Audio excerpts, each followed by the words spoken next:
Good morning, colleagues, senatorial and central staff, testifiers, and our listening and viewing audience. The Committee on Government Operations, Veterans Affairs, and Consumer Protection meeting for Monday, March 20th, 2023 is hereby called to order. Before we proceed to roll call, I would like to take this opportunity to note that Virgin Islands History Month is here, and I am proud to continue in our salute of outstanding Virgin Islanders. Today, I pause to recognize the late and great, the Honorable Earl B. Otley, whose birthday is March 22nd. We recognize him for his quest to build unity and further the democratic principles here in the Virgin Islands.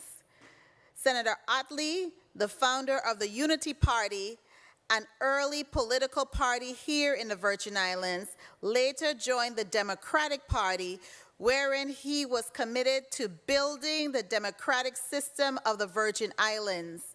He served as one of the first senators to be elected consecutively as Senate President. Senator Otley was sought for knowledge and advice by those seeking the higher office. Otley supported the successful election of several Democratic governors. We also salute Otley for his work as the first director of the Housing Finance Authority, where he oversaw programs to provide homeownership opportunities and the expansion of the middle class in the Virgin Islands.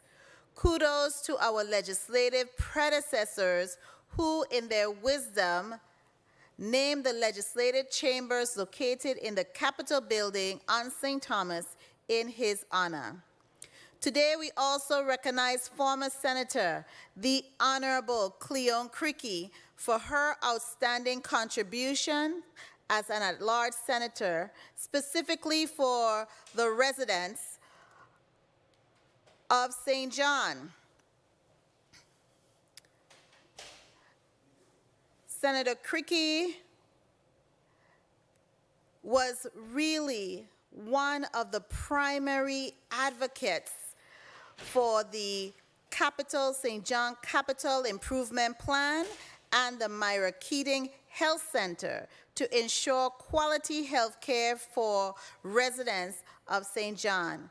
Now we take a look at the importance of regulations. This past week, our nation witnessed the second biggest bank failure in U.S. history with the collapse of the Silicon Valley Bank in California. Historically, mechanisms were put in place under the Obama administration following the final crisis of 2007 and 2008 to prevent any failure in our economic systems. However, deregulation by the Trump administration in 2018 rolled back and eliminated the $50 billion threshold, which many banks had argued was needlessly encumbering them. The Biden administration is now exploring additional ways to ensure accountability in our banking system. Treasury Secretary Janet Yellen is focused on meeting the needs of impacted depositors. Also, the Federal Deposit Insurance Corporation, FDIC, is currently seeking a buyer for the bank. Final bids were due by Sunday afternoon, according to Bloomberg. Procedures, guidelines, and parameters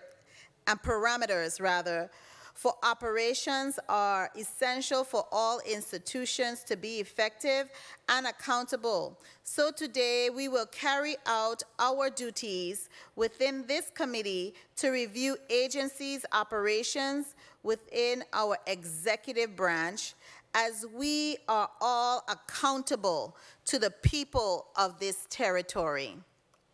And finally, the process has begun to establish the comprehensive land and water use plan.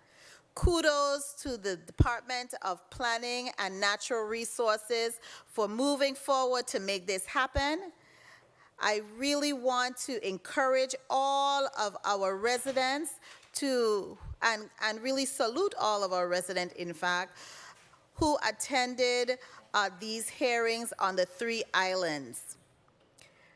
We as residents and leaders need to be attentive to the development of the plan and be engaged in the process where you can, so you can collectively and we can create with the Department of Planning and Natural Resources a plan that protects our resources and strategically create a balance between conservation and development within our limited resources here in the Virgin Islands. Madam Clerk, kindly proceed to roll call.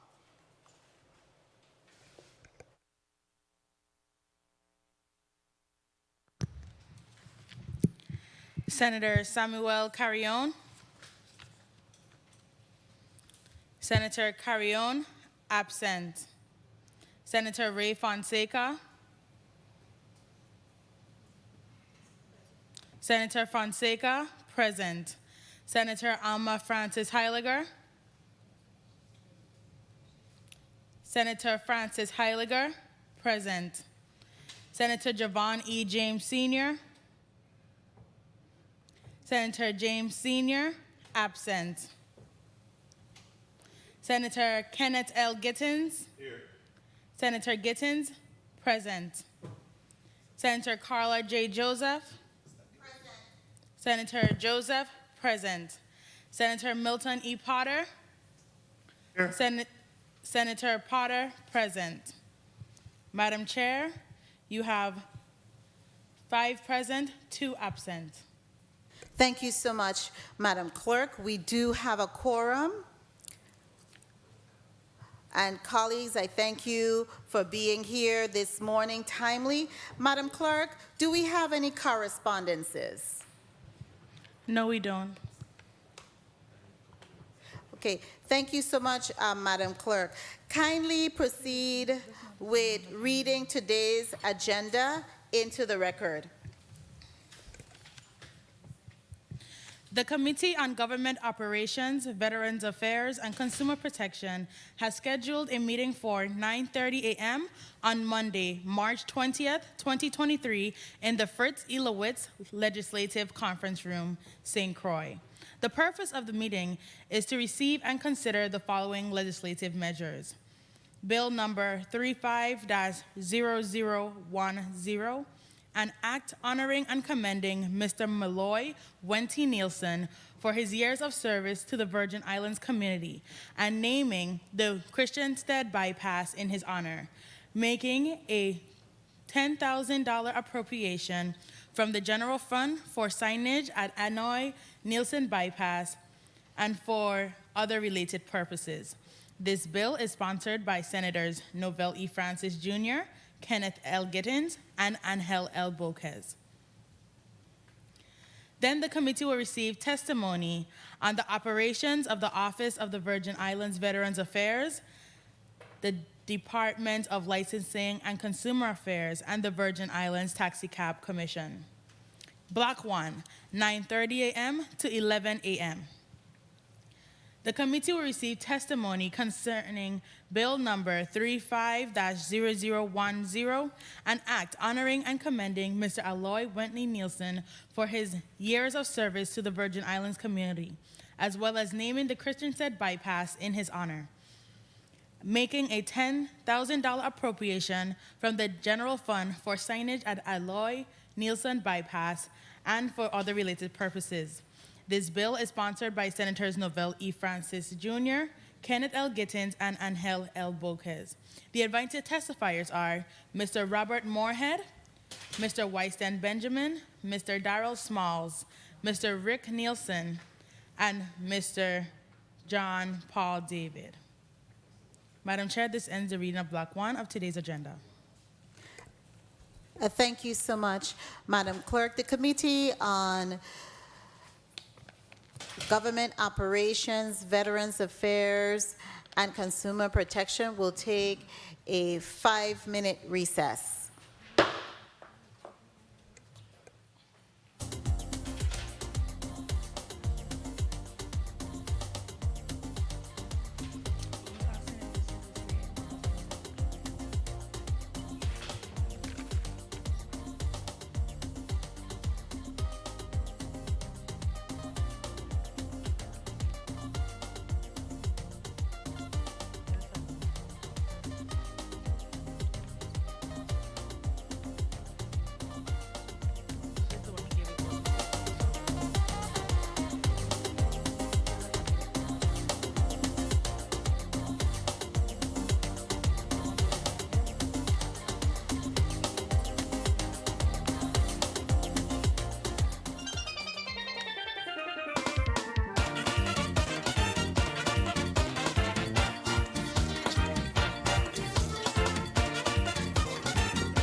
The Committee on Government Operations,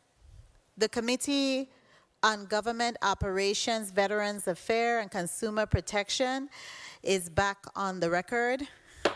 Madam Clerk, I understand that we have a correspondence to be read into the record. We do, Madam Chair. Kindly proceed. A letter dated March 20th, 2023, to the Honorable Carla J. Joseph, Chairwoman, Committee on Government Operations, Veterans Affairs, and Consumer Protection, 35th Legislature of the Virgin Islands, Capitol Building, Charlotte, Tamale, P.O. Box 1690, St. Thomas, Virgin Islands 00804. Dear Chairwoman Joseph, due to a prior commitment, I will be late to today's Committee on Government Operations, Veterans Affairs, and Consumer Protection meeting, which is scheduled to begin at 9 a.m. in the Fritz Ilowitz Legislative Conference Room on the island of St. Croix. Please accept my apologies for my tardiness. I look forward to joining the meeting as soon as I arrive. Your patience and understanding will greatly be appreciated. Sincerely, Samuel Carrion, Senator, 35th Legislature of the Virgin Islands. Madam Chair, this ends the reading of today's correspondences. Thank you so much, Madam Clerk. Kindly note for the record that Senator Carrion has submitted a letter indicating that he will be tardy and is accepted.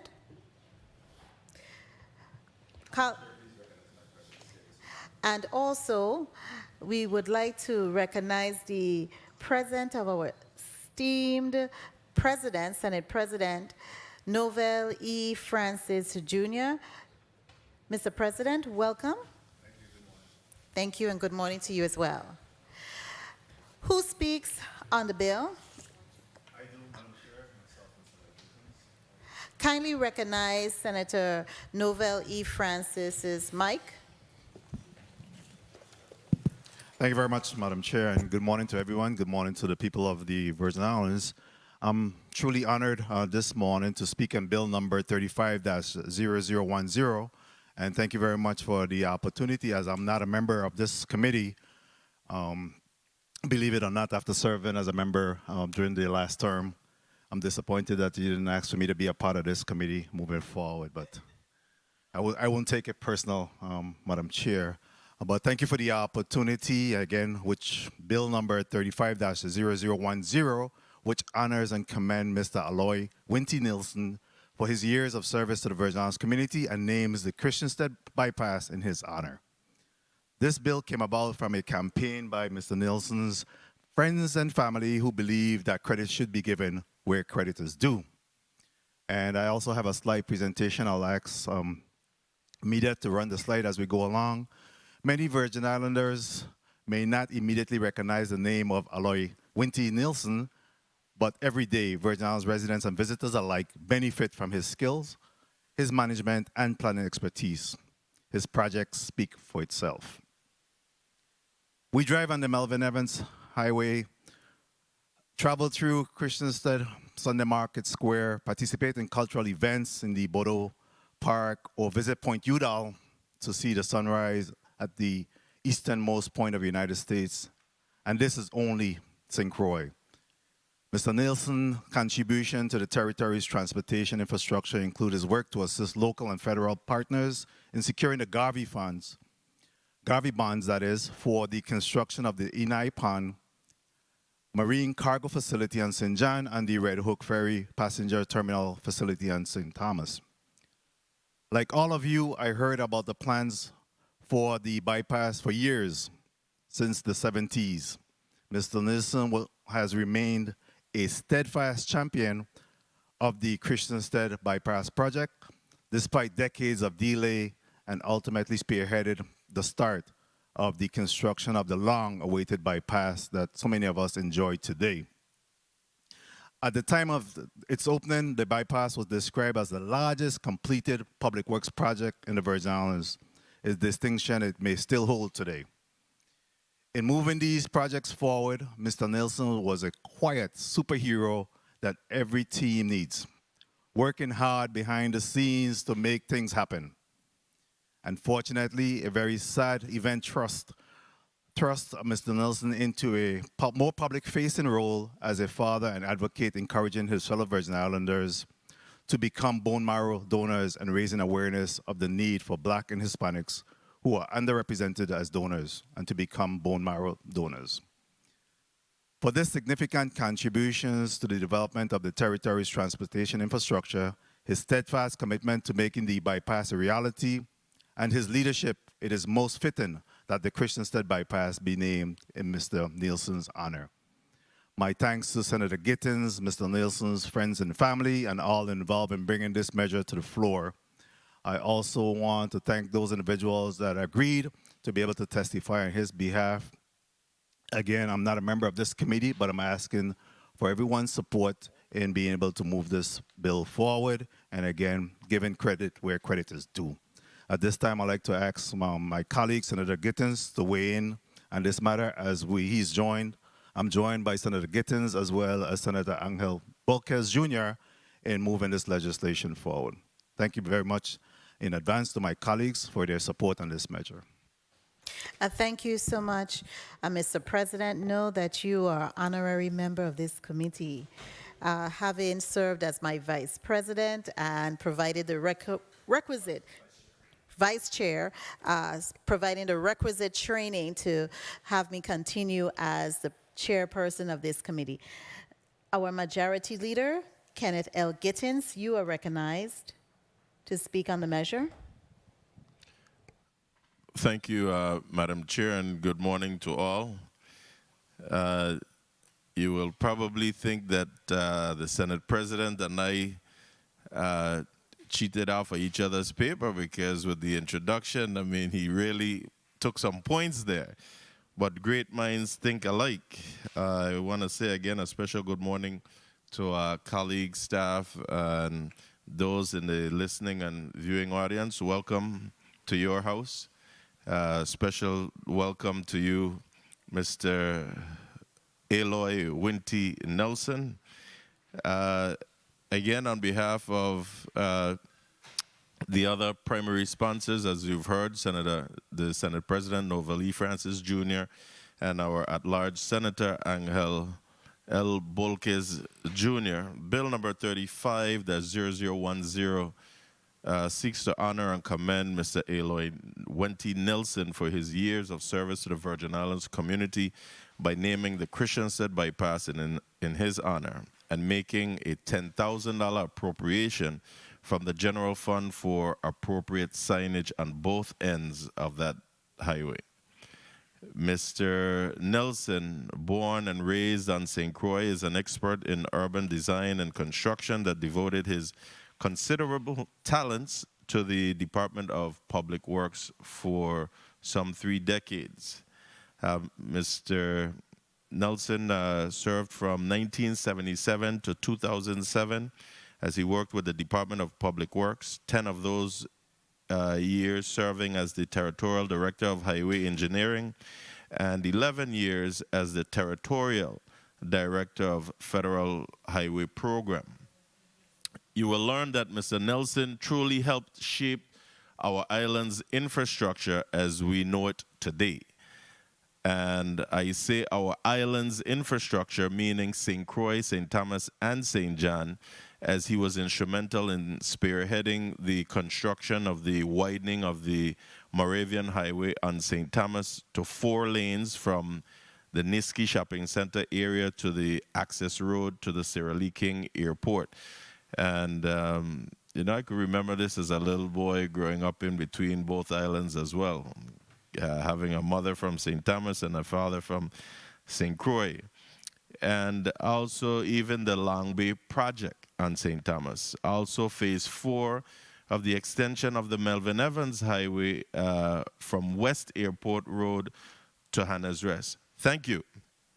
I live on the western end of the island, and I remember too having to come down Melvin Evans Highway and having to make that right turn to go up towards Mountain to go around. We had a joke going in junior high school where we used to tease the other students and say, they're going to take your house just to build a highway in the middle of your yard. You know, but look at what it is today. And his efforts in securing the Garvey bonds for the construction of the Inai Pan Marine Cargo Facility on St. John. So as you can see, he's well-rounded throughout the Virgin Islands. Mr. Nelson also oversaw every major project during his tenure, but was especially instrumental in seeing the Christiansted Bypass underway.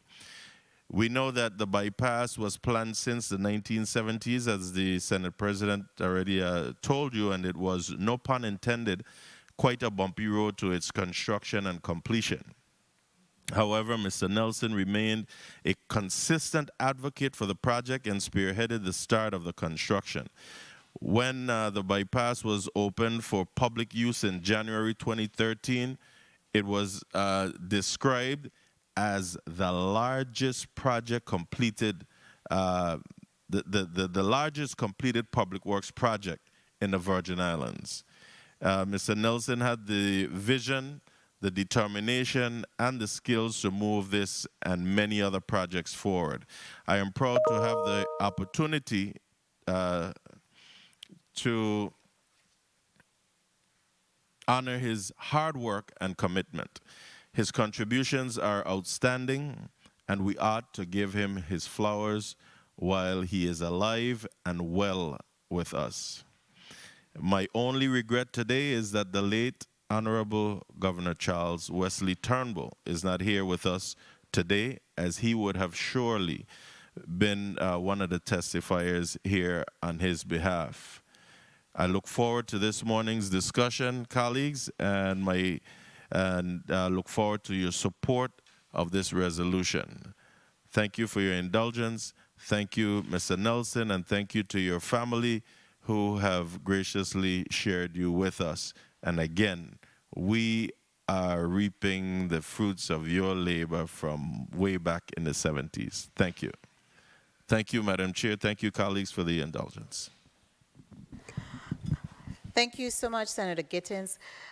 Senate President Noel E. Francis, you're recognized for your point of information. But before I do so and recognize you, I'd like to recognize the presence of non-committee member and chairperson of the Committee on Rules and Judiciary, Senator Diane Capehart. Welcome, Senator.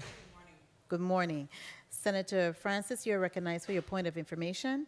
Thank you. Thank you very much, Madam Chair. I'm asking for your indulgence. We have a PowerPoint presentation that, again, depicts some of the projects that Mr. Nielsen actively worked on, and I think it'll be critical for both my colleagues as well as the community to be able to see those as we move forward. So if you would allow for media to present those at this time, I'll appreciate it. Definitely, we want to be able to see all of and have our viewing audience see some of the work that Mr. Nielsen have done for decades in the Virgin Islands. Media, are we ready to show the PowerPoint presentation? It's up. Yes, all right. So here we have the phase 4 of the Melvin Evans Highway. You could proceed, media. The Sunday Market Square, Christiansted Town. The redesign of the Bodo Park. Again, all of these were projects that Mr. Nielsen was instrumental in working on along with his other colleagues. Point Udall, again, one of those national treasures and a historic point throughout the Virgin Islands as the most eastern point of the United States.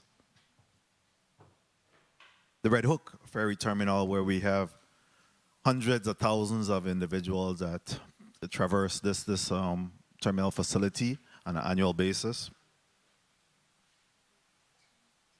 The Christiansted bypass groundbreaking ceremony back then.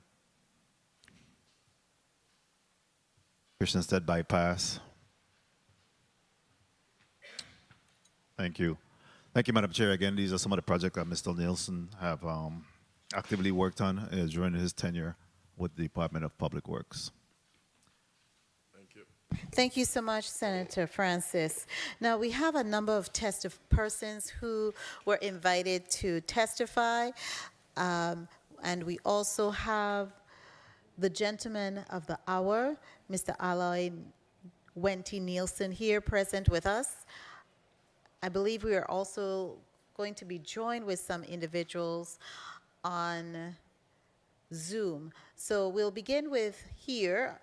And we'll ask that you place your name in the record. First testifier. Robert Moorhead. Okay, in the mic. Yes, place the mic to. I'm sorry, Robert Moorhead. A pleasant good morning. Good morning. And I note in the Earl B. Otley Chambers, we have another testifier. Kindly place your name on the record. Media, we're not hearing the Chambers in St. Thomas. Still not hearing anything on this end.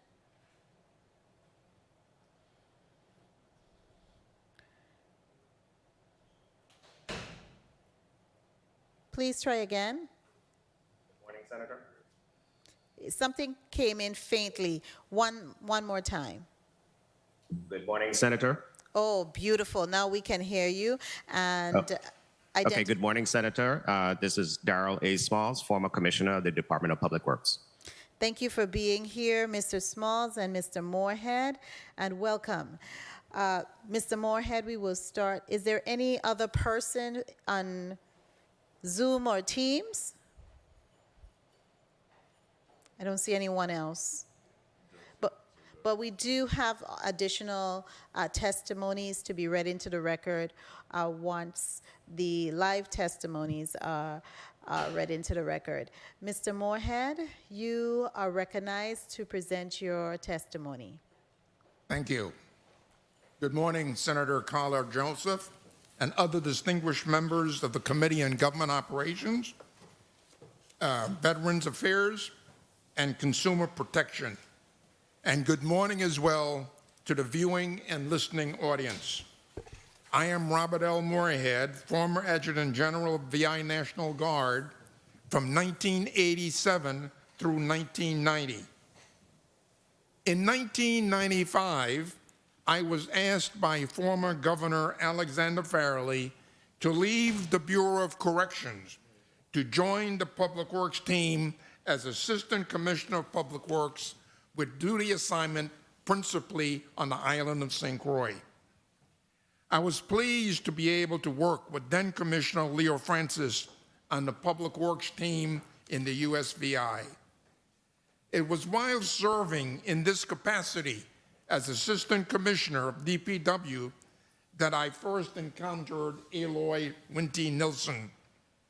He served initially as the Territorial Director of Highway Engineering and thereafter as the Territorial Director of the Federal Highway Program. In addition to the numerous highway-related projects for the Virgin Islands, Mr. Nilsson was the driving force behind several Federal Highway Administration projects for which he was duly honored by the administrator of the Federal Highway Administration. On somewhat of a personal note, let me point out that coincidentally, my daughter, Michelle, worked in Federal Highway Programs Office in Washington, D.C., which happened to be the office to which I sent Mr. Nilsson's award recommendation package for federal consideration upon his retirement from DPW. Guess who actioned the award package for initial review and consideration at Federal Highway Office in Washington? His award recommendation from the Virgin Islands was in fact reviewed by my daughter, Michelle, who worked at a Federal Highway Administration. Needless to say, Mr. Nilsson had no problem receiving special recognition from the Federal Highway Administration for his absolutely brilliant work he was performing in the Department of Public Works, but most especially for his having spearheaded the Christiansted Bypass project in St. Croix, which has long been recognized as the biggest highway-related project undertaken by the Department of Public Works in the USVI. The project, as you've been told earlier, had its inception in the 1970s. However, its actual 5-year construction phase took place sometime later and was finally completed in calendar year 2013 at a cost of some $43 million. I realize that we're here to pay tribute to his leadership role in the Christiansted Bypass project. However, it would be a great injustice if I didn't also mention some of his numerous projects in DPW.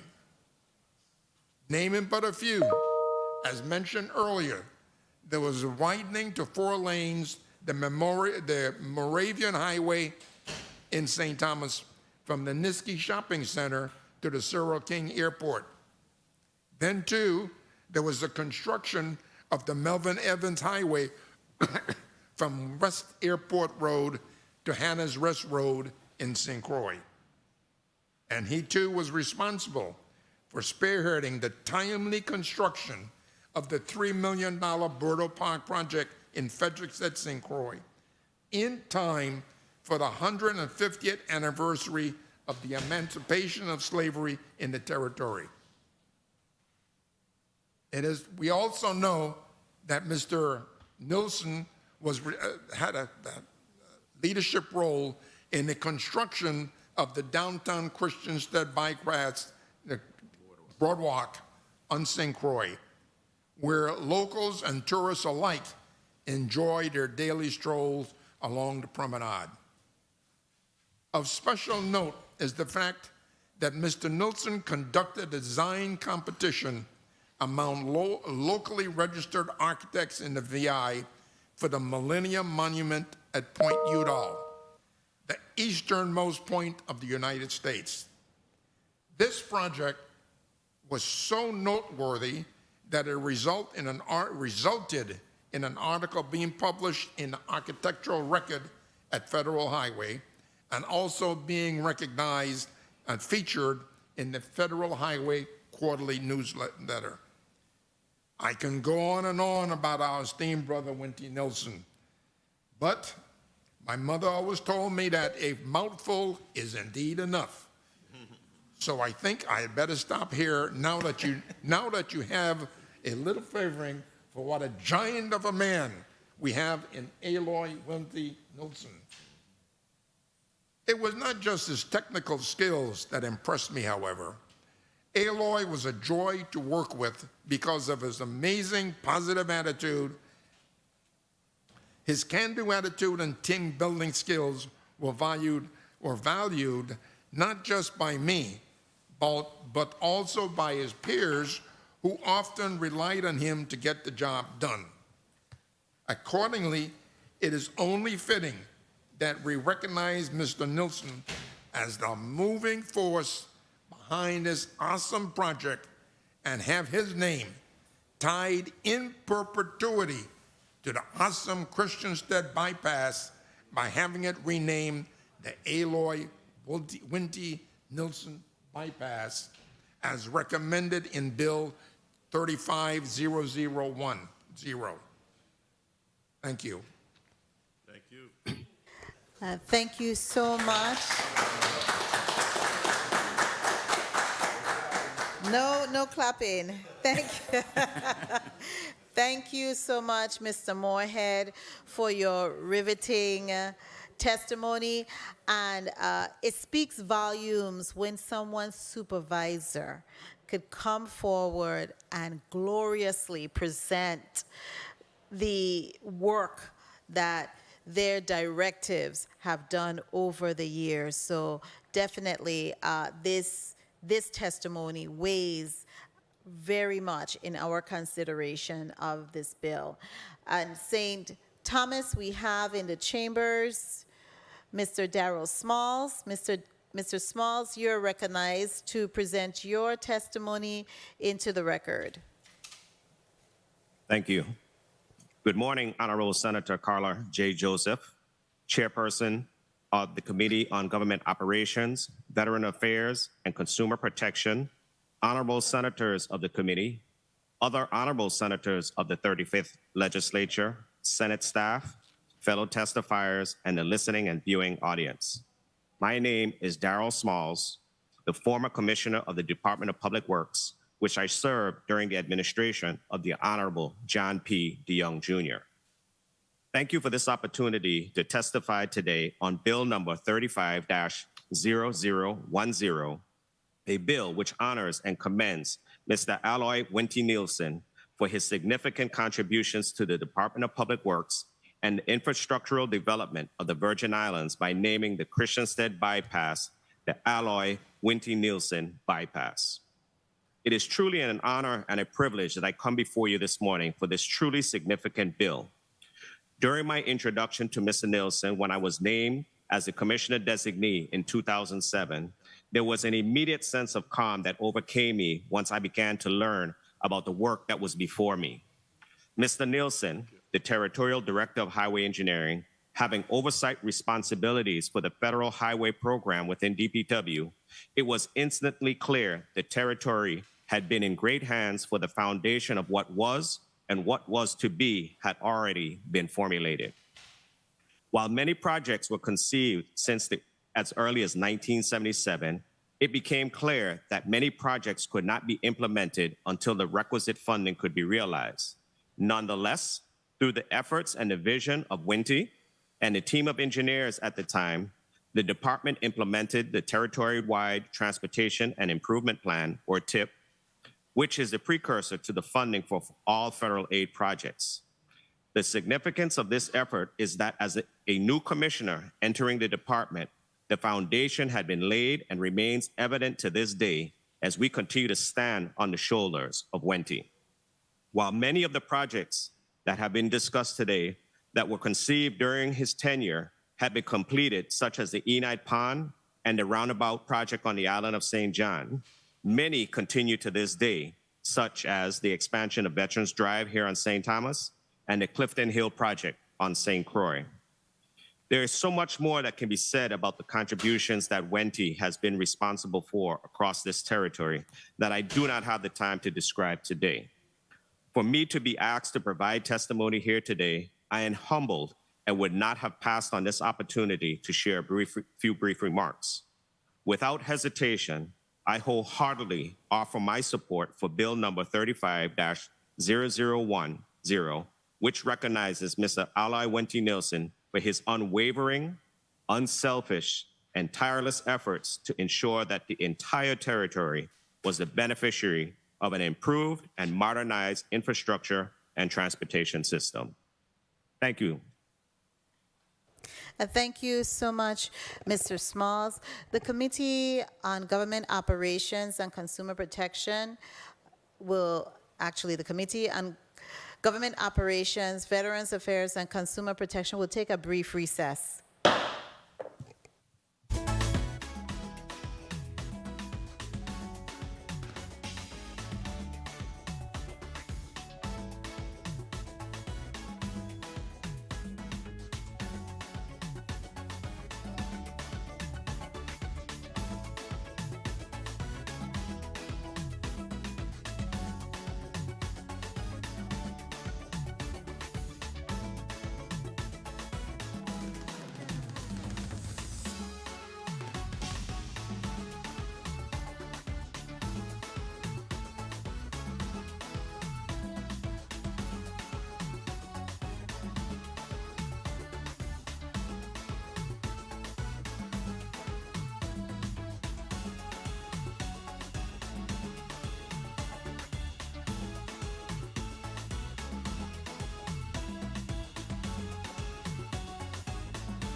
Operations and Consumer Protection Committee on Government Operation. This name is different. The Committee on Government Operations, Veterans Affairs, and Consumer Protection meeting is back on the record.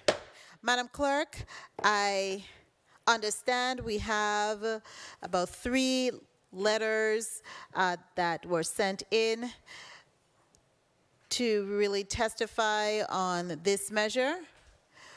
Would you kindly read them into the record?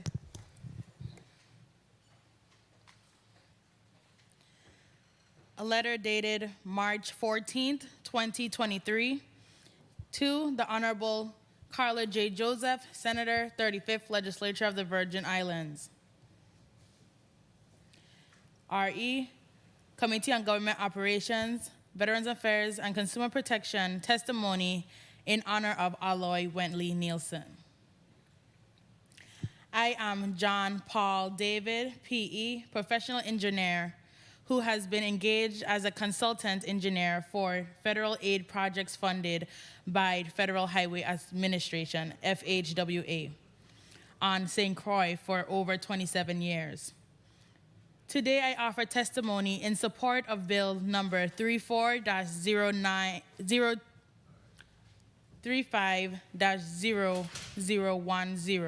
an act honoring and commending Mr. Aloy Wentley Nielsen for his years of service to the Virgin Islands community, and naming the Christensen Bypass in his honor, making a $10,000 donation, a $10,000 appropriation from the general fund for signage for Aloy Nielsen Bypass and other related purposes.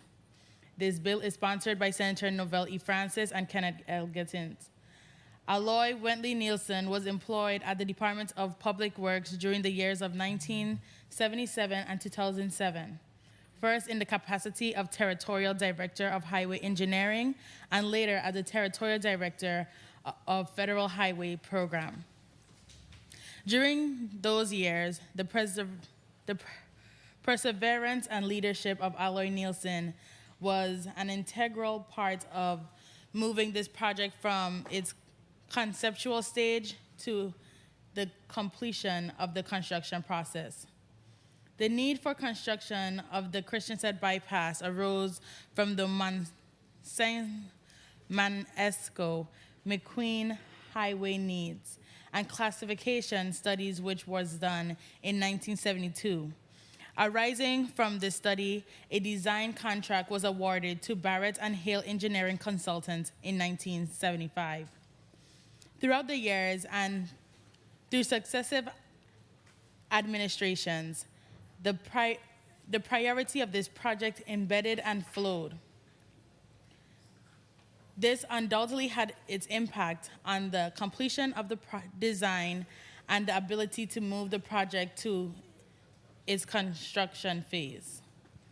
The lack of local funding and the unavailability of certified general appraisers and the willingness to work for the government also contributed to the delays in the completion of surveys, appraisals of project properties to be acquired, and acquisitions of properties for the establishment of the right of way of the new roadway alignment. Funding for construction for the bypass was sourced from the yearly allocations of funds to the territory under the various transportation acts approved by the Congress as well as the Public Finance Authority. The design of the project was completed by Eastern Federal Lands Highway Division, a branch of FHWA. This agency assumed the roles of contracting agency and provided project management services for construction of the project. At this first bid solicitation, no bids were received. This was due to the size, scope, and cost of the project and inability of the local contractor to secure a necessary performance and payment bonds for the construction of the project. As a result, the project was broken into 4 separate contracts to facilitate the reduction of the bonding requirements and commencement of construction in separate phases. Contract 1 was formed Contentment Roads to King Cross Street and involved cutting the hillsides and grading installations of culvert pipes and underground utilities. Contract 2 was from King Cross Street to Canagata Ballpark and was similar route but was much more involved of blasting the hillsides was involved due to the depth of cuts into the rocky hillsides. Contract 3 was for installation of curbs, gutters, sidewalks, guard walls, the lookout area, the cemetery wall, and improvements and parking at Contentment Roadway, end of the bypass. Contract 4 for the construction of final paving, stripping, completion of street light installation, traffic signals, signs, and landscaping. The completion of Contract 4 presented the end of the construction phase of this project. The project was opened for public use on January 12, 2013 by Governor John P. DeYoung. Wente was involved in this project as well as numerous other FHWA project territory-wide. The construction of the Melvin Evans Highway, Route 66 from West Airport to Anna's Rest, the improvements to Study Market Square in downtown Christiansted, Long Bay Road, and the construction of the Millennium Monument at Point Udall for the December 31st, 1999 deadline to welcome the millennium. In later case, despite the challenges of meeting the project's deadline, he headed the design competition among local registered architects in the Virgin Islands for the design of the Millennium Monument. For all these efforts, he was recognized by the Federal Highway Administration's administrator, Mr. Richard Kapka, with the Administrator's Public Service Award in appreciation for his efforts to improve the transportation in the United States Virgin Islands. As stated earlier in my testimony, Aloy Wentley Nielsen had been an integral part of the development of the bypass project, and throughout its many years provide leadership and guidance through the various phases. It gives me great pleasure to express my unreserved support for the renaming of the Christiansted bypass in his honor, Mr. John Paul David, P.E. Letter dated March 17th, 2023, to the Honorable Carla J. Joseph, Senator, Legislative Secretary, 35th Legislature of the Virgin Islands, St. Thomas. Subject, testimony / notice of absence for Bill number 35-0010, Act honoring and commending Mr. Aloy Wentley Nielsen and naming Christiansted Bypass in his honor for the Committee on Government Operations, Veterans Affairs, and Consumer Protection. Please accept my humble apologies for not being able to attend this meeting to grace my former colleague, Aloy Wentley Nielsen, for his honor.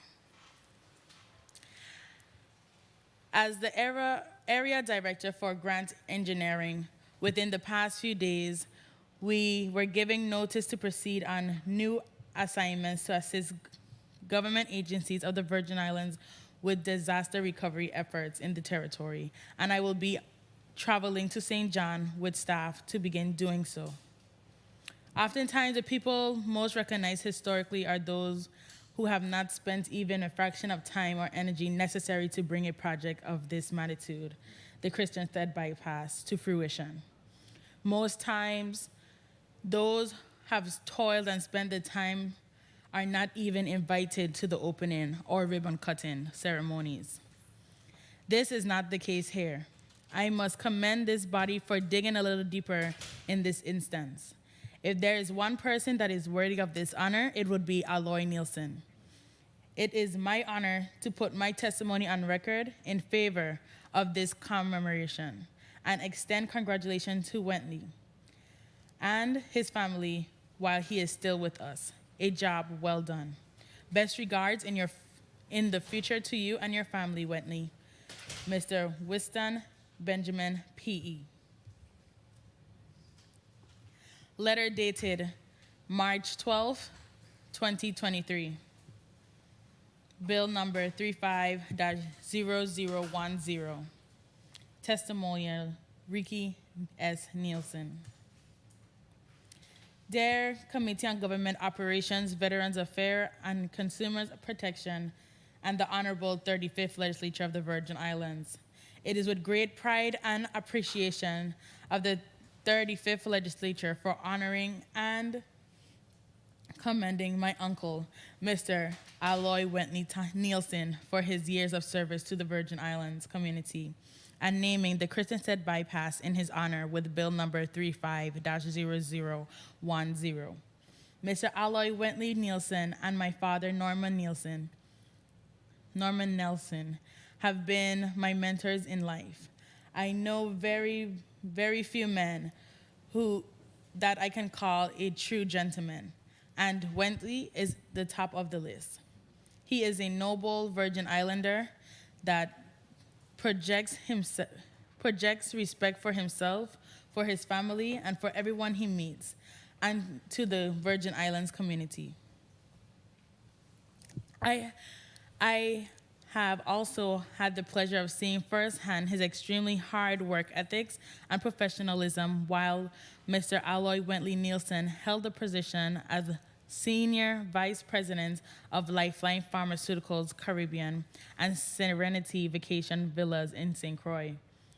I thank you for recognizing Mr. Aloy Wentley Nielsen's accomplishment in life and naming the Christensen Bypass in his honor.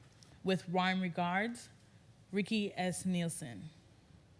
Madam Chair, this ends the reading of the testimonials. Thank you so much, Madam Clerk.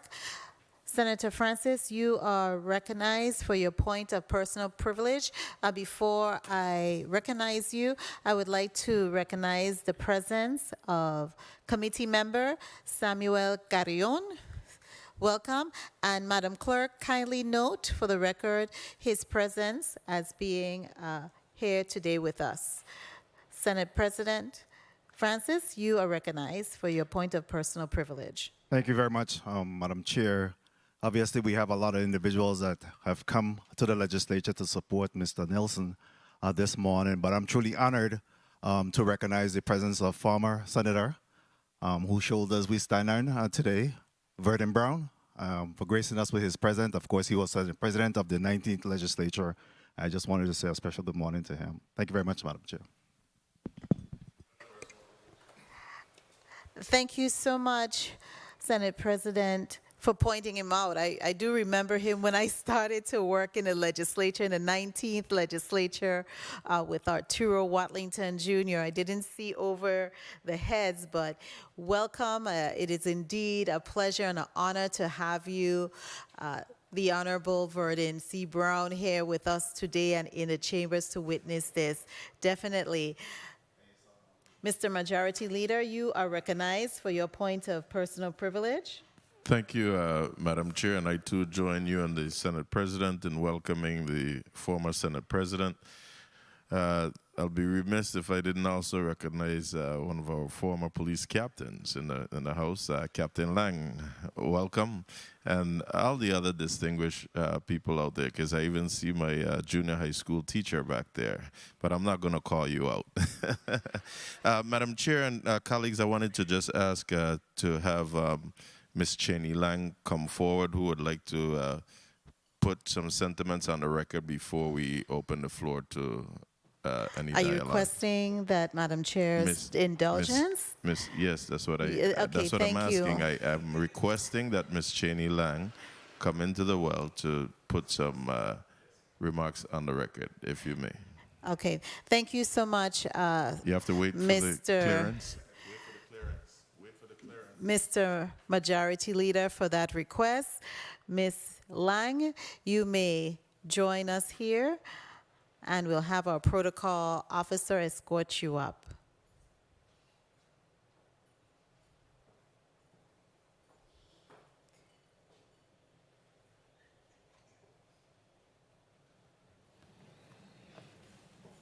And before you proceed, I would like to take the opportunity to recognize my Vice Chair, the Honorable Javon E. James Sr., who is present and has joined us in the Earl B. Otley Chambers in St. Thomas. Welcome and good morning to you, Mr. Vice Chair.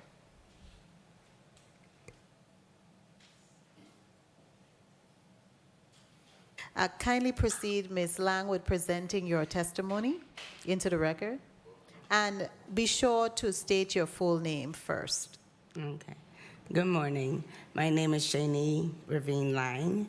I am Aloy Winty Nielsen's niece. He's the youngest of 8, and he is my baby uncle. And I'd like to say this morning to, well, first I need to say thank you and welcome for allowing me to speak, senators and listening audience. I'd like to say on behalf of my cousins, because we all couldn't be here, that our uncle's leadership and guidance with the Department of Public Works and other places we're very proud of. But we're very proud of him because he was a leader for us as young people. He showed us what hard work was, what good work ethic was, what dedication and being dependable and loyalty was. And so for those things, I know that he's being recommended, and I remember the Point Udall project and the hard work and him being very proud of it. And when we saw the article in Architecture's Digest, and we could sit back and say, yeah, that's Uncle Winty, you know. But also for the bypass, because that was a long project. I think we all grew up with waiting to purchase property and to blow up the mountain and all of those things. But I just needed to say and put on the record that besides being a good public servant, he was a dynamic uncle. Hey. And so he gave us the guidance. And you have a few people, not only in administration, past and present, that are his nieces and nephews that have benefited from that determination, guidance, and love. So Uncle Winty, we are extremely proud of you. Thank you. Thank you. Oh. Thank you. Thank you so much, Ms. Lang, for that moving and heartfelt testimony. It really brings tears to my eyes because it demonstrates the love of a family and a community to honor you, Mr. Nielsen, while you're still on top of God's good earth, as it should be. Because you can now see, once this bill is passed, and I'm sure it will, how much we appreciate and love and are thankful for your dedicated service to the people of the Virgin Islands. Colleagues, I believe we have concluded with all the testimonies on this measure. We'll now ask St. Thomas colleague Milton Potter. Before we go, we will have one round of 4 minutes. So, Senator Potter, you are recognized for your 4 minutes. Thank you very much, Madam Chair. Good morning, colleagues. Good morning to our testifiers. Good morning to the people of the Virgin Islands, and a special good morning to Mr. Nielsen. I definitely rise in support of this initiative. I don't know Mr. Nielsen personally. I've never met him personally, but I did have the opportunity to review the resolution offered and the bill that's before us, and I am absolutely comfortable with supporting this initiative. I became familiar with Mr. Nielsen's body of work, particularly with regards to transportation infrastructure in the territory. I've learned that he has had a hand in virtually every major infrastructure initiative with regards to our transportation system that we've seen in the past several decades. And this is something that not everybody can say. It is fitting, I think, to name the bypass in honor of Mr. Nielsen. It is often that persons who are honored for these initiatives are people who perform basically a ceremonial role or merely an administrative role in the development of a particular project. But in this case, what is really unique and special, I think, is that Mr. Nielsen had a direct hand in the building of this long-awaited initiative in St. Croix that definitely impacted and improved the quality of life for Crucians and anyone who has to traverse those roadways. I've always said that it is proper, it is fitting, it is appropriate for Virgin Islanders to honor and commend their own when they have achieved excellence. Clearly, I don't think there is any debate as to the quality and the caliber of the work that Mr. Nielsen has done over his lifetime of working in this particular field. I was also particularly moved by the knowledge that he lost a young daughter to leukemia, and we know the pain and the inconsolable hold that has in a parent, and it leaves in a parent, and the fact that he turned a tragic event into something constructive by being an advocate for raising awareness of the need of minority donors in our territory and in our country. And I think it says a lot about the character of the individual that we are dealing with here today. So at the appropriate time, I will definitely vote in the affirmative for naming the Frederickstead bypass, not the, I'm sorry, the Christiansted bypass after Mr. Nielsen. It is absolutely an honor to participate in this, to be able to vote on this initiative. And I just want to ask Mr. Nielsen one question. What is, over your lifetime, what got you into this field of study, and what initiative are you most proud of over the course of your career? To state your name first, Aloy Wenty Nielsen. Actually, Wentworth. That's my middle name, and everybody has shortened it to Wenty. So, and most people know me as Wenty. A lot of people don't even know the first name, Aloy. First off, let me, before I answer your question, let me just say I'm very humbled with this whole affair here. I've been holding back the tears.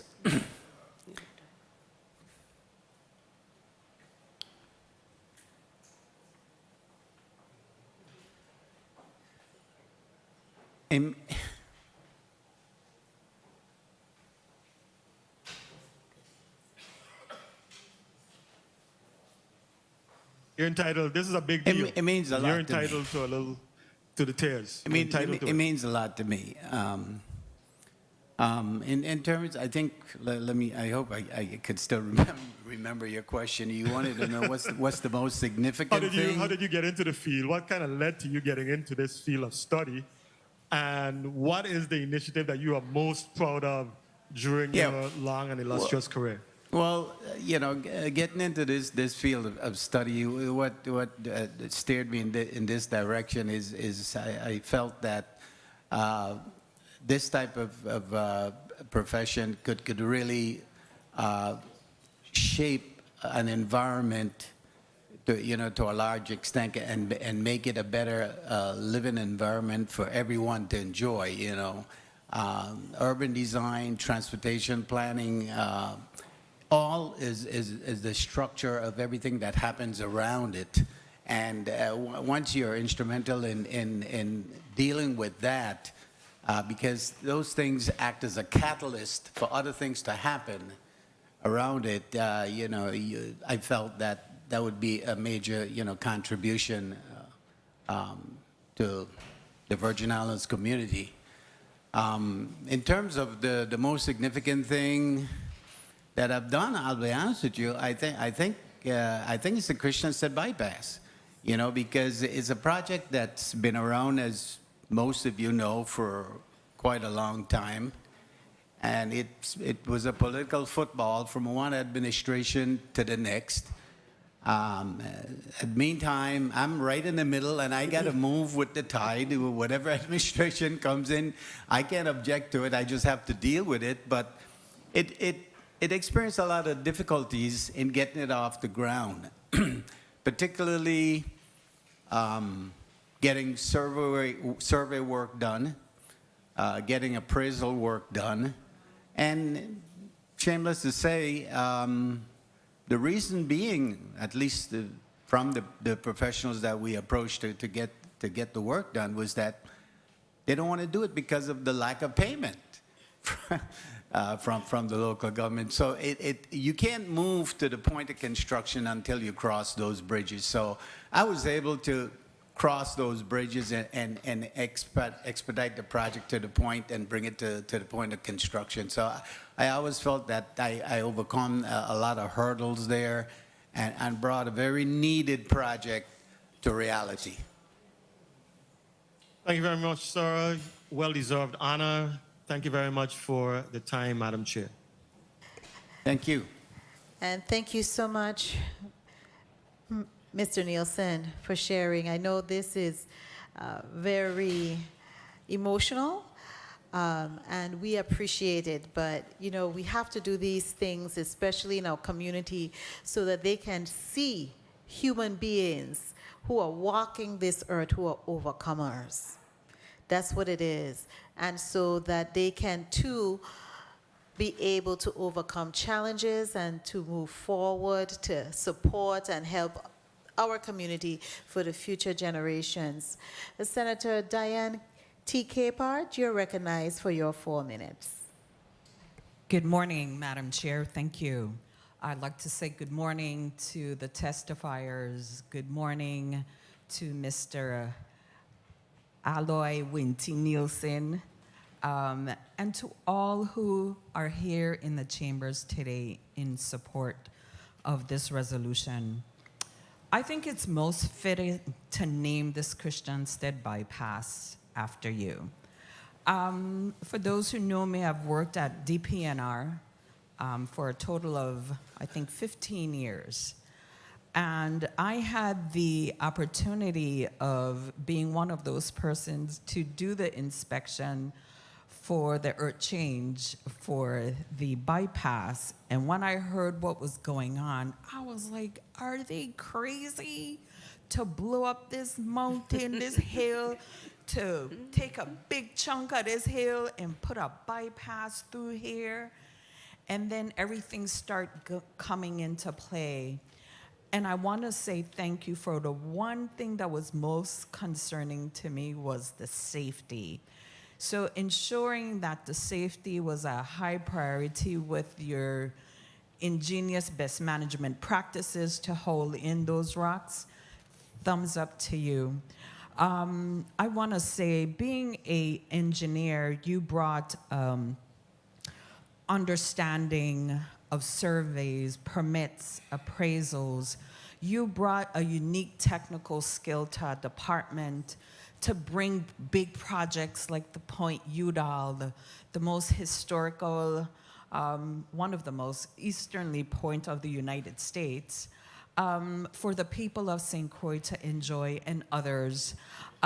For the roundabout in St. John, what a unique, little, interesting roundabout. The highways and our boardwalks, I thank you.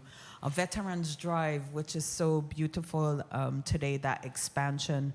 So if you were to say to individuals who have taken on your position at Department of Public Works, if you could tell them 3 things today as what you need to do as an engineer to bring asset, just good skills. Just tell me 3 things you would leave with those individuals at Public Works today that they could do someday down the road, have recognition like yourself and full of whole chambers like this. Please just let us know 3 things.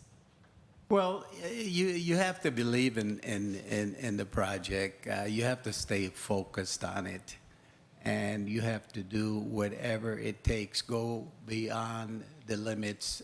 Think out the box to get over the hurdles that you might be experiencing in getting the project done. Because any major project 1 minute. is going to have a lot of obstacles to overcome.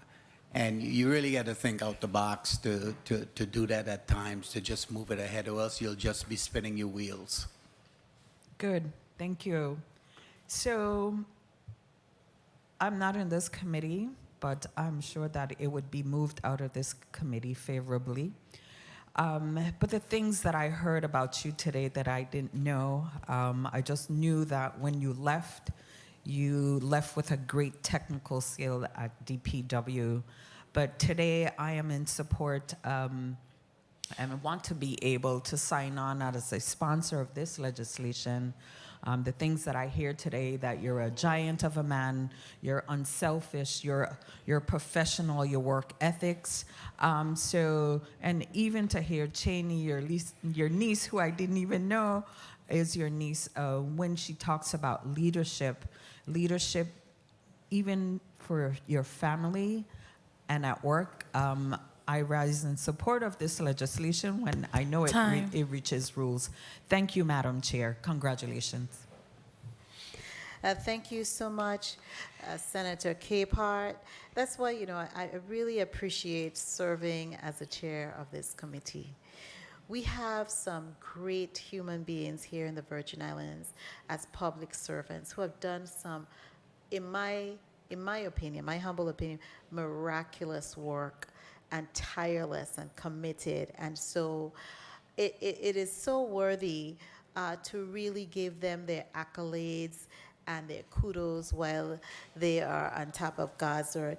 I will now recognize my vice chair, who is incidentally in St. Thomas, in the chambers, Senator Javon E. James Sr. You are recognized for your 4 minutes.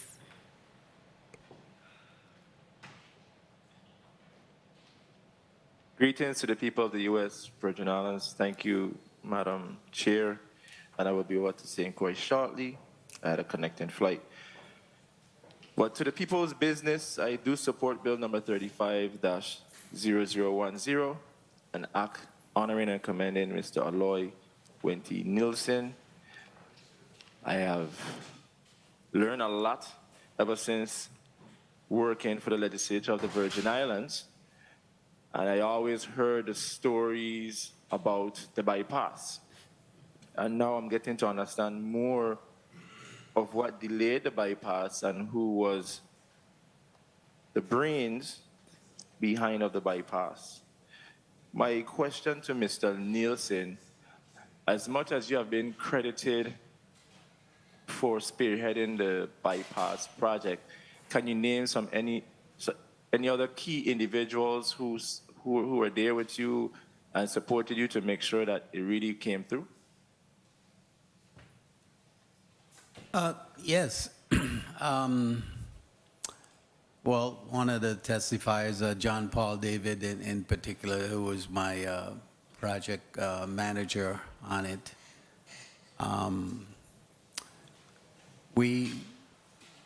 we had the people in the cadastral office, which actually was a part of Public Works at the time. It's now under the Lieutenant Governor's office.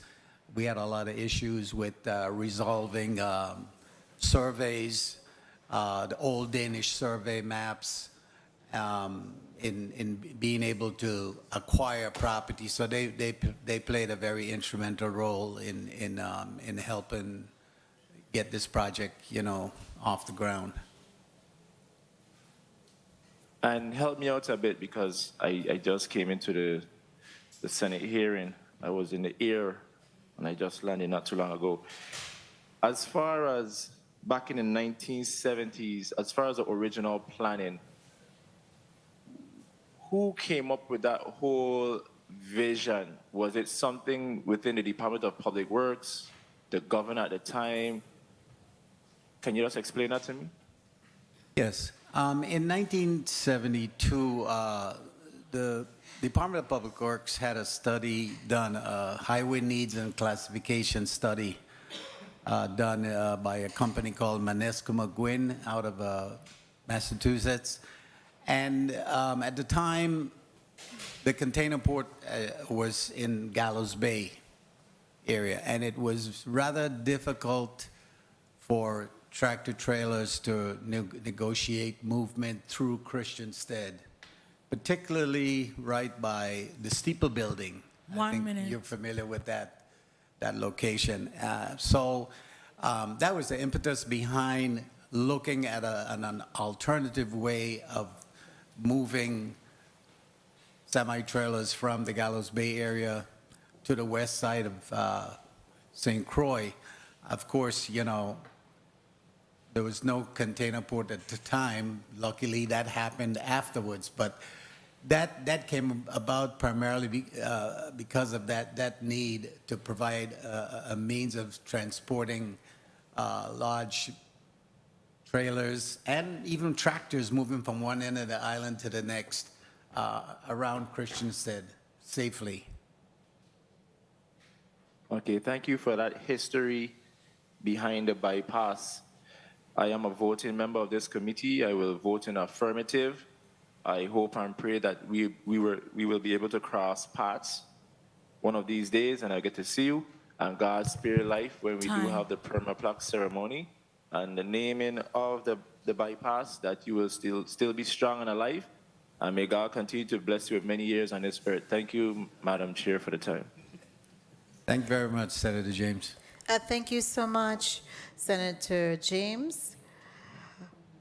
The chair will now recognize committee member Samuel Carrion for your 4 minutes. Senator Carrion, you are recognized for your 4 minutes.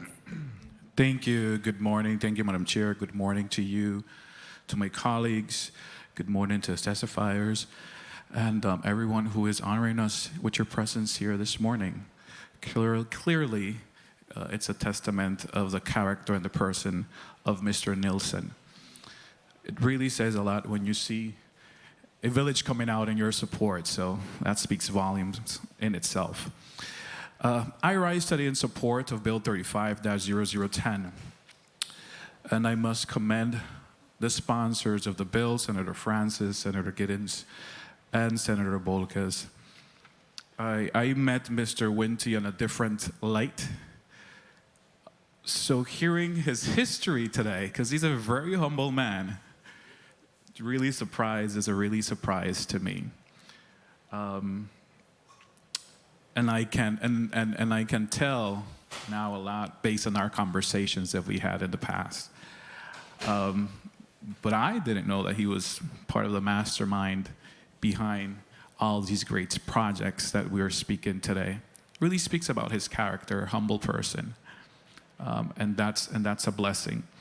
I too believe that it's important to recognize individuals and give them their roses while they can smell them and enjoy them. So I'm glad that you're here with us today and you can really enjoy this honor that is being bestowed upon you, and rightfully so. It's really fitting. Most of the times when we have resolutions such as these, honoring and naming buildings or roads in honor of individuals is usually people who really weren't involved in the process in the first place, who really weren't deep in the trenches from its formation to its completion. Is sometimes honor them because of their service in other areas. But it's beautiful to see that the sponsors of this bill were able to dig deep and really recognize a man that was actually involved from the beginning and seeing the fruition and completion of this project. So it really changes things around, and I think is best fitting. So really commend the sponsors. And Mr. Nielsen, thank you. Thank you for years of service. Because of you and the work and your team were able to do, we're able to enjoy some beautiful places on St. Croix, like Point Udall. We're able to traffic our roads in a more safer manner, and you were a key person in making all this possible. I hope you continue to inspire people of my generation and others to follow your footstep and emulate you, especially in your character. So thank you so much, and I can't wait for the moment to be able to vote on this. I don't really have much to say, but that it's an honor for me to be here and be part of this body to vote in the positive on this resolution. Thank you very much, Senator. Thank you so much, Senator Carrion. The chair will now recognize non-committee member, the Honorable Marie C. James. As you have just jumped in, I'm sure that you are ready and prepared to present your 4-minute, 1-minute round of 4 minutes. So you are recognized for your 4 minutes of questioning, Senator James. Good morning, Madam Chair. Thank you. You're welcome. Good morning, Virgin Islands. Good morning, colleagues, testifiers. Okay, I catching my breath because I don't have any questions. I know Wenty, Mr. Nielsen, from the time, oh Lord, I don't even know how old I was, being up at Tony's and Tita's house. That's where I first met you as the younger brother. And I was telling my daughter the other day that growing up on St. Croix, when we were growing up, Cheney knows this, we had so much Black excellence around us to emulate, to admire. And you were among those people, you know, the late Judge Raymond Finch, Winston Hodge, Albert Sheen, all of those that I saw. And people like you who came back and made us say, well, we need to come back and serve our community. You were one of those people. And you know, your family, your wife, your children, you were inspirational to me. So I had to come here. And you know, when I read where you talked about in the 1970s with the bypass, I remember Tony, Jill, Annette, me going to the hearings because of you during that time, knowing you and seeing you advocate and wondering about what was going to happen with this bypass and just knowing your family. I said I have to be here to say, well deserved, because you are an inspiration to me growing up and to all of us in that generation. Cheney knows that. When I talk about living in a Black community and seeing Black people who are professionals, and I didn't realize it until I went to college and I went to law school, and my friends would talk about seeing people like them finally, and I was like, I saw them from the time I was a young child. I had that opportunity. You were one of those, and I wanted to tell you that this morning and say that you deserve all the recognition, everything that you're getting here today, and congratulations. And I am was happy when Senator Gittins reached out, my colleague, I'm not supposed to say the names here, but okay, I said it already, reached out to me and said that he 1 had minute. proposed this. And I said, "Psh, I know him well. You know, he know me more than I know him probably, but I know him well. And I know his family, and I know being in East End, St. Peter's, and seeing you there among your family and sharing your family with me, I will always appreciate it in my entire life. And so kudos to you, your family, you deserve it. And you have my full support. Thank you. Thank you very much, Senator James. Thank you so much, Senator James, for your remembrance of how rich our Virgin Islands is, with a lot of persons who, like ourselves, Afro-Caribbean, African-Americans, who are very knowledgeable and who could be inspirations for us when we're younger, to really take charge and lead. At this time, I would like to recognize the primary bill sponsor, Senate President Novell E. Francis Jr. You're recognized for your 4 minutes. Thank you very much, Madam Chair, and I'm delighted by all of the comments that I've made thus far this morning in regards to moving this resolution through. And I must say that, well, Wentworth, we may make sure that we have the record correct, that when we put in, we want to make sure that we name in the right individual. So it's Aloy Wentworth Wenty Nelson. So I'll tell you that we often get criticized for the naming of buildings and roads and different structures here in the Virgin Islands. And if we don't, who will? It's important that we're able to, and we are doing this in the sunlight because we want individuals to be able to see what we are doing here.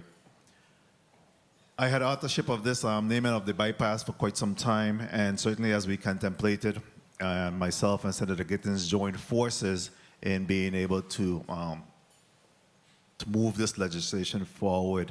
I must say that we obviously recognize the humbleness of Mr. Nielsen, and there's a quote that comes to my mind that being humble means recognizing that you're not on earth to see how important we can become, but to see how much difference we can make in the life of others. Amen.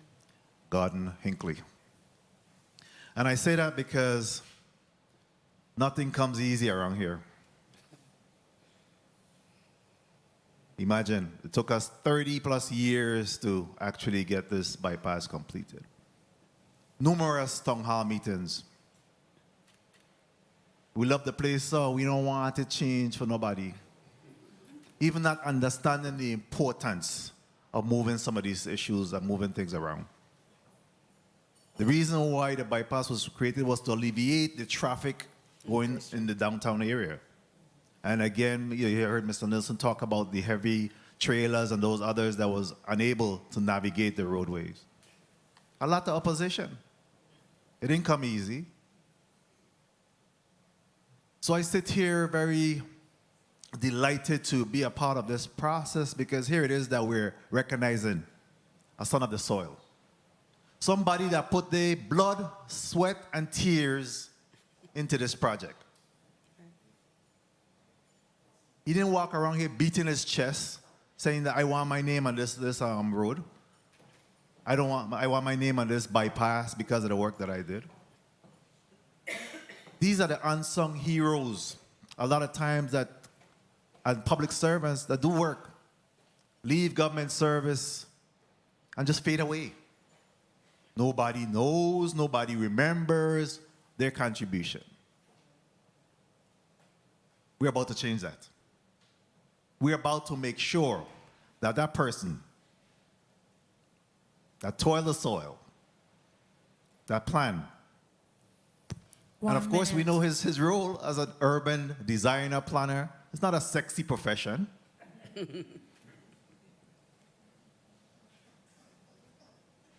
but someone had to do it. You know, so as we continue to embark on the landscape of this territory with the comprehensive land and water use plan that's going through, again, we want to make sure that the public have a seat at the table, what we would like to see in our landscapes, in our community. But our bypass was no mistake. It was true work and commitment. So quickly, I wanted to ask you, Cheney, you and I have toiled the soil ourselves, right? Amen to that.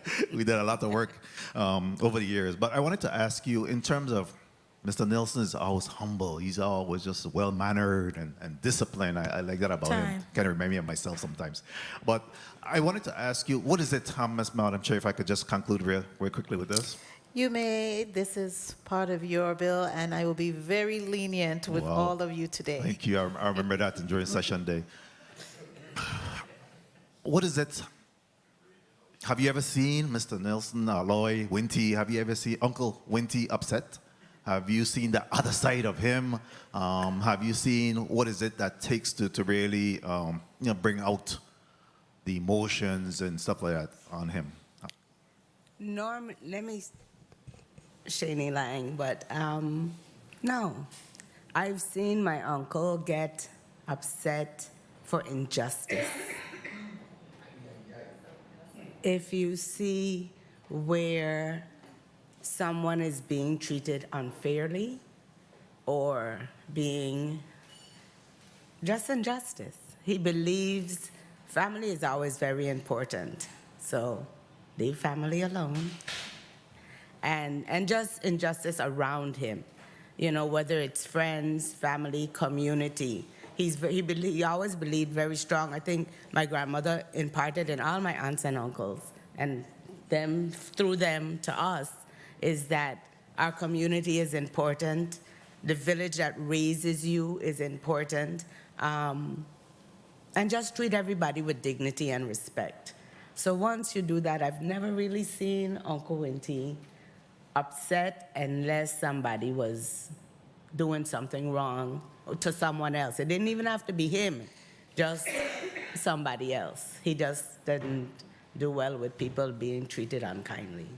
Thank you very much again. Thank you to Winty for all that you have done on behalf of the people of the Virgin Islands in my capacity as the Senate President of the 35th Legislature. We appreciate you. Thank you very much.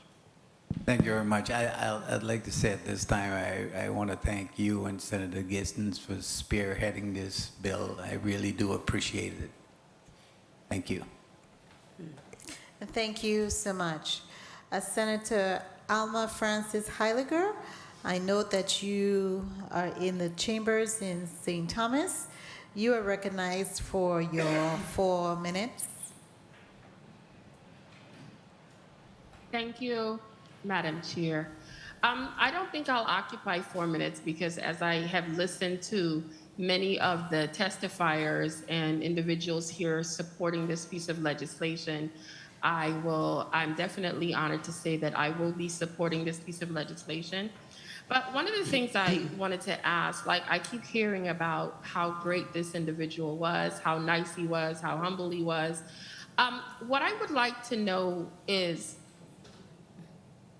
selecting this bypass to be named after him, seeing how, do you think that he loved his community or continues to love his community in a way that this bypass would be an honor and a great representation of his legacy to continue on?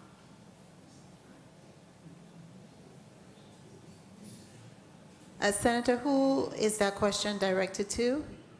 Well, any one of the testifiers that are there. Okay, then I will ask Mr. Robert Moorhead if you want to comment on the question that Senator Francis Heiliger asked. Do you need us to repeat it? Yes, please. Kindly repeat your question, Senator Francis Heiliger. This bypass being named after the honoree here today, do you think that this is a great representation of who he was as a person, so throughout years that his legacy will live on? Yes, Robert Moorhead, I certainly do. Winty Nielsen is an awesome individual, as I said in my testimony, And I couldn't think of a person that would be more deserving to receive this accolade than Winty Nielsen. So I too join in thanking Senator Francis and Senator Gittens and all those responsible for recognizing Winty Nielsen for the great work that he's done, especially in this bypass project. Excellent. And from what I hear and continue to hear, the bypass project, even though it took quite a bit of time, his constant encouragement and desire to really get it done was definitely a plus. So I will be voting in the affirmative. And thank you, Madam Chair, for the time. Thank you so much, Senator Francis Heiliger. I will now speak on the measure as chairperson. I just want to say this was really a great lesson for me to learn, because I remember hearing your name many times in St. Thomas, Mr. Nielsen. Many times, and many times I would travel over to St. Croix, and they would say, there is a bypass, I don't know when it's going to be finished, and people were talking about that. But I didn't realize that you also worked on so much expansion work and so much critical road work in the St. Thomas, St. John district as well. The expansion of the Long Bay Road, the expansion of the Moravian Highway in St. Thomas, the Red Hook Terminal. You are truly an exemplary human being, and you use all of your talents and your skills to make things happen. The Garvey bonds, I remember vividly, one of my good friends, I really admire him a lot, former Senator, the Honorable Roosevelt St. C. David, would say he also worked to get the Garvey bonds here, and for us to utilize the Garvey bonds as a funding source for roadway projects. And knowing that we typically honor people and name buildings and structures after persons who have either, served in a high office of public servants, whether it's a governor, a senator, or someone when they pass, I really want to commend the bill sponsors and the co-sponsor on really moving this legislation. It was supposed to be heard in the 34th, but things happened and we weren't able to accommodate flying over to St. Croix. But I'm very appreciative that you're still here. Now, I have only one question, and this is for you, Mr. Alloy Wentworth. You're very worthy. Wentworth. Very worthy, Mr. Alloy Wentworth Nielsen. You have worked in government for over 30 years. Correct. Based on my calculations. What would you say was the key, or some 3 key factors that you utilize as your skills to help you work with your fellow team members to get all of these projects completed? That's what we need here in the Virgin Islands right now. We need projects completed. Tell us. Well, you didn't need cooperation from other people to move things along, and you have to be able to get that cooperation out of people. I mean, people can oppose things by doing certain things to just defeat the whole purpose of a project. So that's one thing. I think you need to be able to make them understand the significance of what you're trying to do as well. And then just coaxing it along, getting as many people on board as you can to bring the project to a reality. Okay, and I said I only had one question, but this question I always ask: who have you mentored? Who have you pass that level of knowledge that you have, you have gained over the years, and are you still mentoring someone? No, I'm not really mentoring anyone. The guys in the Office of Highway Engineering still do call me from time to time, asking me about things that they might not know of. So I do have a little history of things that it is significant to this day. Again, I work closely with people in the office on St. Croix as well as the office in St. Thomas. I always think of two people in particular, as I said, John Paul David on St. Croix and Wystan Benjamin on St. Thomas. Wystan is no longer in the Department of Public Works, but John Paul David is, still with us. And I think I've passed on a lot of good traits to those two individuals. Thank you. Ms. Lang, I saw your expression. Is there something you would like to add also for the record regarding my last question? Yes. Okay, My uncle- kindly proceed. Okay. My uncle is very humble. Very humble. He would never say about mentoring. Yes, he may not, I don't know about mentoring the people within public works still, but he has an army of nieces and nephews and that he has been mentoring, and sometimes not even by coming out and saying things, but by example. And so you look at him, and he, like somebody was saying something about patting himself on the back or his chest being out, never would happen. Never would happen. But he is there, and he continues to mentor us. He continues to help direct us to the right paths. And through that, he will always be a mentor and will always be our hero as our baby uncle. Well, thank you so much. Heroes don't necessarily have to wear anything on their chest, but they wear their heroship in their hearts. Mm-hmm. And so many of us can see that clearly by what you have demonstrated unselfishly, and for you, Mr. Nielsen, unconsciously. It's just something that comes naturally to you because of your love and your deep-seated love and care for the Virgin Islands as well as your family. Thank you so much. We really appreciate it. And I really appreciate this bill. I definitely will be voting in the affirmative on the measure. Finally, we have before us Senator Kenny Gittins. Senator Gittins, you are recognized for your 4 minutes. Thank you, Madam Chair, and good morning to all. You did say you would be gracious to the sponsors of this bill, so hopefully you wouldn't hold me to the 4 minutes. But talking about improving the quality of life for Virgin Islanders, this is certainly a fruit of the years of labor that we're seeing here today. We've heard from many in our community. We've heard from our good retired General Moorhead talking about Wenty's can-do attitude.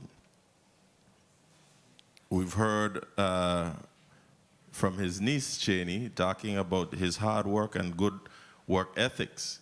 If I were to ask a question of you, I would just ask, how can we get you to impart some of these characteristics on some of our public service employees today?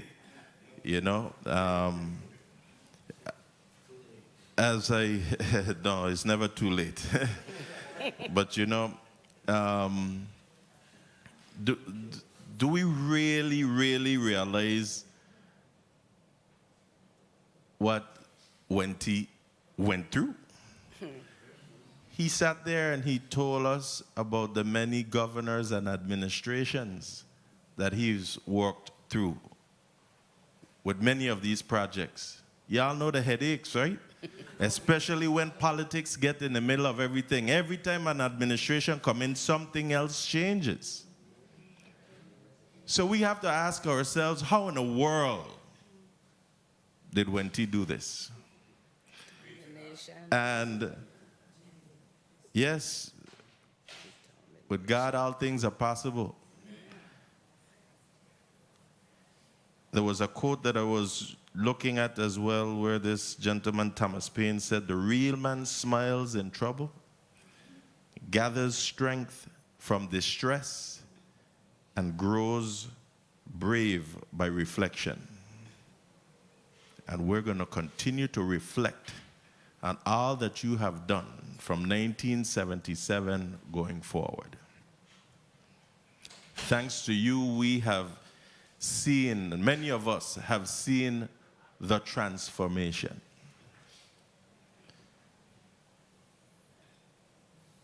Many may ask, why Wenty?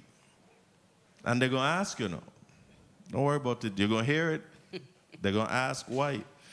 But as I reviewed this and sat and spoke with the good Senate President, where we've been batting this back and forth, and even when we contacted Wenty, I mean, real humble. Real humble. He didn't ask for this. He didn't ask for this. And we said that this is the man. It's not just about his involvement with what is described as the largest completed project in public works history.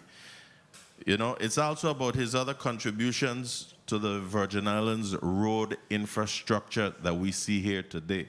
And I'm telling you, I feel like I'm like one of the most beneficiaries of this, because I mean, and many of you are older than me and helped to raise me and mold me and whatnot, but I mean, I feel so proud that I was able to see it. My good colleague spoke about, what, the crazy, they're going to take down the whole hill? Ain't going to happen. I remember hearing that too, even as a child, with people discussing it. Those things don't happen in St. Croix, or it don't happen in the Virgin Islands. You only see it in the States. See it here today, Wenty, because of people like you. Not just you, because there's many others who you worked with. We understand that. May I, Madam Chair? Yes, you may proceed. And you heard from one of our, one of Wenty's colleagues, Mr. Winston Benjamin, who stated that oftentimes the people most recognized historically are those who have not even spent even a fraction of the time or energy on the project. And most times, those who have toiled and spent the time are not even invited to the opening or the ribbon cutting ceremonies. Well, my colleagues and I today want to make that a thing of the past, and to even again give the person the flowers while they're here and they can smell it. So I'm convinced, based on our dialogue here today, that we are doing the right thing by recognizing Mr. Aloy Wenty Nilsen, and I'm looking forward to the support of not the majority of, but all my colleagues on this. Mr. Nelson, again, I want to say to you a great big thank you on behalf of the people of St. Croix and the people of the U.S. Virgin Islands for all that you have done and contributed to us. And again, you ain't do it alone, so thank you to your family who have shared you with us, and all those who you have worked with to make these projects a reality today. Again, on behalf of a grateful community, I sincerely thank you and salute you. I wouldn't salute you on the cover with the general being right there. Thank you, Madam Chair and colleagues, for your indulgence. Thank you as well, Senator Gittins. Do I hear a motion? Motion. No, we at that point already, huh? Motion. Yes, we're moving quickly. Yes. Motion, Madam Chair.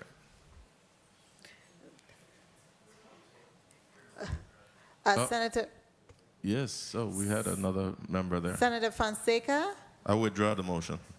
Senator Fonseca? You're recognized for your 4 minutes. Yes, thank you, Madam Chair, and a pleasant good morning to everyone. Madam Chair, I had to apologize. I had another meeting I had to really quickly attend to, but definitely I fully support Bill number 35-0010 for Mr. Alroy Wente Nelson. I too join in singing the praises for all of his accomplishments. A tremendous Virgin Islanders, particularly the Red Hook Terminal, widening the road there by Niski, Moravian. I remember when that was done, and of course, the Long Bay Road and St. Thomas. So thank you very much, and congratulations are awarded to Mr. Nelson. So at the appropriate time, I too will cast my vote in support of this motion. Thank you. Blessings. Thank you so much, Senator Fonseca. Motion, Senator Gittins. You're recognized for your motion. Thank you, Madam Chair. Again, good morning to all. Madam Chair and colleagues, I move that Bill number 35-0010, an act honoring and commending Mr. Aloy Wente Nelson for his years of service to the Virgin Islands community and naming the Christiansted Bypass in his honor, making a $10,000 appropriation from the general fund for signage at Aloy Nelson Bypass and for other related purposes be voted upon favorably here in this Committee on Government Operations, Veterans Affairs, and Consumer Protection, and be forwarded to the Rules and Judiciary Committee for further action. I so move.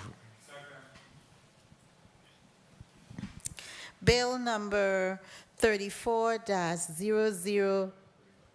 I'm sorry. Bill number 35-0010 has been properly moved by Senator Kenneth L. Gittins, and seconded by Samuel Carrion. Roll call on Bill number 35-0010. Senator Samuel Carrion? Yes. Senator Carrion? Yay. Senator Ray Fonseca? Yes. Senator Fonseca? Yay. Senator Alma Francis Heiliger? Yes. Senator Francis Heiliger? Yay. Senator Javon E. James Sr.? Yes, and I also second the bill. So did I. Senator James Sr.? Yay. Senator Kenneth L. Gittins? Yes. Senator Gittins? Yay. Senator Carla J. Joseph? Yes. Senator Joseph? Yay. Senator Milton E. Potter?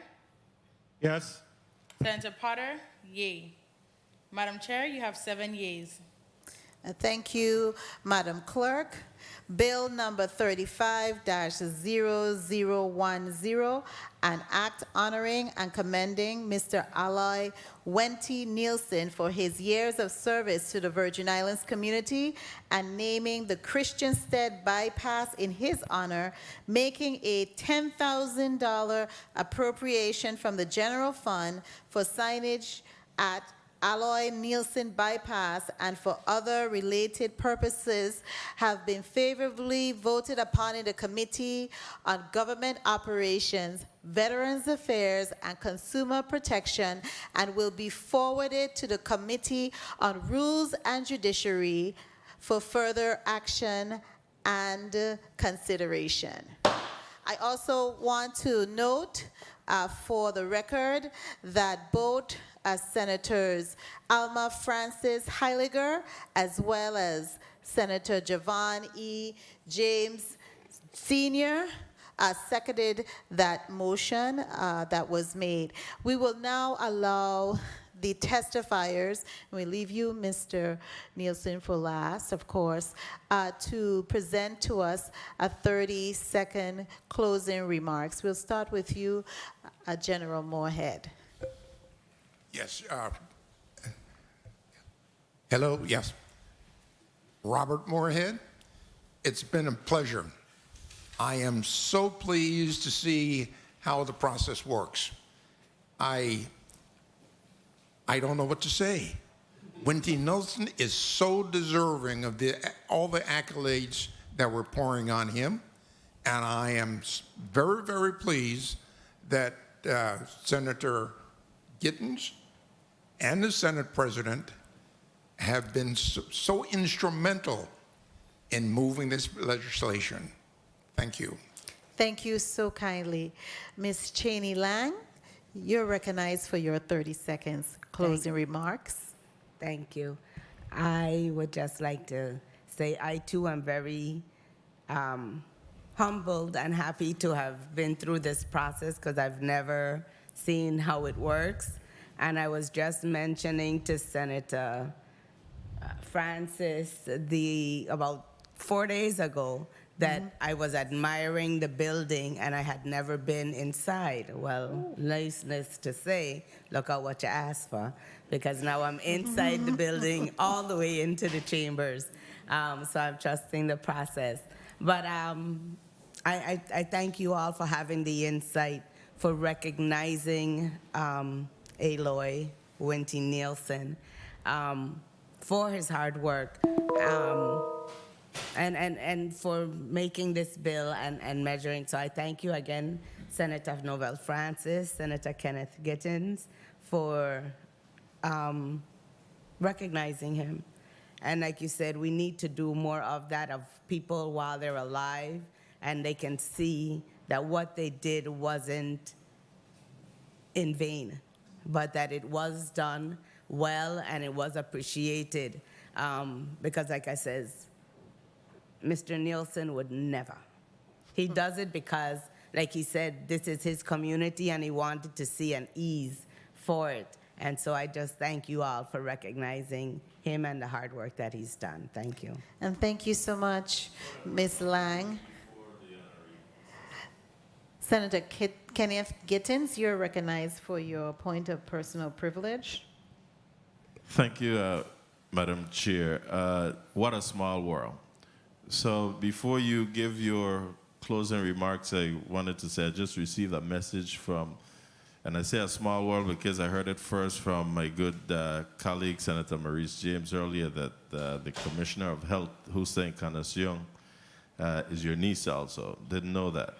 But she wanted to extend her best wishes. She's unable to be here because she's at a behavioral health leadership summit, but she sends her love and congratulations. So I just wanted to place that on the record. Thank you, Madam Chair. And you're welcome, Senator Gittens. And now for the humble man, the man who has a big heart, the giant of the man, a man as described by General Moorhead. Mr. Nielsen, you are recognized for your 30 seconds wrap-up. Well, I would say humble is the word. I'm really humbled by this whole process and what's been going on here and all that's been said about me. As you saw earlier, I sort of choked up. I normally don't get like that. You know, I want to thank my wife, Vivian. You know, she put up with a lot from me with these projects, you know. Running back and forth to St. Thomas. I used to fly like 3-4 days a week, you know, running back and forth. And, you know, she put up with a lot of it.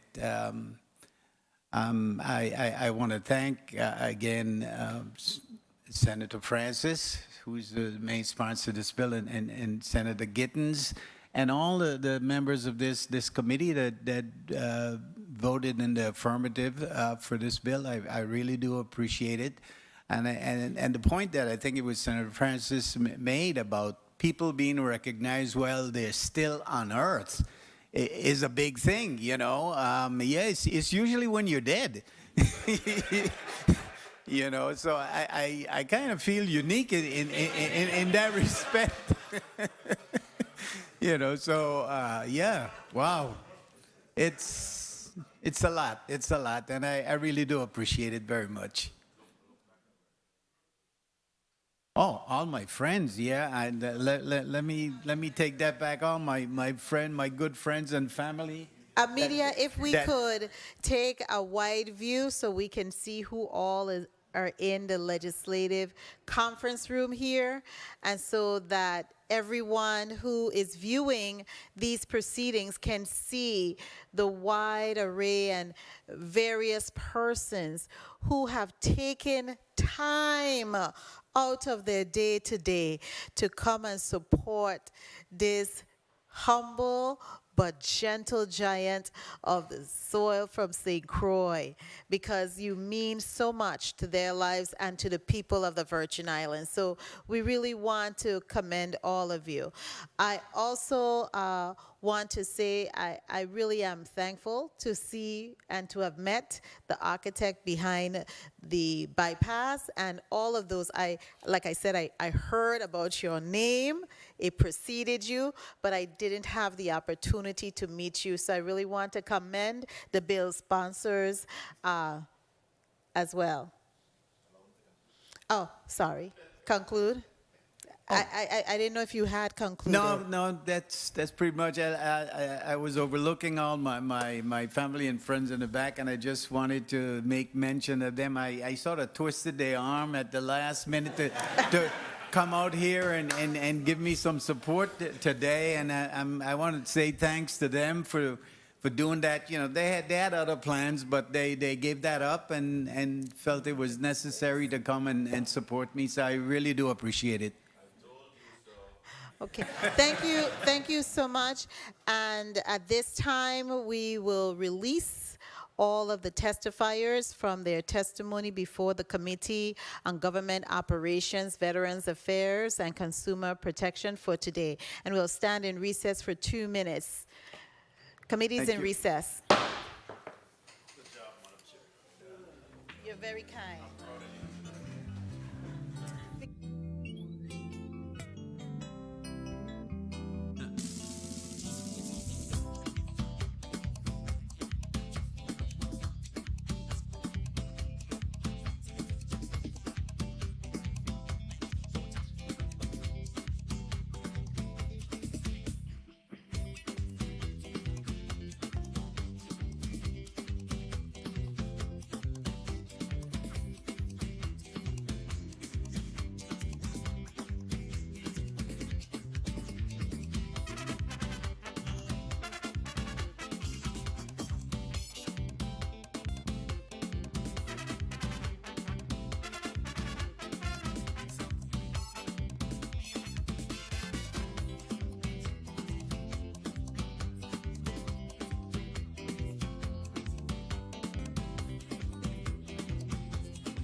And we are back on the record.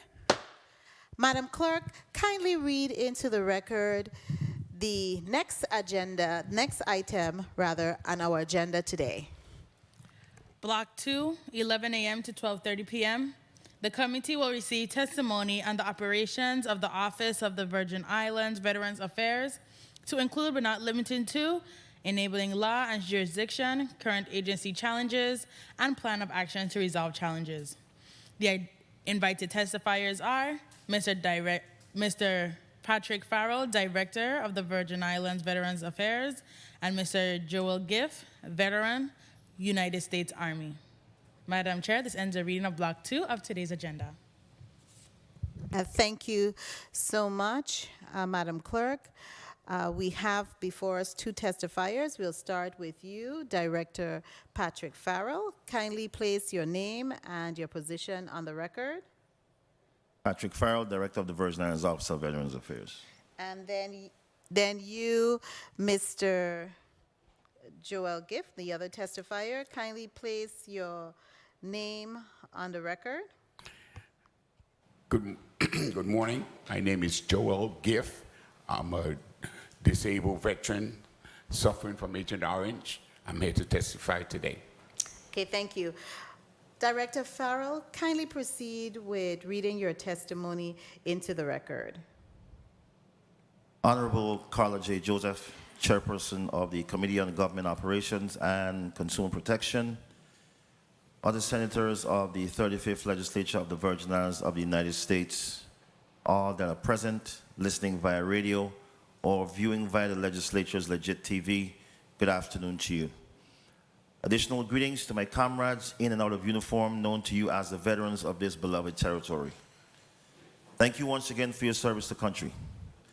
Last but never least, to the staff of the Virgin Islands Office of Veterans Affairs, to whom I refer to as the pillars of this agency, Ms. Daniel, Ms. Frederick, Ms. Gordon, and Ms. Hewitt, good afternoon, and thank you for your service to our territory's veterans.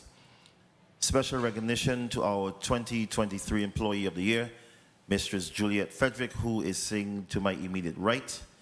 Ms. Frederick, your dedication and hard work never goes unnoticed. Thank you so very much. I am Patrick D. Farrell, your Director of the Virgin Islands Office of Veterans Affairs. Today, I'm here to provide testimony on the agency's status. On March 10, 1955, the first legislature of the Virgin Islands created a Division of Veterans Affairs within the Department of Labor with the enactment of Bill Number 21, Act Number 8. It was renamed the Office of Veterans Affairs and placed under the Office of the Governor by Act Number 5265, the Government Reorganization and Consolidation Act of 1987, and by Executive Order Number 295-1987. Currently, we are authorized and have a full complement of 5 employees: 1 Veterans Program Coordinator, 1 Program Administrator, 1 Administrative Assistant, 1 Administrative Officer 3, and 1 Agency Director. The mission of the Virgin Islands Office of Veterans Affairs is to honor the commitment of Virgin Islanders who rose to the challenge of wearing our nation's military uniform, whether voluntarily or involuntarily, by continuing to advocate on their behalf, resulting in the enhancement of their quality of life, and by striving to ensure that they receive all entitled services and benefits. Our vision will have been realized when it is blatantly evident that Virgin Islands veterans are equivalent to all veterans across this nation as it relates to federal entitlements, benefits, and services. This agency remains committed to serving all veterans in the most proficient and expeditious manner as possible. We pride ourselves on resolving the issues of every veteran walking through our doors, reaching out to us virtually or via telephone in the most timely and respectful manner.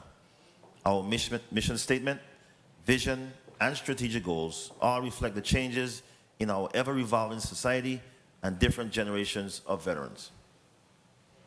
As the Virgin Islands Office of Veterans Affairs, we are staunch veterans advocates, and as such, we serve as the primary intersection on veterans issues between the United States Department of Veterans Affairs and our respective government agencies, as well as veterans service organizations, community partners, and nonprofit entities. We are second to none in providing wide-ranging advocacy to ensure earned services, benefits, and support are delivered. We continually place focus on fostering effective representation of persons claiming entitlements on account of the honorable military service of any person defined in 38 United States Code 101, to provide a medium for the exchange of ideas and information, to ensure uniformity, equality, efficiency, and effectiveness in providing services to our veterans and their family members, and maintain an interest in all veterans legislation that comes before this or any other branch of government. Our office is tasked and held accountable by the Chief Executive of this territory and the population we serve to be responsible for addressing the multifaceted needs of our veterans irrespective of age, gender, era of service, military branch, or circumstance of service. We remain positioned and ready to deliver efficient, effective, and veteran-focused services and partner with the United States Department of Veterans Affairs or any organization having an interest in our veterans. This includes the continued collaboration between the VA Office of Veterans Affairs, Vision 8, the San Juan VA Medical Center, and our local community-based outpatient clinics in enrolling veterans and eligible family members in the VA healthcare system. I cannot express upon those veterans that are not registered how important it is for them to be registered. In May of this year, Vision 8, the VA Caribbean Healthcare System, the Virgin Islands National Guard, and the Office of Veterans Affairs are partnering to host a registration fair / claims clinic on the island of St. Thomas and St. Croix for our veterans. At this event, we will have the capacity to register veterans on site, screen veterans for toxic exposures, and initiate benefit claims, just to name a few. The Virgin Islands Office of Veterans Affairs supports the full and prompt implementation of the recently passed PACT Act, which expands VA healthcare and benefits for veterans who were exposed to burn pits, Agent Orange, and other toxic substances. Our veterans and their families deserve no less. We continue to partner with the VA to provide outreach to all eligible veterans and their families about the new law and its provisions. As an example, late last month, early this month, we invited the Veteran Integrated Services Network Director, Mr. David Isaacs, and his executive team from the VA Caribbean Healthcare System to the territory to assist with the education of the PACT Act, amongst other things. This is particularly important considering the recent times or the recent intense level of television advertisements aggressively seeking veterans to join class action lawsuits to address potential disabilities from toxic exposures at Camp Lejeune. Alternatively, veterans can file a claim with VA accredited service officers, including claims examiners, for absolutely free. Veterans, please do not fall into the trap of these advertisements, which will simply take your money for a service that can be provided to you for free. Submitting a claim through an accredited state or territory's veterans claims examiner will sharply increase the chances of your claim being successfully adjudicated. Nationally, there has been a marked increase in the number of disability compensation claims submitted by veterans because of this new law. This is confirmed by published reports on February 6, 2023, by the United States Department of Veterans Affairs, which said veterans have filed nearly 300,000 PACT Act-related claims since the law took effect in August of 2022. The United States Department of Veterans Affairs medical centers and their community-based outpatient clinics across the country, to include our clinics on St. Thomas and St. Croix, have begun offering enrolled veterans a new toxic exposure screening as a result of the PACT Act. This was also verified during the most recent visit. However, if you are not currently enrolled, there are provisions for you too to be screened as well.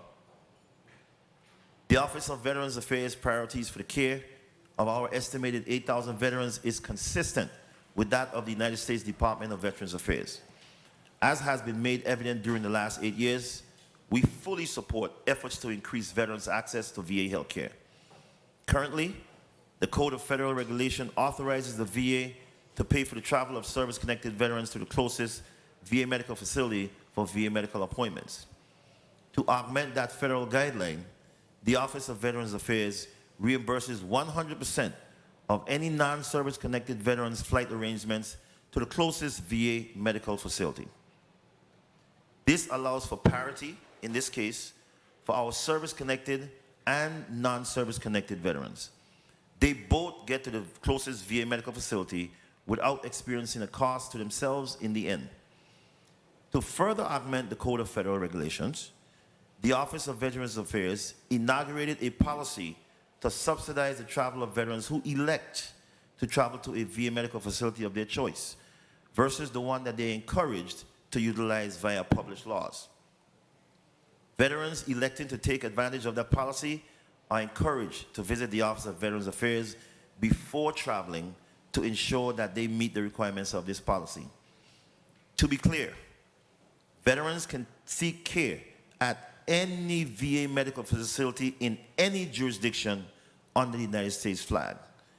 How they get there is another situation. For informational purposes, service-connected means, with respect to disability or death, that such disability was incurred or aggravated, or that the death resulted from a disability incurred or aggravated in line of duty in the active military, naval, air, or space service. Non-service connected means, with respect to disability or death, that such disability was not incurred or aggravated, or that the death did not result from a disability incurred or aggravated in line of duty in the active military, naval, air, or space service. As it relates to medical emergencies requiring transport via air ambulance, through our partnership with our federal partners, this is a no-cost event for the Virgin Islands government.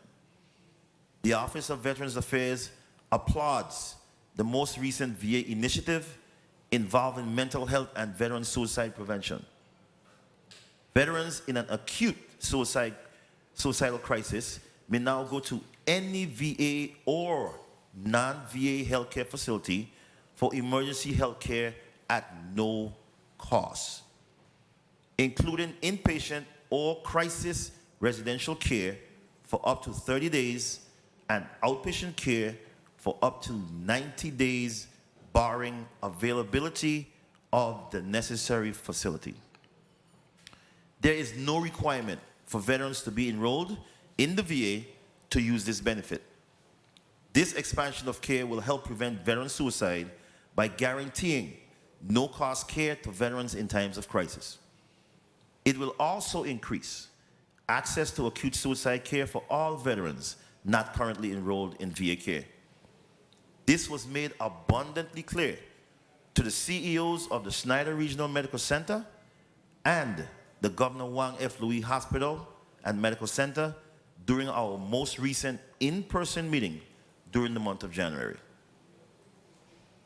The Veterans Cemetery Grants Program complements the National Cemetery Association's 155 national cemeteries in 42 states and Puerto Rico, and is an integral part of National Cemetery Association's ability to provide burial services for veterans and their eligible family members. Within the last few days, we've learned that the fiscal year 2023 budget for the grant program has been anticipated to be in the amount of $50 million.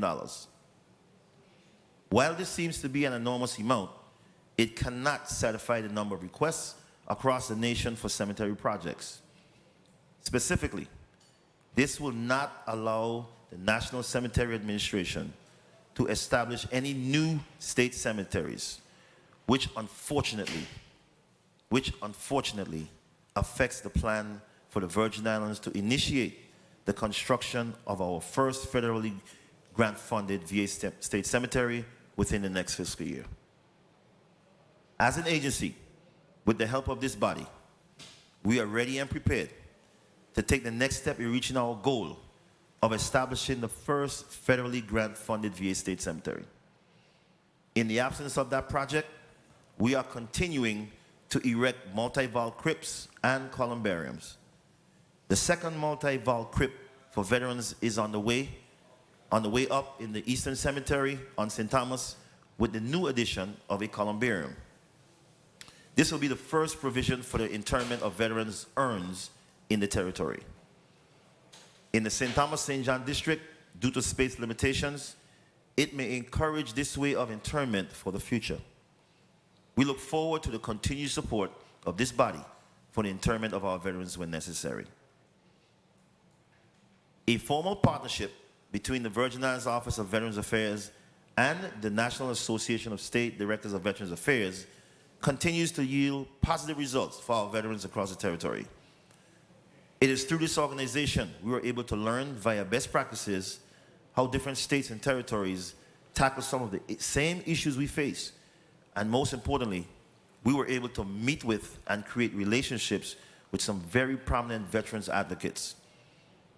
Recently, I was elected Vice President of the Southeast District of the same organization. This is a win for the Virgin Islands, simply because we now have a seat at another national table. Our story will be told. Other local initiatives include the implementation of a specialized service to transport disabled veterans to and from their VA medical appointments.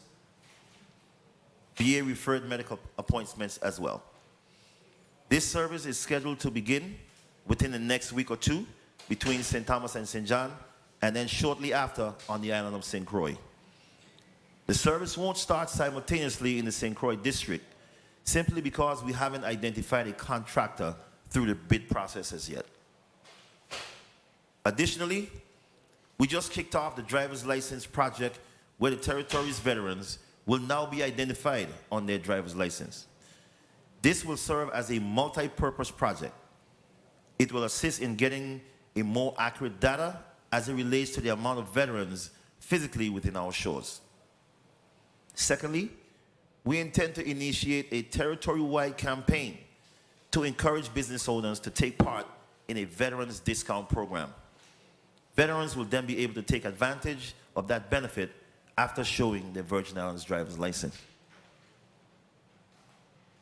Chairman Joseph and distinguished members of the Committees on Veterans Affairs, we respect the important work that you have done and continue to do to help us enhance the quality of life and the well-being of our territory's veterans and their families.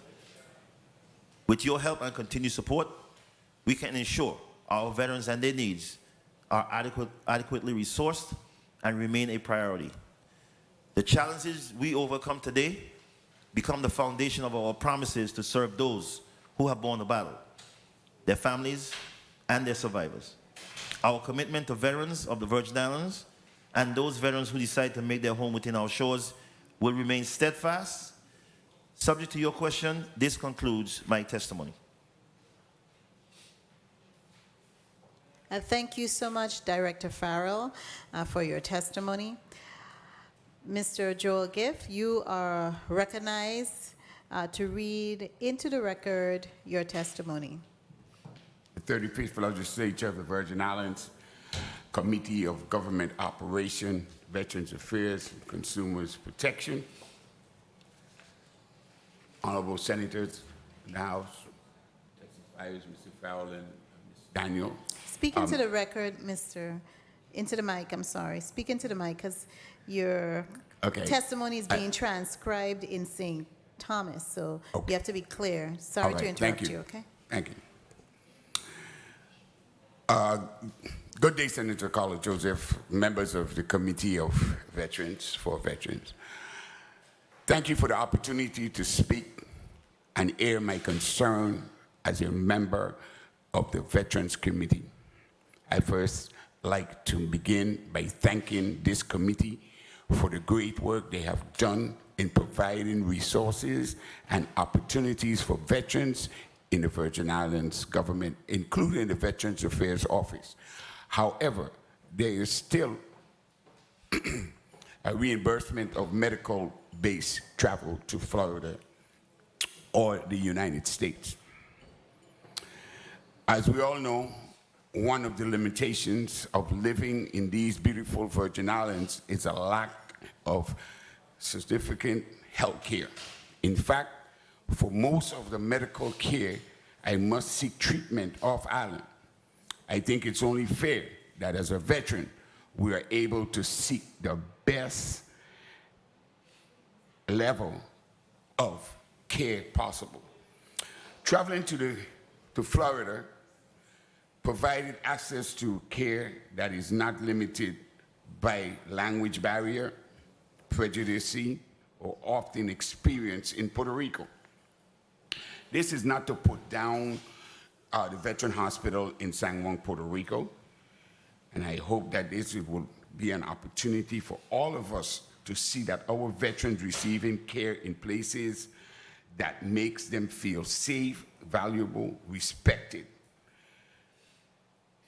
Current policy states that transportation to cover to the nearest VA hospital. But for the reason previously mentioned, I think it's important that we appeal to Washington to amend that policy. That policy is 50+ years.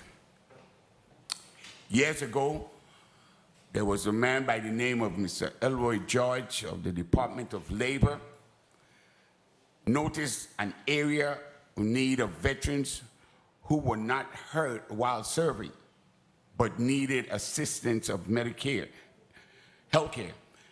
Nevertheless, he implemented a program through the Labor Department to help. And this is a part of a testimony that I want to give as history, that Mr. Elroy George saw it fit that the veterans, although they served for the country because they were not hurt, which is to be service-connected, they had to go in their pockets and pay for their ticket to go to San Juan, Puerto Rico, to the closest veteran hospital.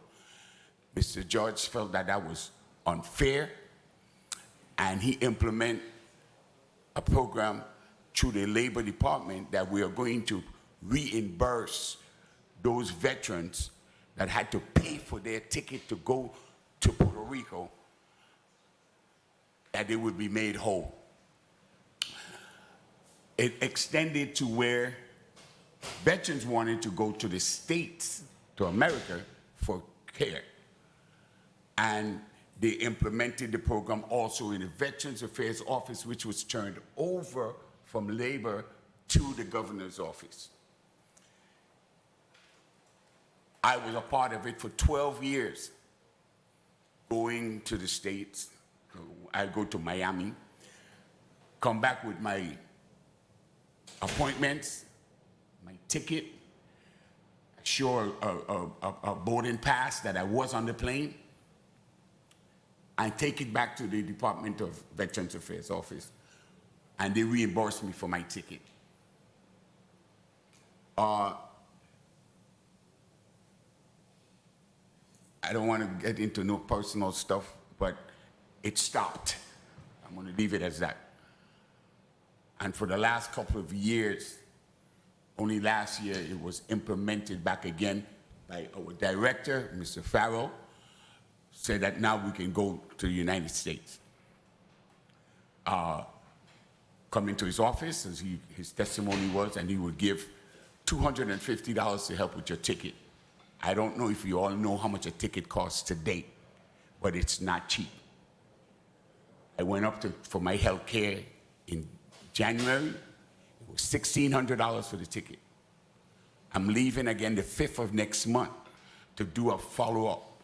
And I would like to share with my senators that it's difficult for me as a Vietnam veteran suffering from Agent Orange with all the stuff that is wrong with me health-wise. I need to be constantly under health care. We don't get it in Puerto Rico. So let me explain, please, about this situation with Puerto Rico. Puerto Rico have a marvelous hospital. If you go there, top notch. The problem that we have is to get there. 6 months, 9 months, a year after the primary care doctor put in a referral for us to go to a certain doctor. By the time they get to us, our situation is worse. I decided I'm going to Miami where I'm getting the treatment. I don't have no language barrier. I am comfortable with it. My primary care doctor makes me cry how she takes care of me. I need to go under the care that is needed for my health. It's a life and death matter for me. I don't know about anybody else. I try to get my veterans together so that we can all come together and hold hands so that we can go. I'm working with Mr. Farrell because I'm going to express what we can do to change the situation. That 50-year-old process, policy, you have to go to the closest veteran hospital, that should be thrown out. We need the governor, we need the Washington representative, Mr. Farrell, and the veterans to fight Washington or go to Washington and have them to change that policy. They would pay my whole round-trip ticket to go to Puerto Rico, but to go to Miami, they're telling me no. It's unfair. I fight for my country just like anybody else. And I'm here today that I could get help from you, your senators, and help Mr. Farrell, that we can go to Washington and have that policy change. If that policy change, a lot of veterans will go to the States so they could get the treatment that they need and they want.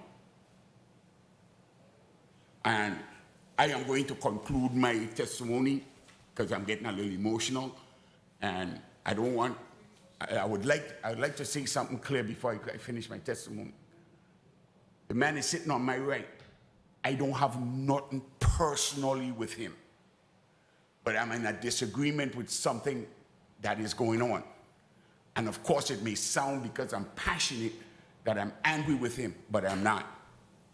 Because just like when I started 4 years ago, we couldn't go to Puerto Rico, to the States, but he made it possible now that we can go. I am in a disagreement with the money of $250, like I told the governor. By the time I buy a sandwich at the airport, I ain't gonna get a cup of coffee with a $250. So we have money, and I think the director could share that knowledge with you all. We have the money appropriated in the budget for medical travel. And I'm going to leave it there for now. Any questions that you all may have for me concerning a veteran, because I'm a veteran now that is coming before the legislature to testify of what's going on with the veteran. Farrell talks about what's going on with the department, where he's running, and may I say that he's doing a good job? But I never heard the people hear from the veteran themselves. I'm here to testify of what the hurt and pain that I have to go through for my own health. When you draft me and put me in the army and send me to Vietnam to fight the war, spray me with chemicals, and it's eating my body from inside out. I've lost my brother, I've lost my best friend. The majority of Vietnam veterans is dead. I don't know when my time will come. We have a few Vietnam veterans, and we are veterans, we're disabled, 100% disabled, and we are senior citizens. We should be more recognized from our community. Veterans should not be to the bottom of the pile. We should be to the top. We make a way for everybody now to live. Before I have to, you got to bring a beach towel for me to clean my eyes. I'm going to stop. Thank you so much, Mr. Gift, for your very clear and passionate testimony.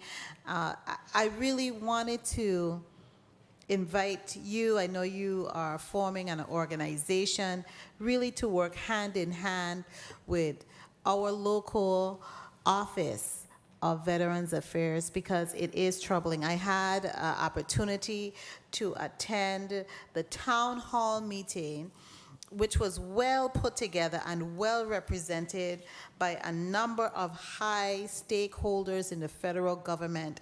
It was coordinated by our local office on Veterans Affairs on February 1st of this year. Since then, colleagues, I have been receiving a number of calls from our veterans indicating how they are treated and how long they have to wait for appointments. Director Farrell, I know you have put on the record your efforts regarding these matters, but what can we do? How can we work? And I know you just got a recently elected position because we are being treated, our veterans in particular are being treated as second-class citizens in the United States of America. And that cannot be heard or tolerated. They serve like any other veteran. And it's really troubling to me knowing the state of our health care here for the general public, but especially for the Vietnam veterans who did not have a choice and were drafted, and yet they cannot seem to get the type of service that they justly deserve. So what can we do? How can you possibly use that position that you have now been elected to, and then I'll go into a round. I just wanted to ask that question for you before we start a round of questioning, because it's really on my mind and on my heart and on my spirit. And Madam Chair, I really appreciate the question because I think for the first time I'll be able to explain what I'm about to. I think we should start off by acknowledging the fact that these questions and issues are being posed against the wrong entity, which is the state entity. The concerns that have been shared by the previous speaker are 99.9% federal United States Department of Veterans Affairs issues. He did make a point to say that we need to get together collaboratively. And that's the point. And that's exactly what needs to take place, because I understand because of the passion of the Office of Veterans Affairs that everyone thinks that everything related to veterans lies within the Virgin Islands Office of Veterans Affairs, but it's actually not so. It's just because of our advocacy, they feel that everything is our responsibility, when it's really, really not. It is our responsibility to advocate on the next level, which we do. And as I mentioned in my testimony, on our national association, it affords me the opportunity to meet with some of the higher levels within the United States Department of Veterans Affairs and continue to advocate for things like Mr. Giff has presented to us today. Okay, and I know my colleagues are going to drill down further on it because he touched on some item, but I won't drill relative to the reimbursement that we appropriate annually to the Office on Veterans Affairs. Colleagues, we will have one round of 5 minutes to question the Office of Veterans Affairs relative to their operation as well as their ability to advocate for our veterans. And also we have an advocate here who has been working collaboratively with the Office of Veterans Affairs over many years. So colleagues, one round of 5 minutes. We will begin with Senator Ray Fonseca. Senator Fonseca, you are recognized for your 5 minutes. Yes, thank you, Madam Chair, and a pleasant good afternoon to all the listening audience. I want to say thank you very much to the testifiers before the 35th legislature today. Mr. Patrick Farrell, the director of the Office of Veterans Affairs, and also to Mr. Joel Giff.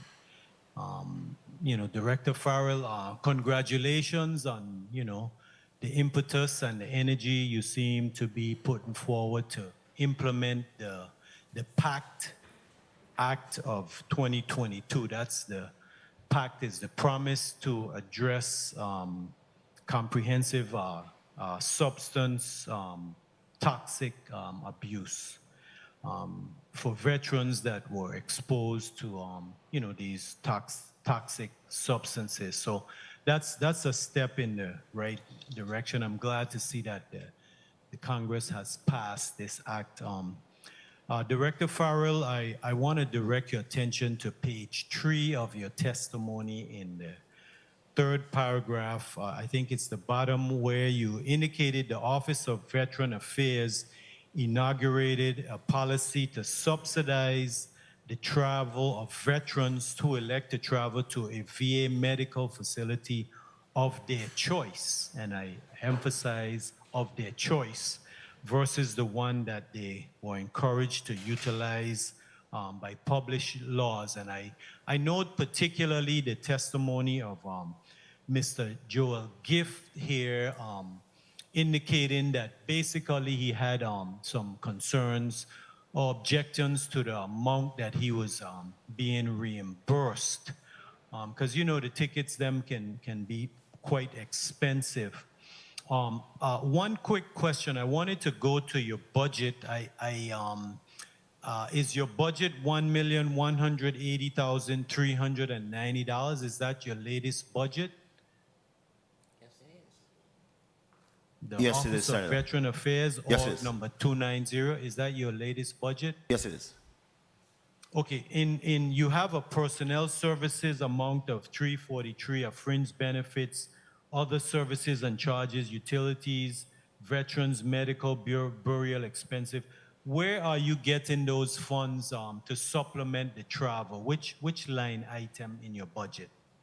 Can you indicate it for me, please? That is not actually coming directly from one of those line items. It comes from our operational budget. Okay, so what is the amount of that operating budget that you're using? Because the testifier indicated to me today, Mr. Gift, that there are sufficient funds to fully fund the travel. That's my understanding, and I want to get a clear understanding if the funds are available and they're not being dispersed. Some system, So can you indicate it for me? Do you have sufficient funds to pay for the travels? Because you indicate your policy, they can travel to the facility of their choice. And it appears Mr. Gift has decided to travel to a facility of his choice. And now the question is, he's not being reimbursed for his travel costs. So my question then is, do you have sufficient funds? Okay, to answer your question, first, I would like to first state that in his testimony, yes, Mr. Gift said that we have sufficient money 1 minute. to fund travel. Mr. Gift is not an employee of the Virgin Islands Office of Veterans Affairs, so he may not have intimate knowledge of what our budget really is. He can probably see what's online, but he does not know the intimate knowledge of how I, as the director, can control the budget. The subsidizing of the travel, you are correct. By law, by federal law, United States Code 38 allows veterans to go to any VA facility, like I mentioned in my testimony. However, the funds that is used for them to get to their facility of choice is a different situation. And if I may add, the Virgin Islands is not the only state or territory in this same situation. There are veterans in suburban areas where they have to travel 2 to 3 or 4 hours to get to their VA appointments. Very well. Madam Chair, can I just finish up? I had one very important question. You may proceed, Senator Fonseca. Thank you very much, Madam Chair. Okay, on Director Farrell, on page 4 of your testimony here, in the third paragraph, you said, as an agency with the help of this body, meaning the legislature, you are ready and prepared to take the next step in reaching your goal of establishing the first federally funded VA state cemetery. What specifically do you need from the 35th legislature to assist you to accomplish this goal of having a VA state territory? And Madam Chair, if he can answer on your time, thank you very much. You're welcome. Kindly proceed, Director Farrell. We actually need nothing at this point. We already exhausted what we were supposed to have as far as we have the legislation, we have the land, we also have the 10% match, all of which is already placed in legislation. So this body and the Office of Veterans Affairs have already collaborated. We're just now in the waiting stages of getting the 90% match from the United States Department of Veterans Affairs. And what is a time frame do you anticipate getting that matching funding from the Office of Veterans Affairs nationally? Just to follow up on Senator Fonseca's question, what is your time frame? Okay, as stated in my testimony earlier, the United States Department of Veterans Affairs, that grant program was allotted $50 million for the upcoming fiscal year. However, that money is going to be put towards cemeteries that are already established. They are not putting it towards any new cemeteries, simply because there are so many cemeteries across the nation that need adjustments or renewals within their process. They decide to use it for that, so that those cemeteries are not closed, versus putting money into new cemeteries and having ones be closed down. So they have not elected to use it for any new cemeteries. Okay, so next week's year. We do have a cemetery, correct? In St. Thomas, is there a cemetery in St. Croix as well? There is a portion of the Kings Hill Cemetery on St. Croix and a portion of the Eastern Cemetery on St. Thomas that's designated for veterans, but we do not have a particular cemetery. We just have a portion within the government, VI government cemetery. Okay, thank you so much, Director. We will now move on to the next testifier, next senator, Senator Milton Potter. You're recognized for your 5 minutes. Thank you, and good afternoon, Madam Chair. Good afternoon to Director Farrell. Good afternoon, colleagues, and to the people of the Virgin Islands. Just to piggyback on what the former speaker asked you, Mr. Farrell, I don't know if you mentioned it in your testimony. Where is the property for this new VA State Cemetery going to be? Where is that cemetery slated to be? And I know you've purchased property for it. It's slated to be directly west of the Veterans section in the Kings Hill Cemetery on the island of St. Croix. Okay. So that'll be on St. Croix, but you won't have a similar state cemetery on St. Thomas. Eventually, yes, we're doing one at a time. So the first one will be on St. Croix, and then we'll have the second one being on St. Thomas. Okay. Any sort of timelines for the St. Thomas cemetery? Unfortunately, we have to get started with the first one on the St. Croix first. So the first one, you said you got the money, you got the land, and we're just waiting for the federal matches. Okay. And what's the timeline? What is involved in actually building a cemetery? What's involved? So the requirements it's a grant program. It's a federal grant funded program. And the state or the territory, in this case the Virgin Islands, has to provide the land space, has to provide 10% match, and also has to provide the legislation as proof to us having the funds and the land space. The Virgin Islands government has already done that. So then we went into a queue of other states and territories that are vying for the same thing. And we are I think we're number 6 on the list right now. Again, unfortunately, the $50 million that's slotted for cemeteries will not be for new cemeteries for the upcoming fiscal year. Okay. Shifting gears a little bit, I know Mr. Gift provided his testimony, he was talking about issues that potentially Virgin Islanders face when they travel to the VA in Puerto Rico. And I wanted to know if you've had the opportunity and occasion to visit visit those facilities, to engage with the powers that be there at that facility, to share some of the concerns formally as to what Virgin Islands veterans experience traveling to Puerto Rico. There is the perception that the same level of care is not there, and there's a language barrier which provides challenges. Are there any validity to these concerns, and have you had the opportunity to visit Puerto Rico in your role as head of the VA locally? Senator, we are now in the month, midway in the month of March, which is the first quarter of the calendar year, and I've already visited with the leadership at the VA Caribbean Healthcare System and the VA VISN, which is the higher echelon above the VA Caribbean Healthcare Center, twice for the year already. Once when we had the executive leadership from the VISN in the Virgin Islands, they visited St. Croix and St. Thomas. We started off with a meeting with the governor and lieutenant governor, and then we had in-person meetings with the veterans on St. Croix and St. Thomas St. John. And then I recently, as recent as last week, visited the VA Caribbean Healthcare System in person in Puerto Rico and met with the leadership again. So the answer is yes. What's your general thoughts on that? I mean, you kind of hear the concerns somewhat consistently. You've intervened, you've had conversations with the leadership.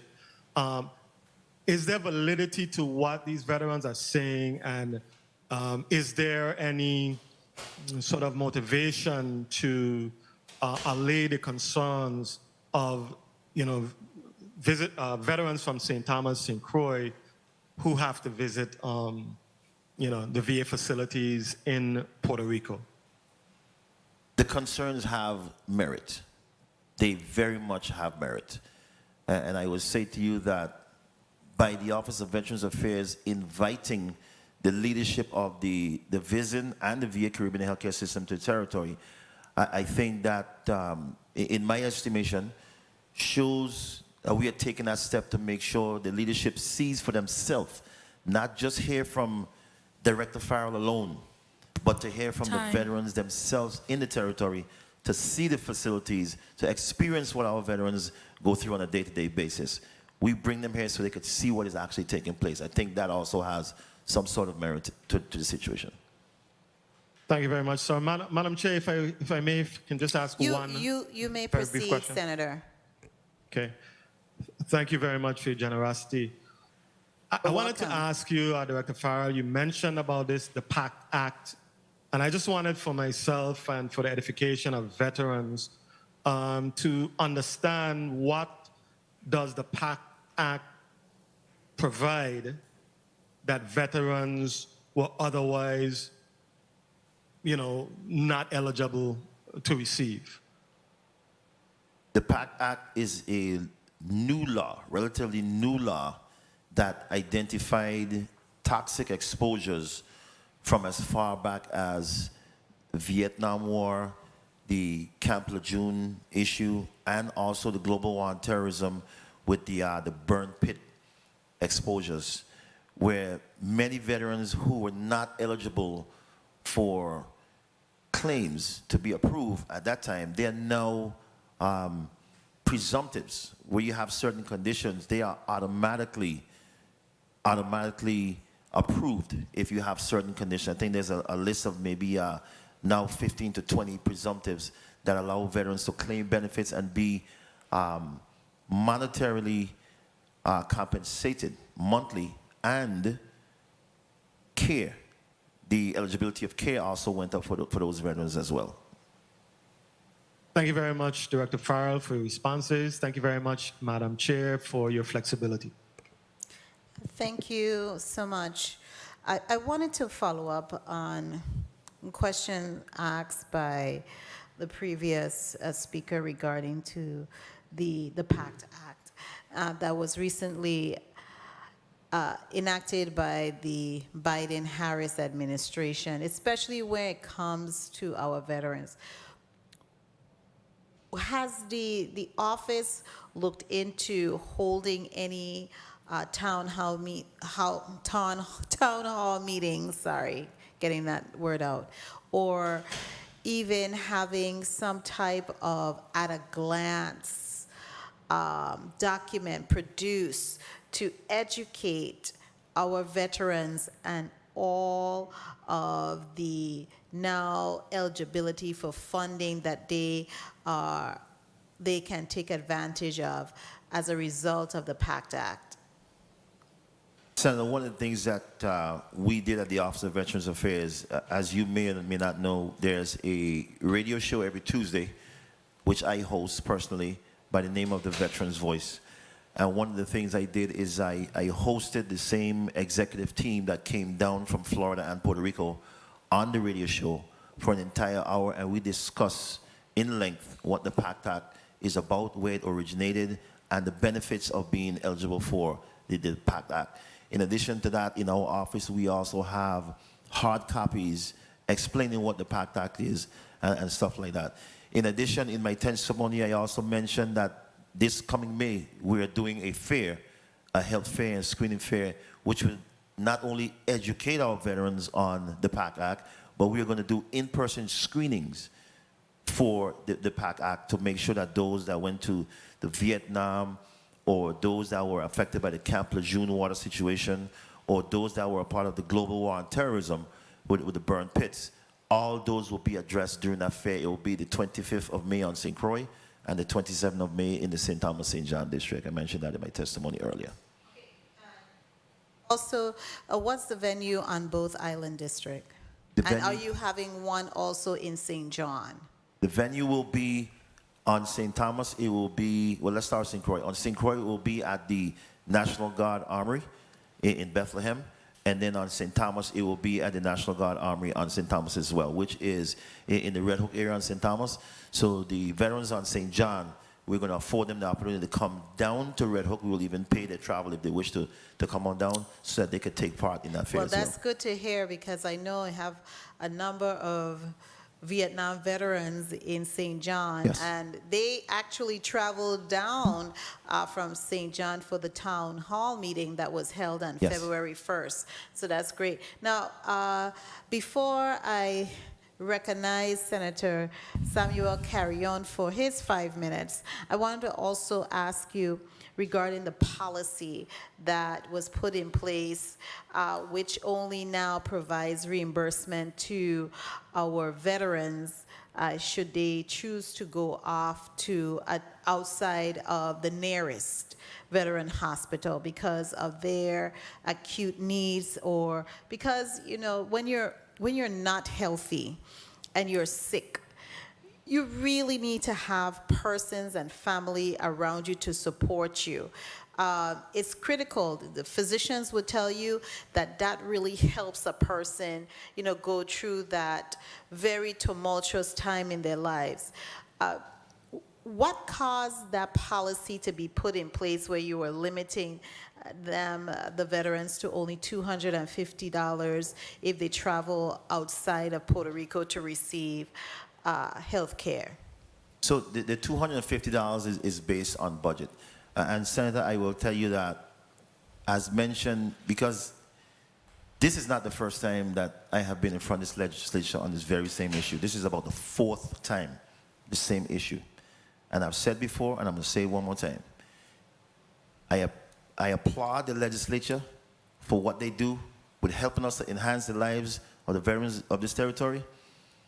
But with that, if the legislature finds it within themselves to appropriate additional monies so that we would be able to pay $1,600 per veteran for a ticket to travel to United States Virgin Islands, to United States of America mainland, I will happily implement that policy to reimburse 100% going to the United States of America mainland. Okay, thank you. I wanted to ask you, Senator Carrion, I'm going to get to you in a moment. what is the current funding level? How much do you have currently in your various accounts, specifically the Veteran Medical Travel and Death Benefit, as well as the Veteran Medical Travel Fund? And also, if you are aware of the Veterans Emergency Transportation Fund. What is the current balance? Because some of those are revolving balances.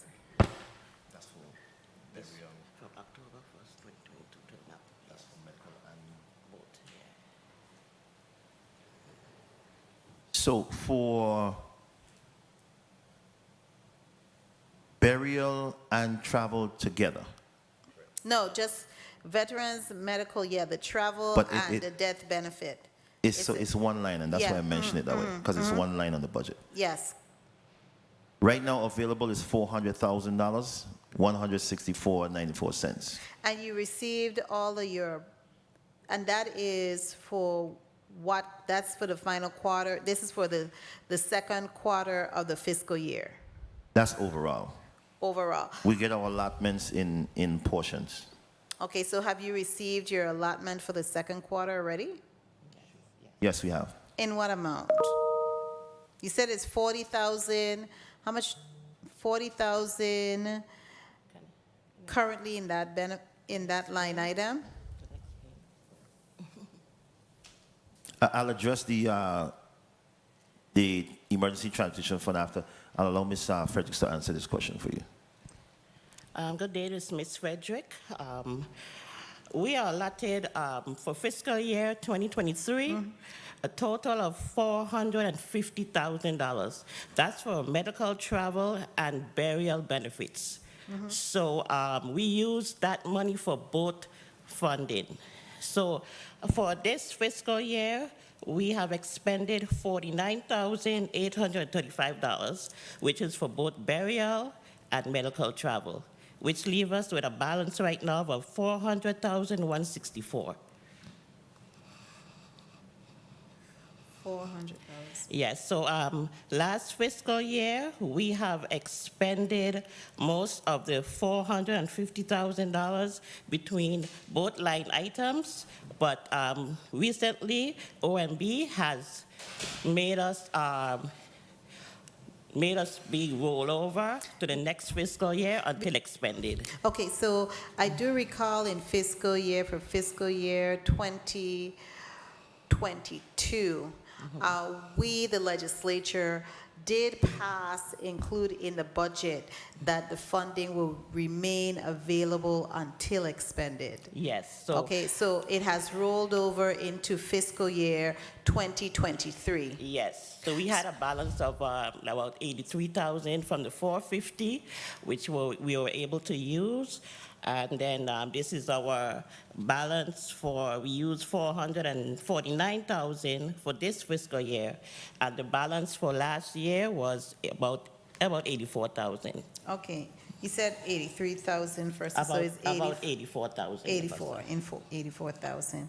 Okay, and that rolled over to fiscal year 2023, yes. correct? Yes. Okay, so you are normally allotted $450,000 for this line item.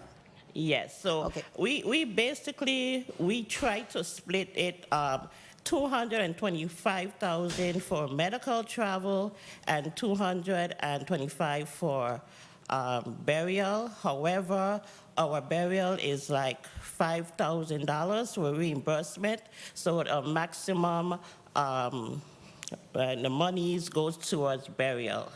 Okay. So we don't really have much, that's left over for medical travel.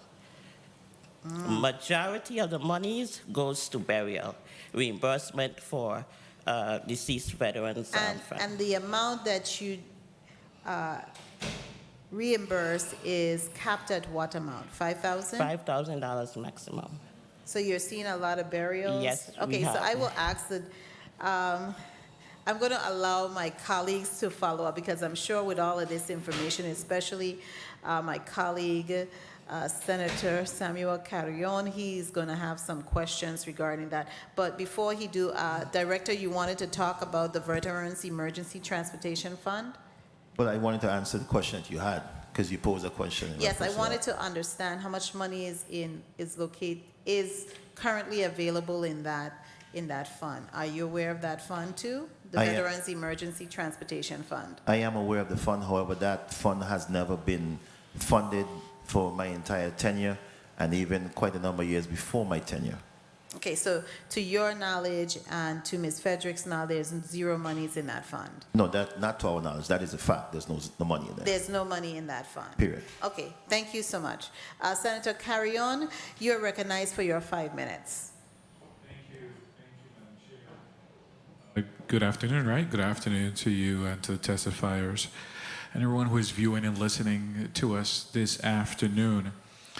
Dr. Farrell, how are you, sir? I am fine, sir. How are you doing? Good, good, good. Awesome. I would like to congratulate you on your election as the Vice President of the Southeast District of the National Association of State Directors of Veterans Affairs. I think that it's a great accomplishment. I'm glad that now we have a seat at the table, and that would increase your ability to advocate on behalf of the veterans here in the territory. So kudos to you, and I know some positive outcomes will come out of that. I know there's a lot to talk, and there are questions and there are concerns. We have a large community of veterans here in the territory. But I'm clear that there's a role that really falls within the federal government to fulfill those shoes, and sometimes that responsibility or the blame and the force of the impact falls in your office when in fact you're there to do some advocacy and fight for some of those rights. And I think you're doing a pretty good job in educating with your radio program so that our veterans and people in the community can understand the role of the office versus the responsibility that our federal government has for our veterans. Here, we honor and salute all the veterans for their service, and this body will do its part to see how and we can fit in to be able to assist. Now, the chair was asking some questions in regards to the funding, particularly that has to do with this type of service, whether it's burial or transportation. And I would like some information for my own knowledge. What's the average amount of veterans that travel to Puerto Rico to receive services on an annual basis? Do we have an average amount?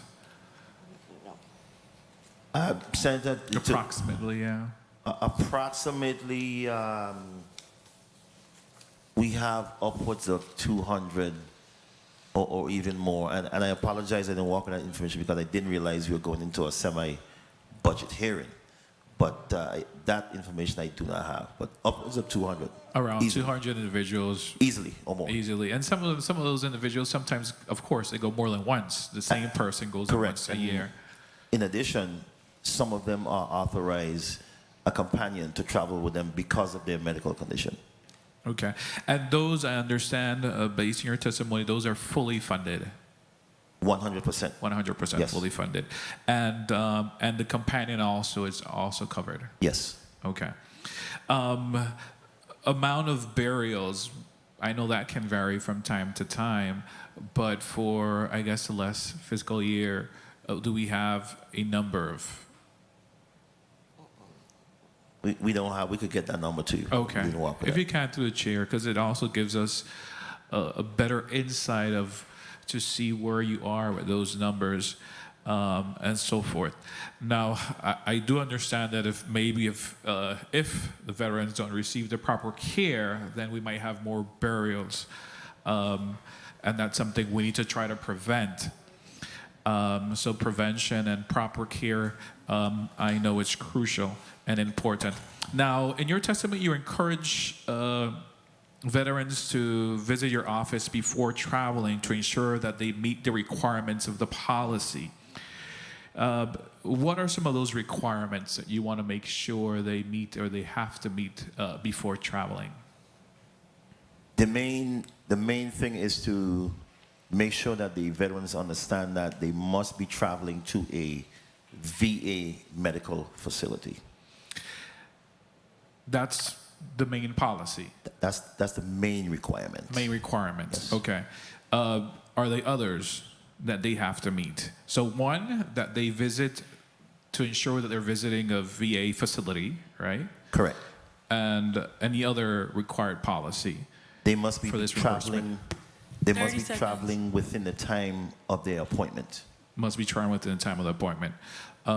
Any other required policy? I could pull up the policy and read it to you. I mean, it's Can public you knowledge. just submit that to the chair just for our knowledge? And sometimes it's good for us to know as we receive calls sometimes from veterans. So that would be good through the chair. Moving along, can you then share with us what would you consider is your biggest accomplishment and what is your main challenge in your office thus far?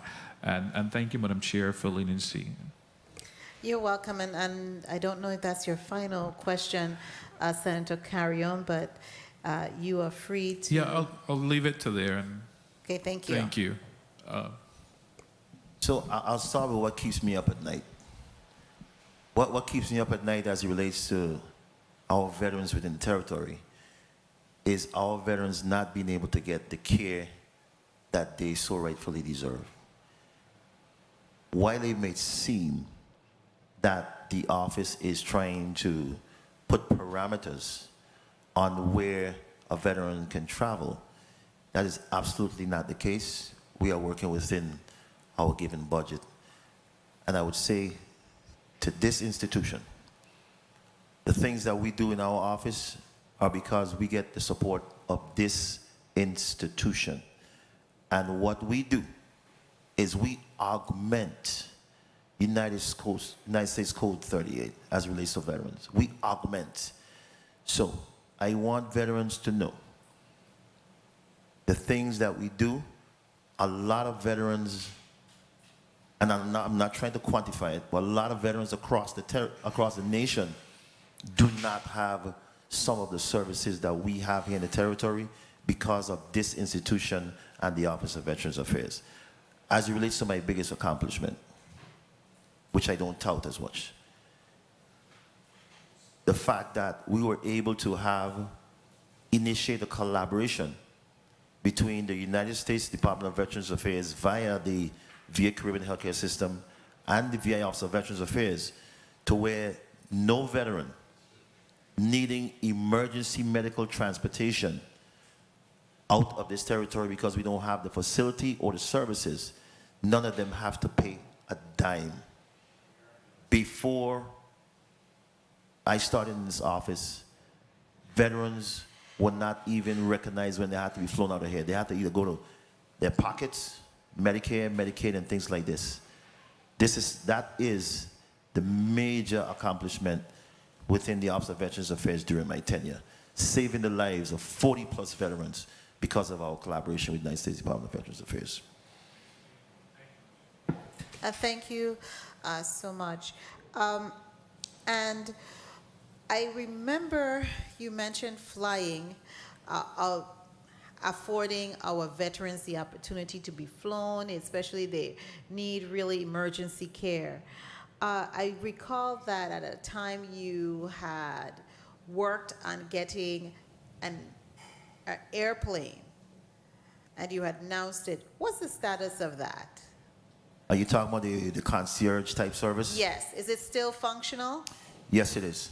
And that's another one of the accomplishments of not Director Farrell, but the Office of Veterans Affairs, where veterans that have service-connected appointments and they're traveling to Puerto Rico, they're able to travel on a private charter that the United States Department of Veterans Affairs, again, pay 100% of that bill.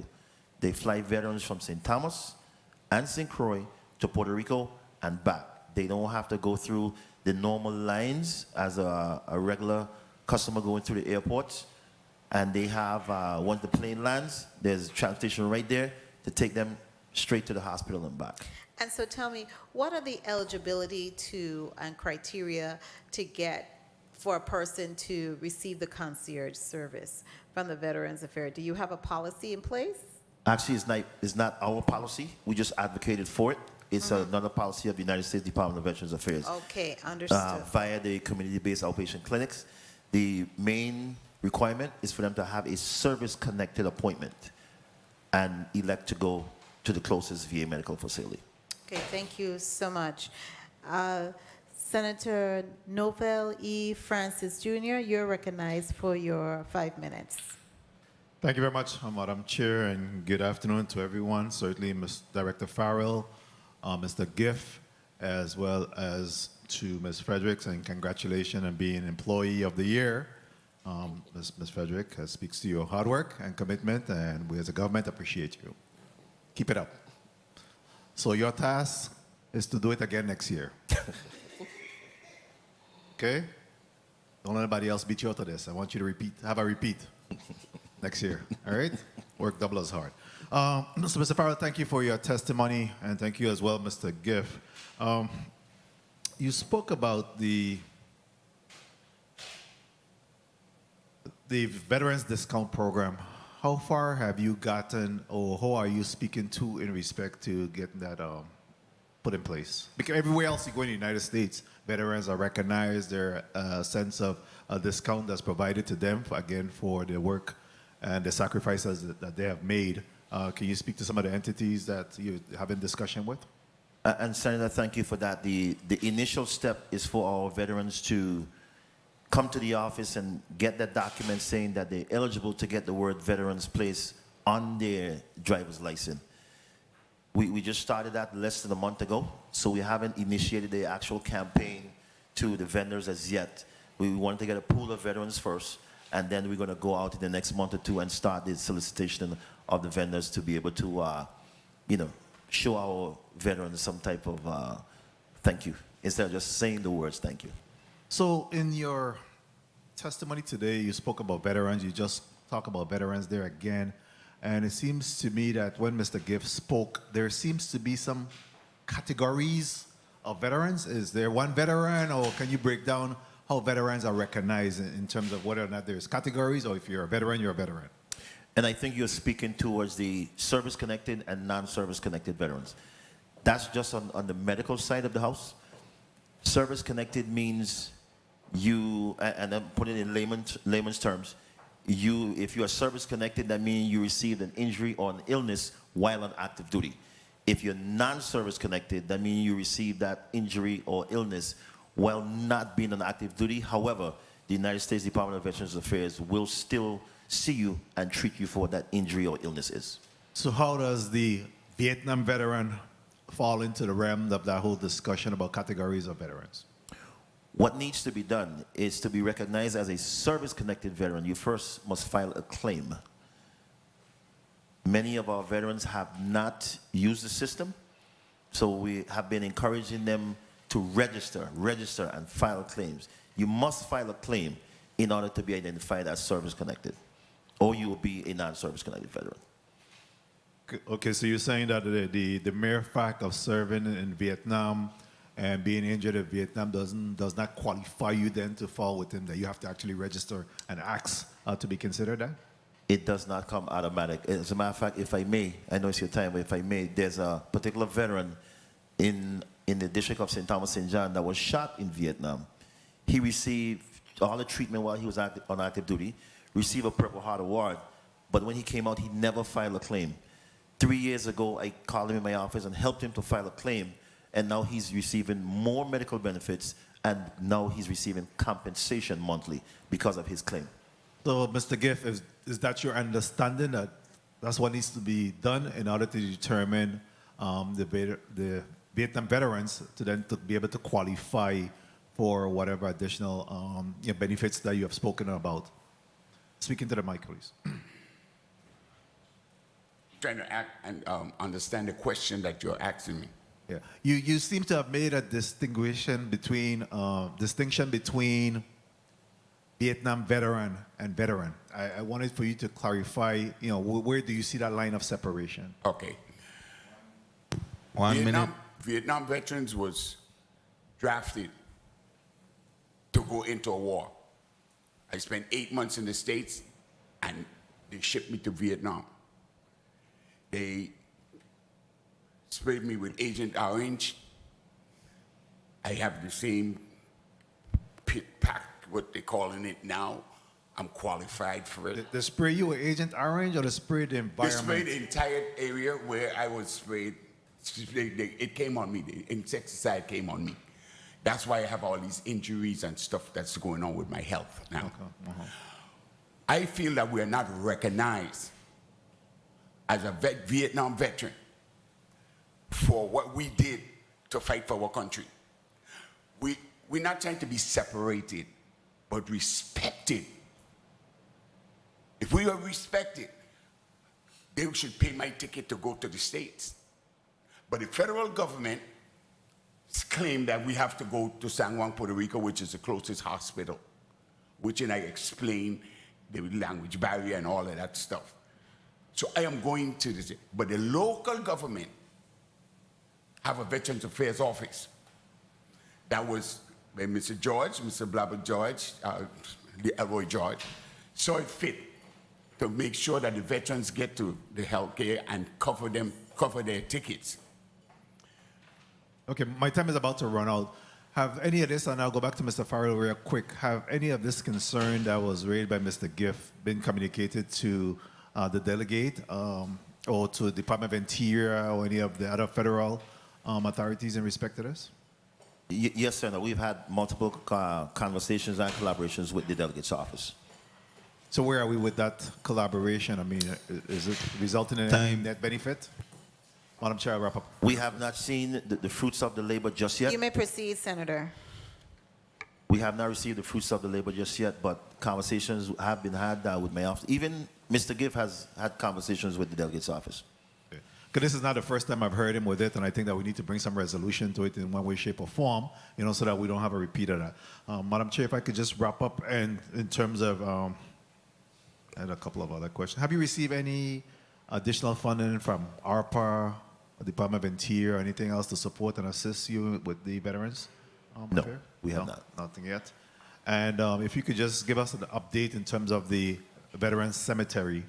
I know that you mentioned it briefly in your testimony, but where are we in terms of getting our Veterans Cemetery up and running here in the Virgin Islands? Okay. I did, and Senator Carrion had the same concern and question as relates to the cemetery. We, in the Virgin Islands, meaning the Virgin Islands executive branch and legislative branch, have done all that we need to do and supposed to do as far as being placed on that order of merit list to be able to award these funds. So now we are just awaiting for the funds. It has been stated that $50 million was awarded for the grant program. However, they're not using that for any new cemeteries. And that's the category that the Virgin Islands, unfortunately, falls in this time. So we won't be getting those funds within the upcoming fiscal year.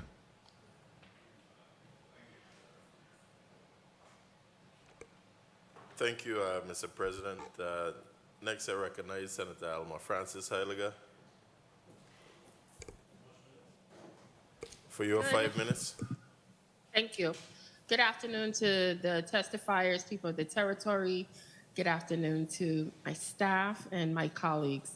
My first set of questions has to do with, I need to know, to Director Farrell, from your perspective, outside of receiving death benefits and dealing with healthcare issues, what is the next top concern you see veterans come into your office for to get assistance with?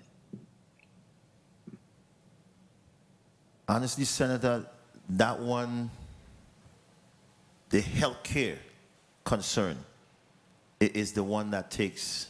It consumes most of the time. Consumes almost all of the time, Wow. to be quite honest.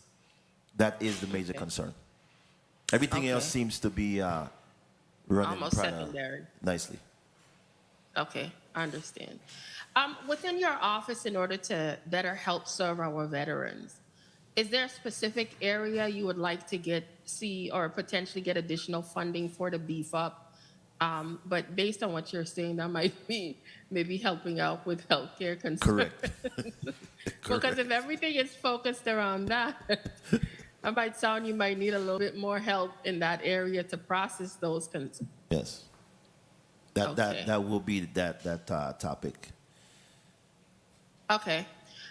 When you spoke about registering, making sure that the veterans know that they have to file claims, et cetera, and some of them don't know because of the story you just shared, outside of, say, the radio program, how have you been able to, or you plan to reach out to veterans to let them know of important information such as that? I do have quite a few ways that we do outreach. Okay. One being the radio show that I mentioned. Secondly, we have a website where we have all our policies and information that's we're putting out there. We also have a social media page. Uh-huh. In addition to that, we have a texting service to where every press release that comes out of the Office of Veterans Affairs, once the veteran signs up for this texting service, they just have to sign up once. And after that, every press release that we send out go directly to their personal cell phone or whatever number they give us. That way they are kept updated all the time and in real time. Okay.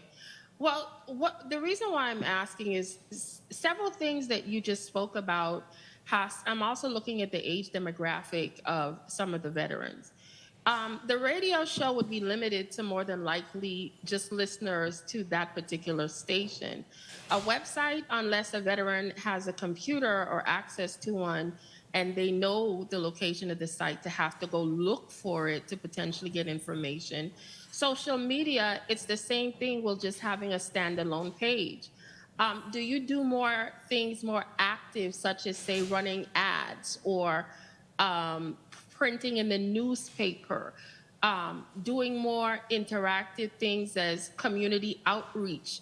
Because the things that you listed, as much as I'm sure that they do assist, 2 of them alone require people to have to come. How do you reach out? Is there anything additional you do to really, because that's one of the concerns I'm having, is understanding how our veterans get the information short of potentially coming into the office. So we do run ads on some of the radio stations, especially when it comes to our town hall meetings.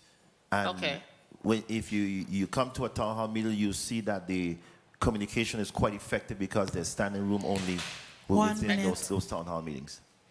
Well, I've attended some of those types of meetings, either called via the government or the veterans themselves. Right. And they do have quite a bit of individuals there really speaking their mind. It's one thing I would say about our servicemen and women. They are very vocal in their needs and their concerns and things that they feel that could potentially assist them, especially after they have put forward so much to protect and serve us. I have another question. Last term, we had a situation in regards to naming of the promenade outside here, right in front of the legislature. And this question is posed to both the director and our guest here. Do you guys have any opposition to that promenade being named after a veteran, or maybe a series of veterans, or do you think it should be open, free for all? Your thoughts?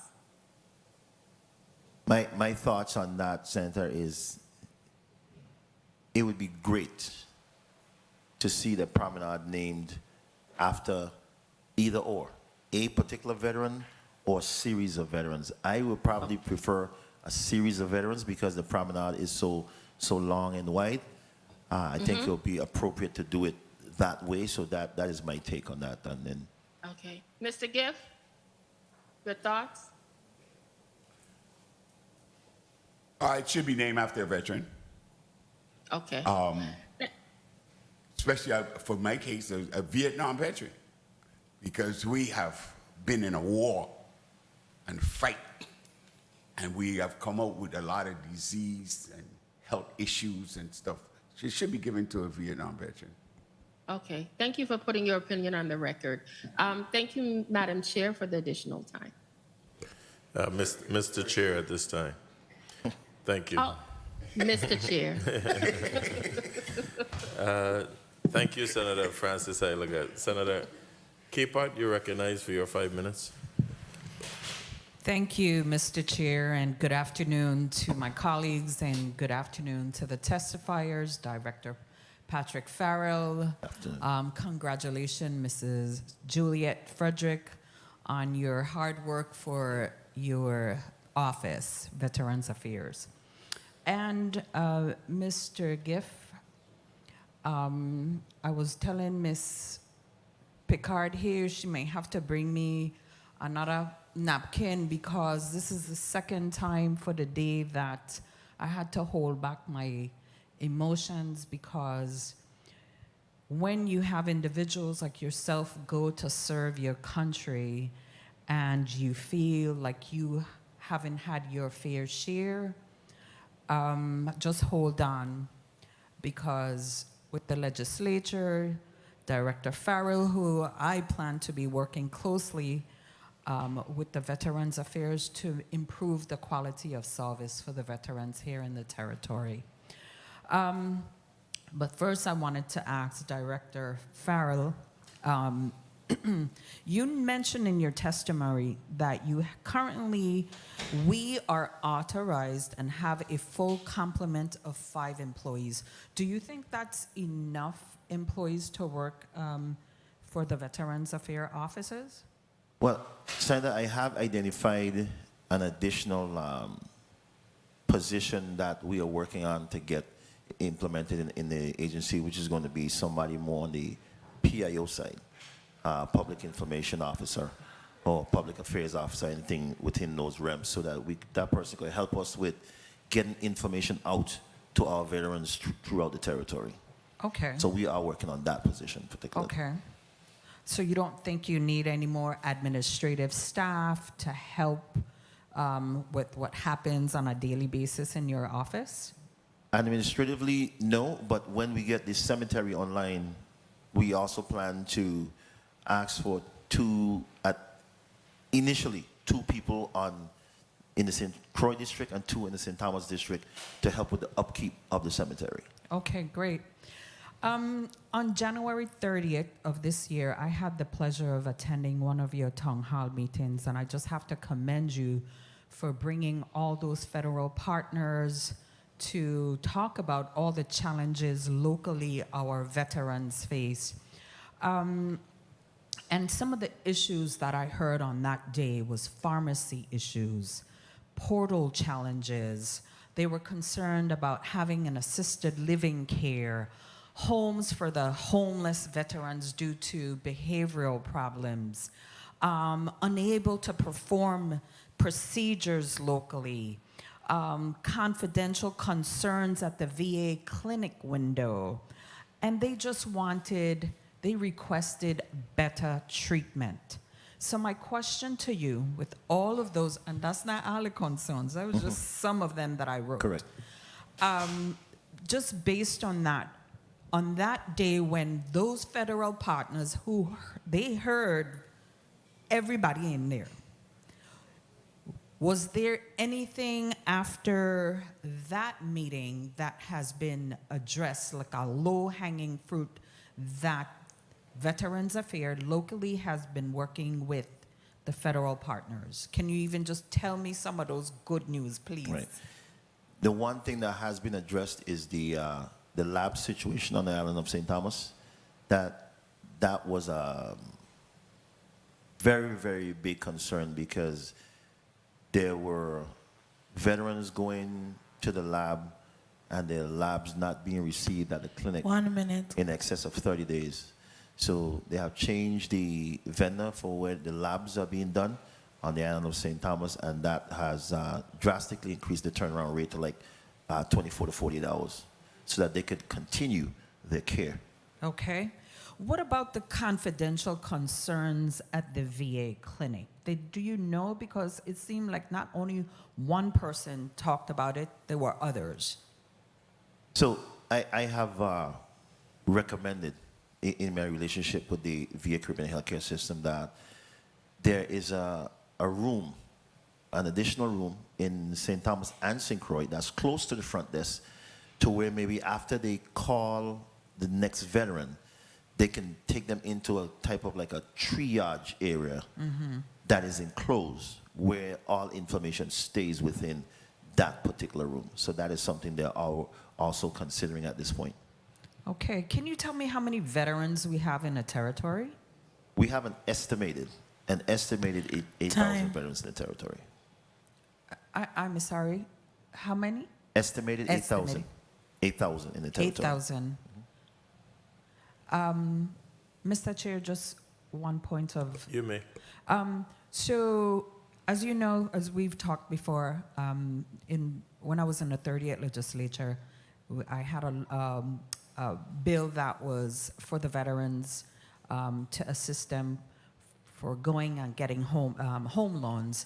That was $220,000, and it has been increased. I'm bringing back legislation again to increase that loan amount from $220 to $350. You think that would be helpful addressing some of the home issues here in the territory for our veterans? That will absolutely be helpful. Absolutely be helpful. I think one of the things we need to look at with that as well is the way how the homes are funded.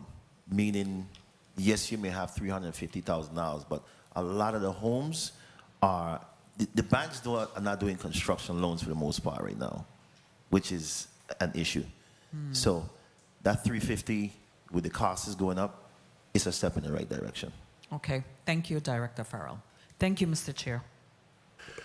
Thank you, Senator Capehart. Now we'll recognize our vet, Senator Maurice C. James, for your 5 minutes. Thank you, Mr. Chair, and good afternoon, Virgin Islands. Good afternoon, everyone. Testifiers. Well, there's the other veteran on St. Thomas. I don't see him, but we serve together. Mr. Farrell, of course, you and I go way back. Yes, ma'am. And I also experienced some of the issues. It's just on St. Croix, when you go to the VA clinic, it's simply just how the office was set up. How it's set up, yes, Yeah, configuration. and so I appreciate, because I had that same issue with having to talk with everybody right to the right of me. I wanted, though, to address the issue of homelessness. In the last committee hearing we had on housing, and I didn't bring the notes from it, but one of the nonprofit organizations talked about the homeless veterans in the VA. And I was wondering, are you engaged, interfacing with these nonprofit organizations and finding out how to help the homeless veterans? Absolutely. The primary nonprofit organization that we are engaged with is MTOC, Meeting the Needs of Our Community. That's the one. That's the one that reported on it. I figured. And they have offices in the St. Croix district and the St. Thomas St. John district, as you know. They serve as, we serve as a referring agency for them, because they also receive a grant from the United States Department of Veterans Affairs annually to be able to assist with housing our homeless veterans once they meet the requirements. Okay, that's what I was gonna ask. What are the requirements? But that was the organization that spoke about the homeless veterans. What are the requirements? Because at the last town hall that I also attended, one of the men in front of me told me he was homeless, and I was wondering, why? Why would we have homeless veterans in the Virgin Islands? So with organizations such as those, there is a cap on the amount of money that you could be making to receive services from those organizations. Unfortunately, many of our homeless quietly receive monies that they don't disclose. By that I mean, some of them are receiving compensation monthly from United States Department of Veterans Affairs in addition to Social Security and the likes. And when they receive those monies, you cannot receive those monies and still be getting another set of federal subsidy from the United States government once you meet that, you pass that threshold. Okay, so we need to solve that problem. So let me ask this. Is there any way that maybe ARPA funds could be used to, I'm just throwing it out there, for us to come up with some type of program to help people like this man, because you're saying disability, they get disability service connected, and it says 100%. And then also Social Security. The combination of those would make them ineligible for some of the programs. Services. That's what you're saying? Absolutely. Because in some cases, I could give you an example. In some cases, like you just mentioned 100%, so I'm going to use that one. Yeah. In the case of a 100% service-connected veteran, that person could be receiving in excess of $3,000 per month. Right. And then Social Security, depending on what Their income. Yeah. income and job was throughout the years, they could be receiving an additional $2,000 per month, which takes them to $5,000 per month. The nonprofit organization would absolutely not be in a position, because of the thresholds and the accountability put in place, to afford services to that person, not making $5,000 a month. Okay, I heard you on my way here talk about the Vietnam veterans. My uncle just last year passed away because he got the Agent Orange. He was one of the victims of that. May I conclude? You may conclude. I'm just wondering, are the Vietnam veterans? You mentioned that you were able to go back and help him get disability? Yes. Okay. So are they aware of that though? You know, because maybe that's one of the issues that we're facing too. People not knowing. I think the issue is many Vietnam veterans know what's out there for them, but because of what took place during the Vietnam era, the way how they came back and how they were treated, they were not satisfied with that, and because of that situation when they came back, a lot of them up to this day has not used any of the VA medical services that is available for them. And they chose to do that, many of them. There are many of them that use the system, but many of them that do not, because they were not in agreement with being drafted, having to go over there, and the treatment that they receive when they return back to the mainland America. So some of it is by choice. Oh, okay, thank you. Anger and bitterness combined. Yes, ma'am. Thank you for your answers. Thank you, Mr. Chairman. I appreciate the time, additional time. Thank you. And before I recognize the committee vice chair, Senator Javon James, you just responded to the speaker before the last that we have a tune of some 8,000 veterans in the territory. Correct. Now, these are 8,000 documented veterans that you speak of. Of the 8,000, how many of them are actually physically in the Virgin Islands? Physically in the Virgin Islands, I would say at least 6 of the 8,000. And so do you have this data, or are we just guessing what we have? So I will say to you that we have recently contracted a vendor to help us get the actual number of all our veterans here in the territory.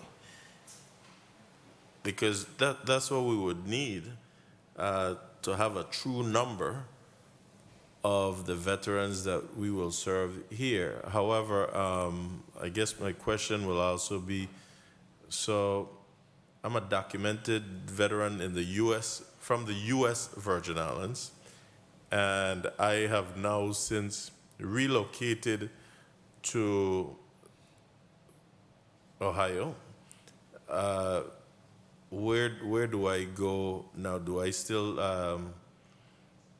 count on the Veterans Affairs Office in the U.S. Virgin Islands, or in the state of Ohio where I now live? So that is actually a choice of the veteran themselves, because they can remain with their home of record being the Virgin Islands and get everything out of the Virgin Islands. However, most importantly to note is that while my office may have 8,000 files on record, that's not what the United States Department of Veterans Affairs is reflecting, simply because a registered veteran in the Virgin Islands Office of Veterans Affairs is not a registered veteran in the United States Department of Veterans Affairs, because they may come to our office, but that doesn't mean that they will go to the VA clinic on St. Thomas or St. Croix. Documented in St. Thomas and St. Croix, we have 1,400, I think it's 1,410 veterans on the island of St. Croix and 1,420 on the island of St. Thomas that uses services. So that's a very small percentage of the amount of veterans that we know for a fact that we have here. So I could tell you for a fact that we have more than 1,400 veterans in either one of our districts. But if you do not use the United States Department of Veterans Affairs, you're not counted as it relates to services within the United States Department of Veterans Affairs. How soon do you think you'll have this contractor on board so that we can have this data? The contractor is already on board. They have already started. They have already started? Yes, sir. Okay, thanks. Senator James, you're recognized for your 5 minutes. Greetings to the people of the U.S. Virgin Islands. Thank you, testifiers, for being here. Congratulations on being elected Vice President at the Southeast District. Southeast District, yes. And you mentioned that you now have a seat at the table. So now that you have a seat at the table, just some low-hanging fruits as far as short-term goals and long-term goals you plan to address, hopefully, with the support and the consensus of those individuals around the table now that you have a seat at the table? Well, one of the things that helped for us to do is to be able to get in the line, if I may, for the VA State Cemetery, which is going to be first on the island of St. Croix. Because before even attending the national conferences, I knew nothing about what it took to get a VA State Cemetery here within our shores. But the actual agency that does that, they are there at the conferences, and we are able to meet and get it rolling. Understood. But as far as some short-term goals or long-term goals, just a wish list. Now that you have a seat at the table, what would be a wish list now that you have a seat at the table? Thank you so much. So, the month of February, at the national conference, I met with one of the companies that design veterans' homes. This is a long-term, and I say long-term because the amount of money that's involved, and I will be coming back to this legislative body for assistance with that. It is high time for us to have our own, not VA hospital, but VA home. So our elderly veterans, when they get to that stage where they need that service and they have in-house doctors and physicians and stuff like that, we have it here. So that is my long-term goal that I'm working on right now. It's high time. Thank you for placing that on the record. I wish I can go more and more, but time is of the essence. You mentioned in your testimony that the service won't start simultaneously in the St. Croix district because you haven't identified a contractor for the bid process as yet. And if I'm not mistaken, that's a service to transport disabled veterans. When can we see some movement there when it comes to identifying a contractor for the bidding process? Well, the movement on our side was done. We put out the bid. but the person that applied to the bid was not qualified. So we're going to put the bid back out to see if we find a vendor that is qualified to do it. And when did you put that bid back out? It's not back out yet. Oh, so it's still in limbo? Because the last one just closed, I want to say December or January, in that time frame.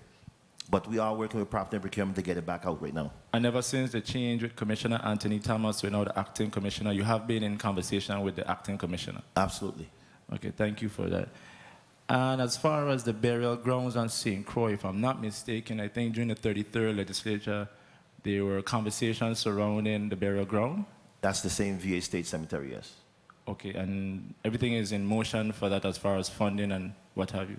Everything is in motion. We have already applied the 10% match. We already applied the land, the ownership of the land, and the legislation. So we're just in queue waiting for those federal funds to be available so that they could give us the 90% match. Okay, and I heard the governor and his team talking about a VI Slice program.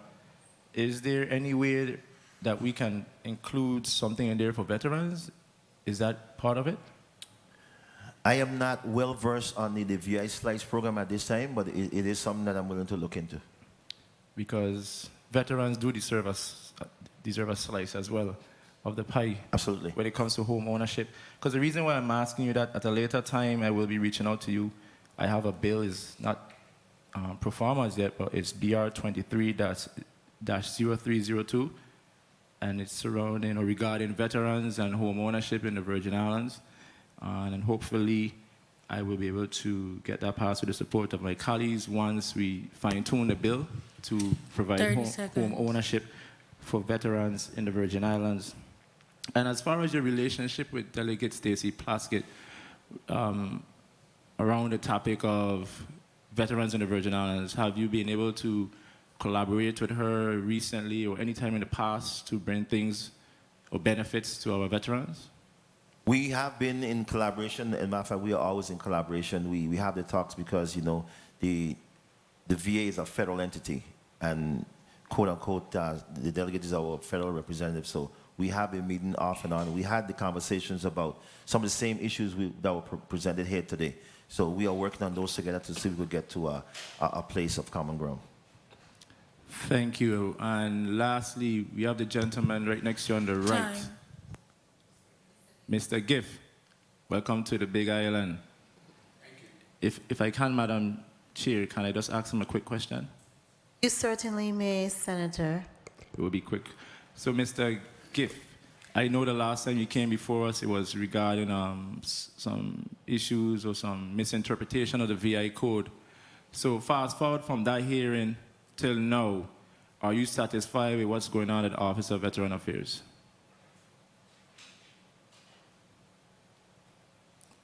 And if the answer is no, you could just explain why, and that would be it for me. Thank you, Madam Chair. No, because there's one thing that I have a pushback on that I'm not satisfied with is my reimbursement for my ticket to get to a health care.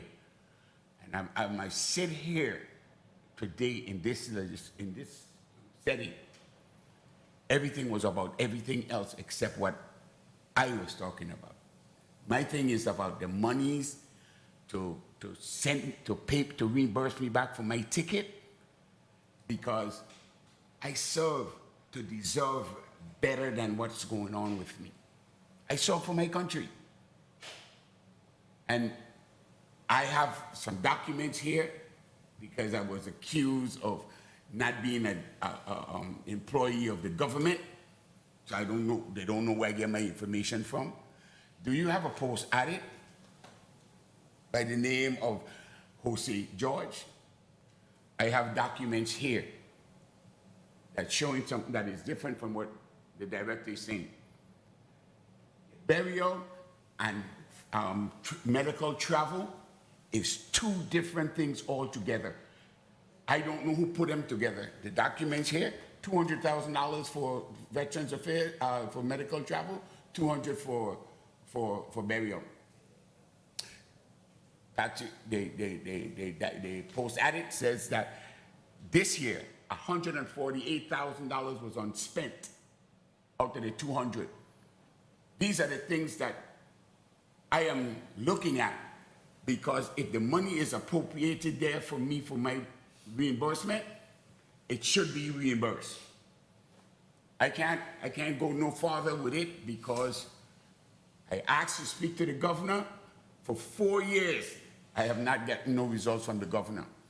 I come to the legislature for 4 years. It's hurting me. It's stressing me. Stress is not a thing that I should be dealing with when it comes to my health. My situations are life and death matter. And sometimes you got to put your pride and all that stuff aside to help your neighbor.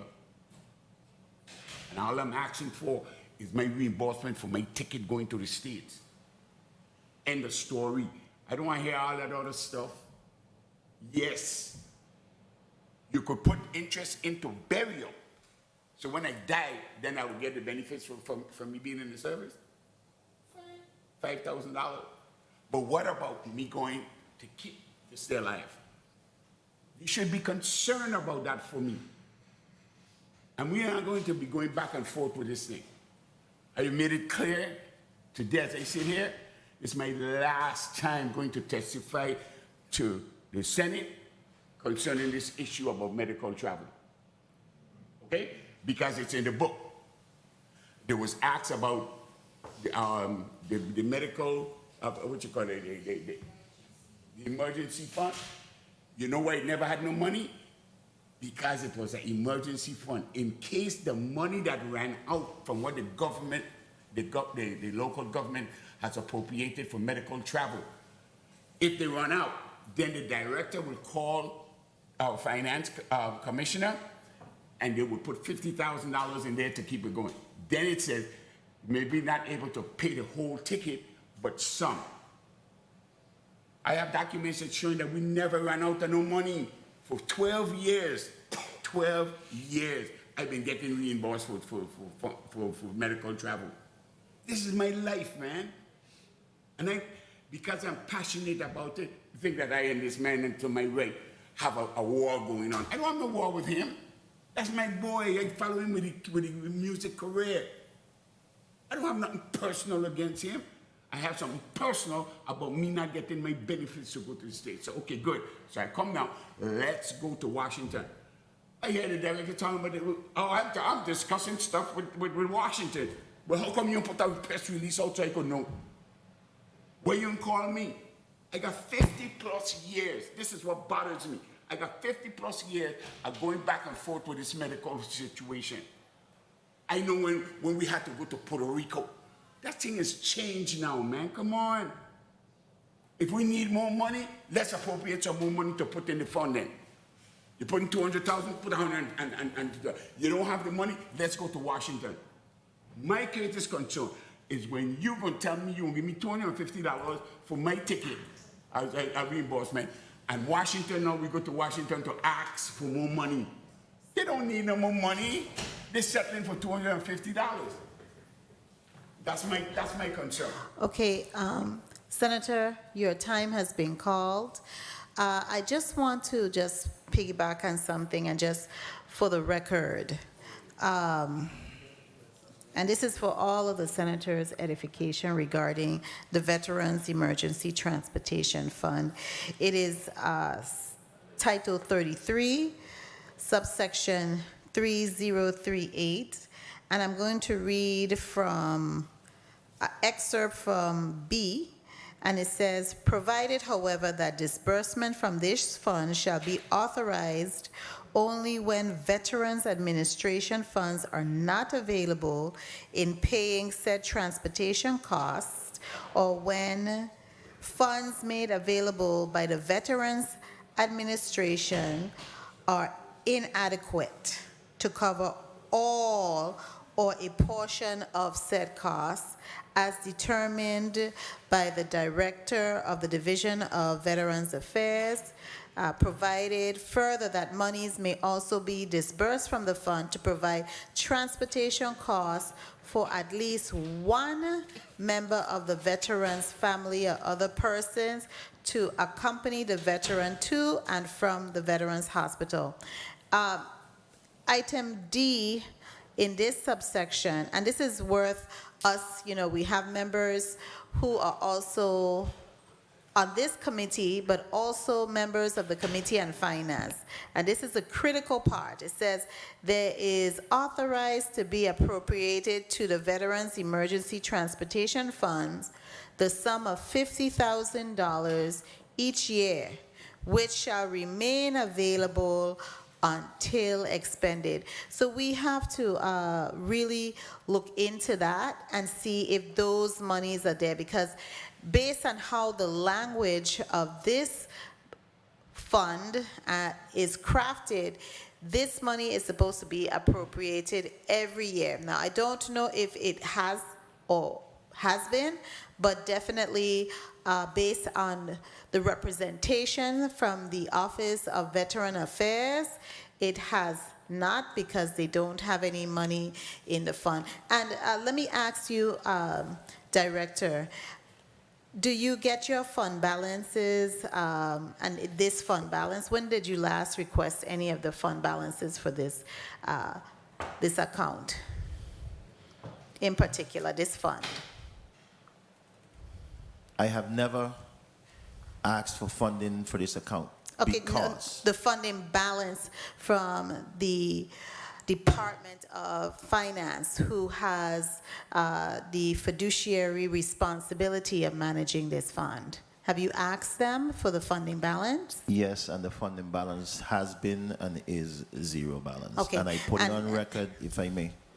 I put it on record as to why it is zero balance and why the Office of Veterans Affairs has never asked for it to be replenished. Okay, and you're putting it on record that it doesn't need to be replenished because of what? You know, Senator, I'm just asking the question. You're saying that it doesn't need to be replenished. I may have stepped out, but if you can be so kind to indicate why it doesn't need to be replenished. for the fourth time that I'm in front of this legislature for the very same thing, I'm going to state it one more time. Because of the collaboration between the United States Department of Veterans Affairs and the VA Office of Veterans Affairs, that particular legislation that you just read, in my estimation and my understanding, it is for emergencies. But you don't think... Can I finish, Senator? You may, but I just... Go ahead. Go ahead. Go ahead. Conclude. I understand it to be for emergencies. Because of the collaboration between my office and the United States Department of Veterans Affairs, we have gotten the United States Department of Veterans to pay 100% for emergency travel. That is what I mentioned earlier with the air transportation. Before I came on board, veterans were paying for that. After I came on board, under my leadership, I would say, the United States Department of Veterans Affairs is paid 100% of the emergency travel. Hence why we didn't have a reason to go and ask for this fund to be funded from the Virgin Islands government and the general fund, because the federal government is paying for it. And that travel is, just so we're clear, that travel is only for travel to... excuse me. That travel is only for emergency travel to the veteran hospital in Puerto Rico, or No. is it anywhere? It's for emergency travel wherever that veteran needs to go, based on a doctor-to-doctor consultation. Great. Now it's totally clarified, at least in my mind, because I'm not a veteran.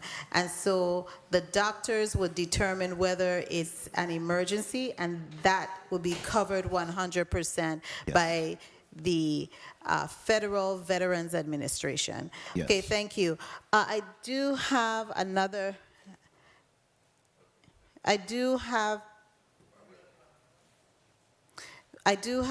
follow-up question, and I wanted to ask you in reference to one of the comments you made in response to questions from my colleague who was sitting here. You mentioned that you're right now in the process of identifying a contractor to quantify the amount of veterans who are actually veterans here. What is the name of the contractor?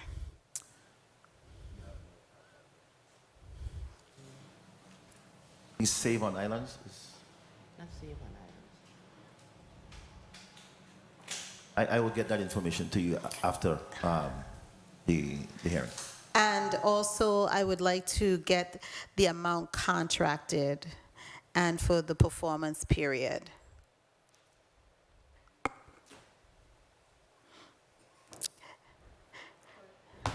Thank you. Thank you so much. Senator James? Thank you, Madam Chair. She had a point of inquiry. I just wanted to ask the director. A point of inquiry. Mhm. Yes. How many veterans in the Virgin Islands take advantage of the VA certificate for home ownership? And just some, Director Farrell, not too many people understand federal and local laws pertaining to veterans. And so I sense your frustration, but you have to remember that most people are, only 1% of people in a community are veterans. So you have to remember that you have to explain, especially when my colleagues are not veterans. So what I may understand, because I am a veteran, they may not understand. I just want to give you that advice this afternoon. And okay? I have it well received. And Thank if you. I can respond to you at the appropriate time, if it's now. You and I can talk about it offline. Thank you. Thank you so much. Senator Kenneth Gittins, you are recognized for your 5 minutes. Thank you, Madam Chair. Director, I'll be remiss if I didn't say I'm a little disappointed with your behavior there. This is like unbecoming. So if we need to take a quick break, let me know before we start. But I don't like this. Do you need a little moment to get yourself together? Absolutely not. Okay. I'm 100% together. Okay. So understand your role and that you'll be questioned here. And I'm not certain what just ticked it. But let's just maintain our cool here today.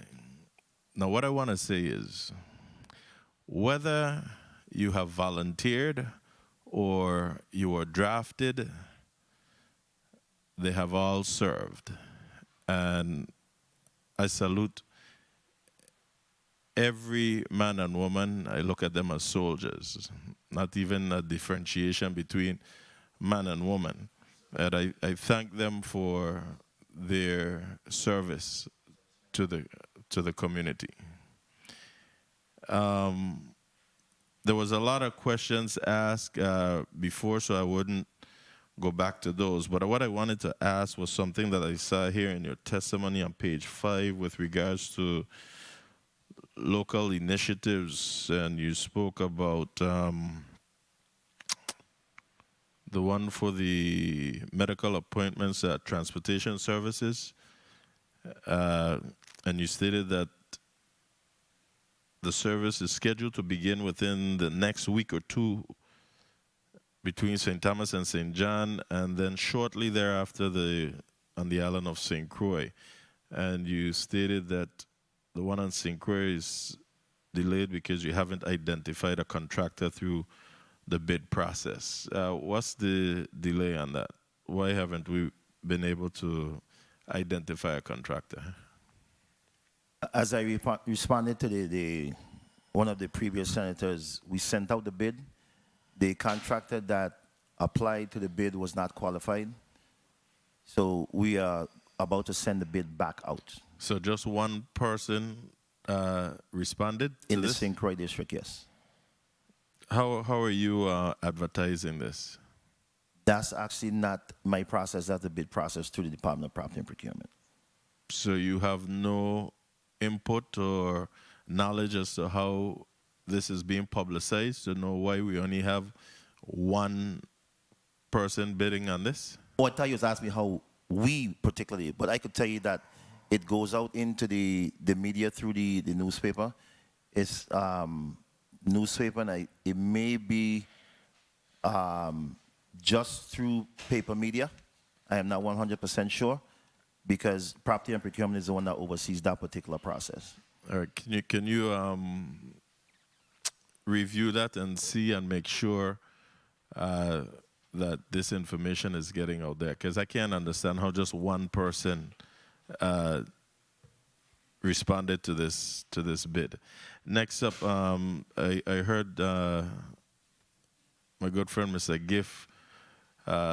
He said something there that really sent a thrill through me about if, you know, like if you're going to wait until I'm dead and give me $5,000 or whatever the case may be. I wanted to ask about the Veterans Cemetery. What's being done to make at least the Veteran Cemetery, let's start with the Veteran Cemetery since we're talking about Veterans Affairs. What's being done to make sure that we have a good veteran cemetery? I really don't like the condition of our cemeteries. Okay. The Veteran Cemetery. We applied for a federally funded grant for the territory. We submitted legislation. We submitted proof of ownership of the land, and we also submitted a 10% match as part of the package. The package was approved by the United States Department of Veterans Affairs. We are now on the order of merit list of other states throughout the nation as to who would get the funding. $50 million has been authorized for that particular grant. However, they have decided not to do any new cemeteries this year, which in the Virgin Islands falls under the new cemetery grant program. So we will not be afforded any funding from the United States Department of Veterans Affairs. However, the Office of Veterans Affairs has, on St. Thomas, we have the second multi-vault crypt in construction right now with a columbarium. And we have just started the bid process as well for the St. Croix district, because the veterans section on St. Croix just got filled. We started that bid process, and we had like 5 contractors applied to that bid. So that bid is also in process right now. So to have a multi-vault crypt on the island of St. Croix. So let's have a further conversation about this after this.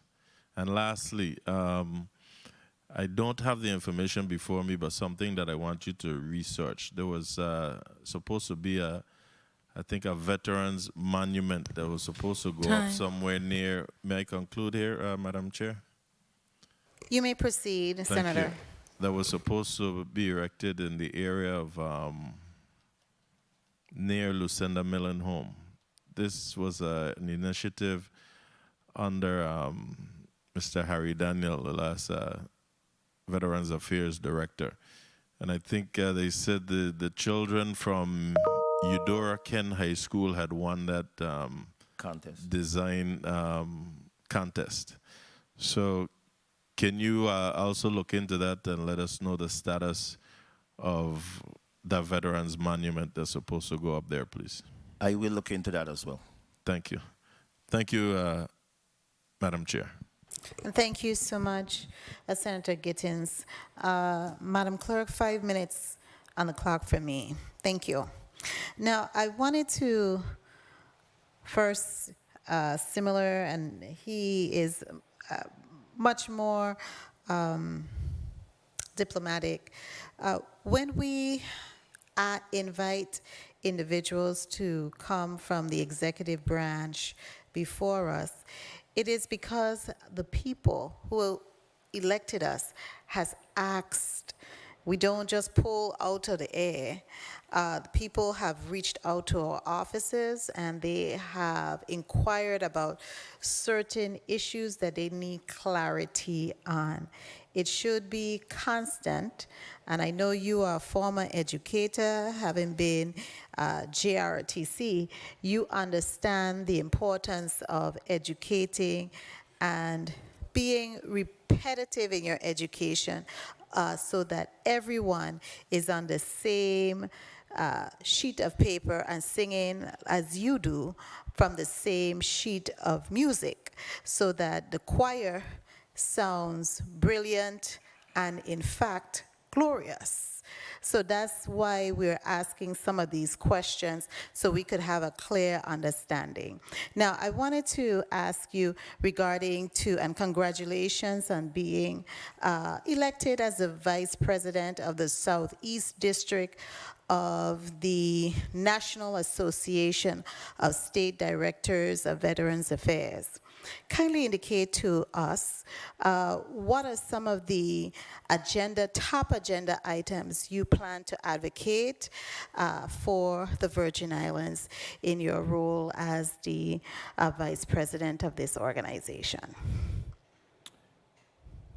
I stated to one of the previous senators, one of the big ticket items that I'm now advocating for is for a veteran state home within the territory. Yeah, because it is high time that we have this. So I have started the ball rolling as to help us get this done in the territory. Okay, and is that your only agenda item? Is there any other items on your agenda? Because I did hear that in your previous response.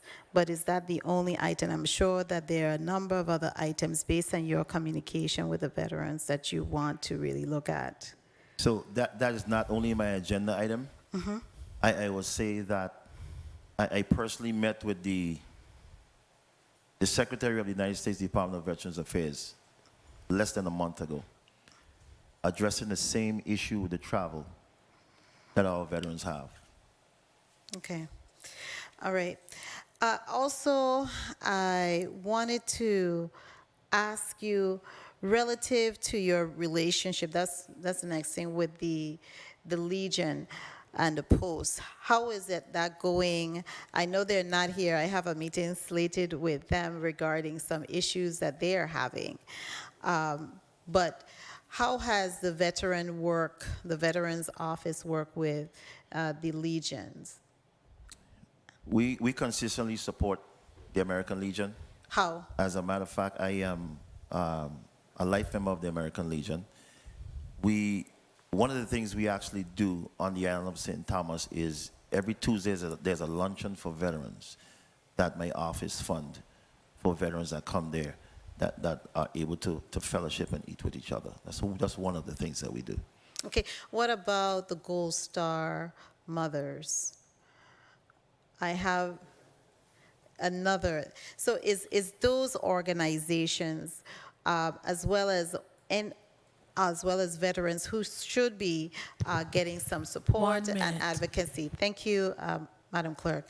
So tell me about that. How are you relating to those type of organization? How are you working with them to, help advocate for the whole veterans that we have in our community, the Gold Stars mothers?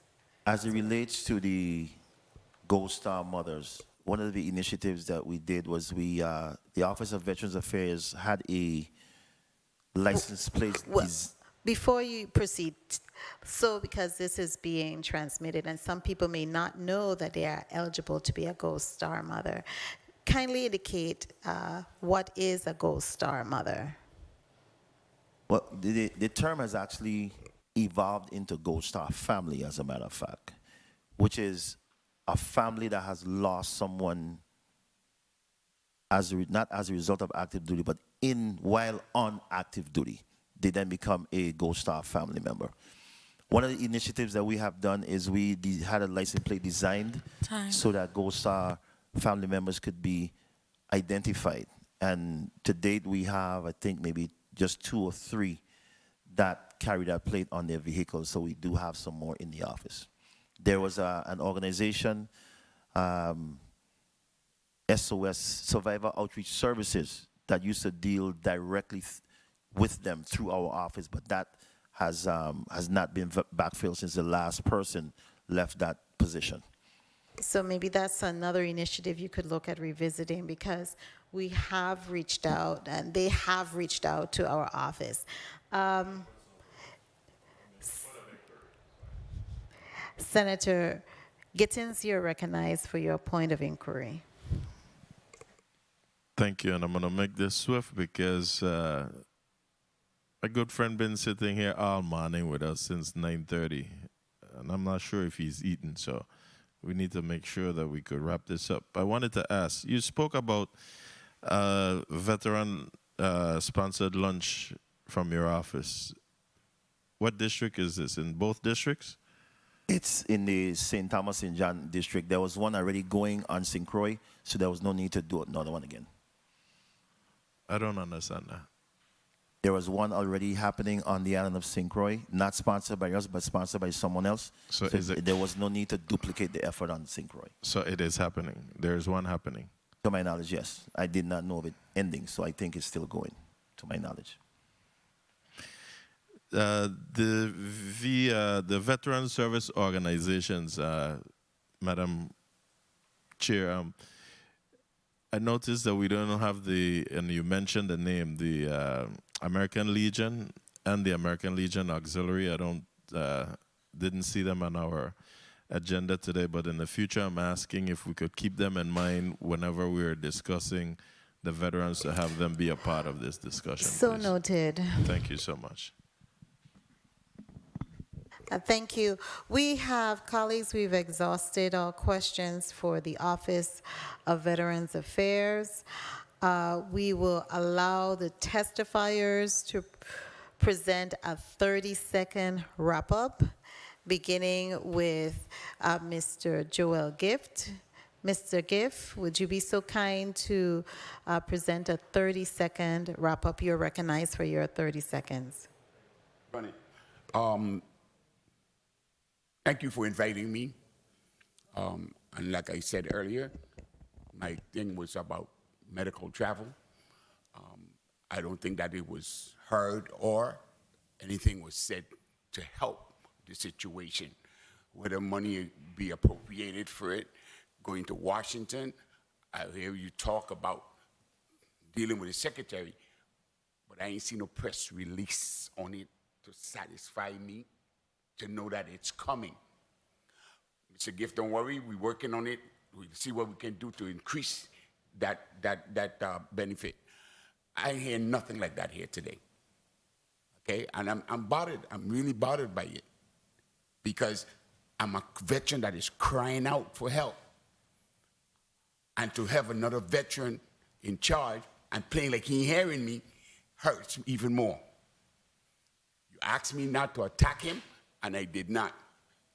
I'm ready to work with him, but he got to want to work with me too. I would like to get his auxiliary. What the thing is you got for him, sir? Advisory board.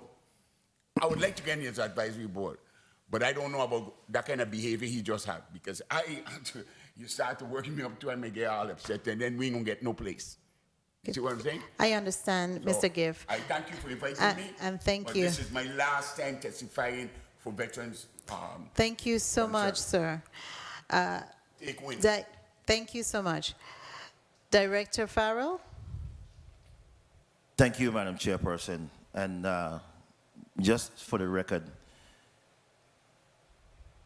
this, from what I saw on the agenda, this was supposed to be an agency overview. So I was very surprised that we had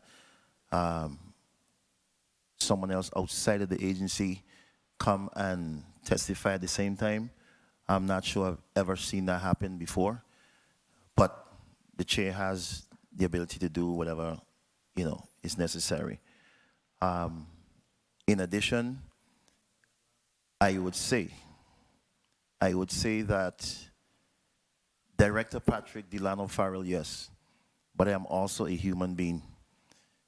I have addressed this same issue, which was trying to take over the overview of the agency for now the 4th time in front of this legislature.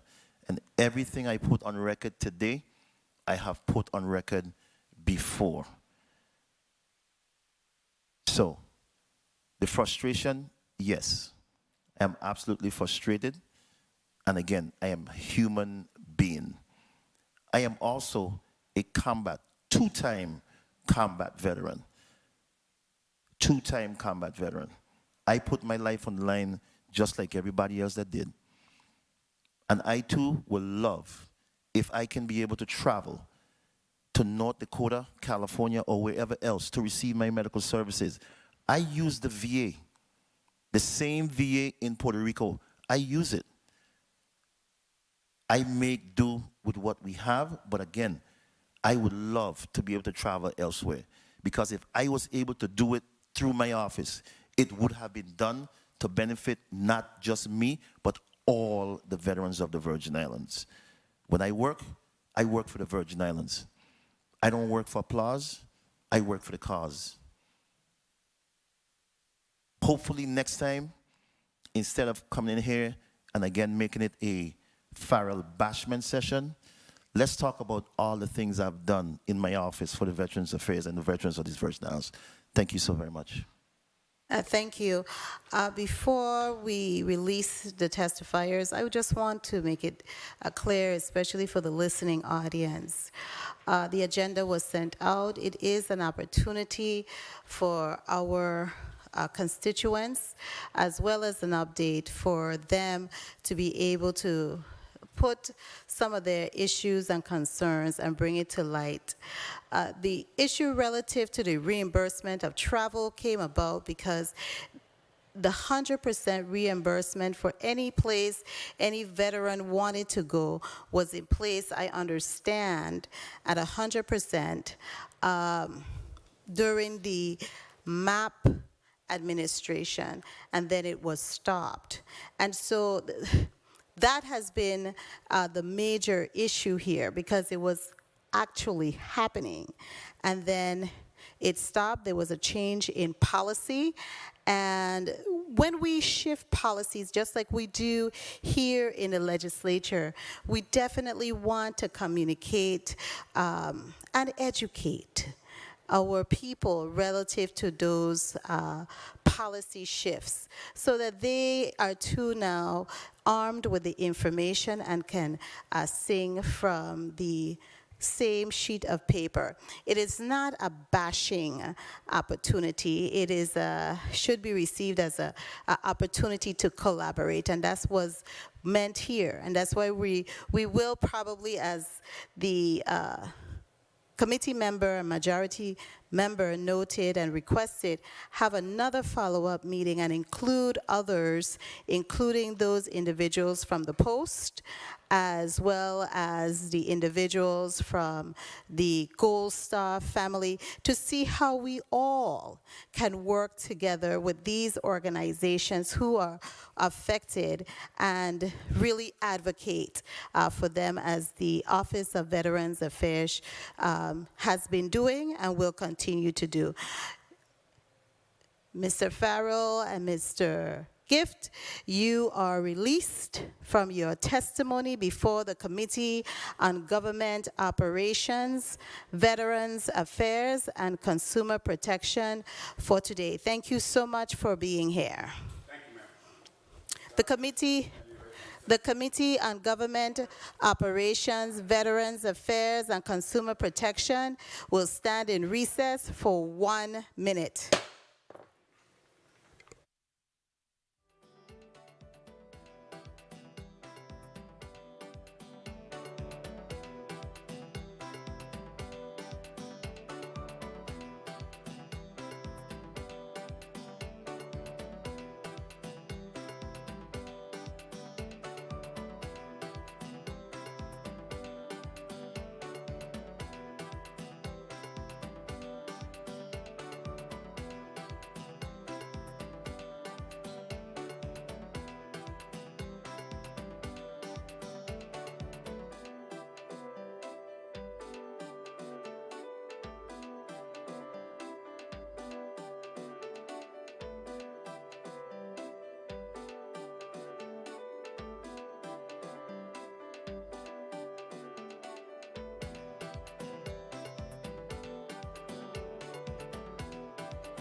and the Committee on Government Operations, Veterans Affairs, and Consumer Protection is back on the record.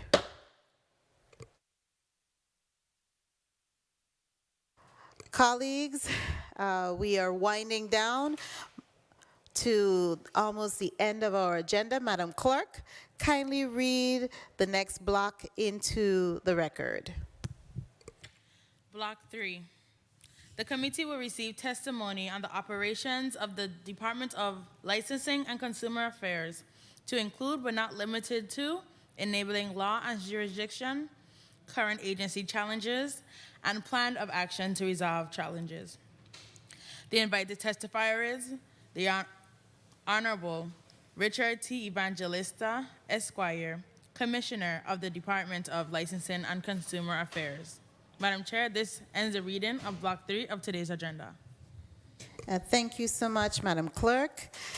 We have a number of individuals before us, and I will ask Commissioner Richard Evangelista to kindly identify himself as well as his team who are here to support his testimony before the committee. Commissioner Evangelista. Good afternoon, Senator Joseph and members of your committee, as well as non-members of the 35th Legislature of the Virgin Islands. My name is Richard T. Evangelista, Commissioner of the Department of Licensing and Consumer Affairs. And beginning from my left with Mr. Francois, if you'd kindly introduce yourself and identify your position. My name is Nicholas Francois. I'm the alcohol coordinator for the Department of Licensing and Consumer. Bring the mic closer to you, Mr. Francois. Yes, my name is Nicholas Francois. I'm the alcohol coordinator for the Department of Licensing and Consumer Affairs.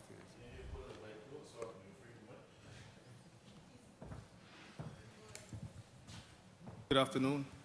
Wilbur Francis, the Director of Enforcement, Director of Enforcement, Department of Licensing and Consumer Affairs. Thank you and welcome. Good afternoon. My name is Horace Graham, Director of the Division of Licensing, Department of Licensing and Consumer Affairs. Thank you and welcome. Good afternoon. Natalie Hodge, Assistant Commissioner, Administrator for Boards and Commissions. Thank you and welcome. Good afternoon. Joycelyn McFarlane, Manager of Administrative Services. Thank you and welcome. Good afternoon. Matthew Paget, Director of Consumer Affairs. Could you repeat your first name? Matthew. Thank you and welcome. Good afternoon. Geraldine Vaval, General Counsel, Licensing and Consumer Affairs. Thank you and welcome. Commissioner, you may proceed. I have someone in You St. have Thomas. someone? I'm so sorry. We have someone in the chambers in St. Thomas. Kindly place your name and title on the record. Good afternoon. Hannah Cardy, Executive Director for the Office of Cannabis Regulations. Thank you and welcome. Commissioner Evangelista, kindly proceed with placing your testimony on the record. Good afternoon. It has someone else? I'm sorry. Okay. Commissioner Evangelista, kindly proceed. Thank you. Good afternoon, Honorable Senator Carla Joseph, Committee Chair, and Senate members of the Committee on Government Operations, Veterans Affairs, and Consumer Protection, non-member senators of the 35th Legislature, the legislative staff, the DLCA staff present, as well as those in the offices, and the listening and viewing audience. I am Richard Tomas Evangelista, Commissioner of the Department of Licensing and Consumer Affairs. Accompanying me today is H. Natalie Hodge, Assistant Commissioner. Ms. Myrna George was scheduled to be here as a Deputy Commissioner, but she's actually out sick. Ms. Joycelyn McFarlane, Manager of Administrative Services. Geraldine Vaval, General Counsel. Horace Graham Jr., Director of Licensing. Matthew Paget, Director of Consumer Affairs. Wilbur Francis Jr., Director of Enforcement. Hannah Cardy, Executive Director, Office of Cannabis Regulation. And Nicholas Francois, Coordinator, Alcohol Control Unit. The Department of Licensing and Consumer Affairs, or DLCA, is established under Virgin Islands Code Title III, Chapter 16. The department provides consumer-related services and programs pursuant to the Consumer Code as set forth in the Virgin Islands Code, Title 12A of the Consumer Code, including the Consumer Protection Law of 1973, Sections 101 et sec, and the Price Control Act as set forth in the Code, Virgin Islands Code Title 11, Price Controls. DLCA also regulates the licensing of private businesses and professions as provided forth in the Code of Title 27, Professions and Occupations, including Chapter 9, Licensing of Businesses and Occupations. The department's mission statement is serving businesses and assisting, educating, and protecting consumers. Department overview. There are currently 8 separate divisions within the department, which include the Office of the Commissioner. The Office of the Commissioner is responsible for the overall leadership, management, planning, supervision, and direction of the department so that it may effectively carry out its mission. Next is the Administration and Business Management. This division is responsible for all budgeting, accounting, payroll, procurement, and personnel operations of the department.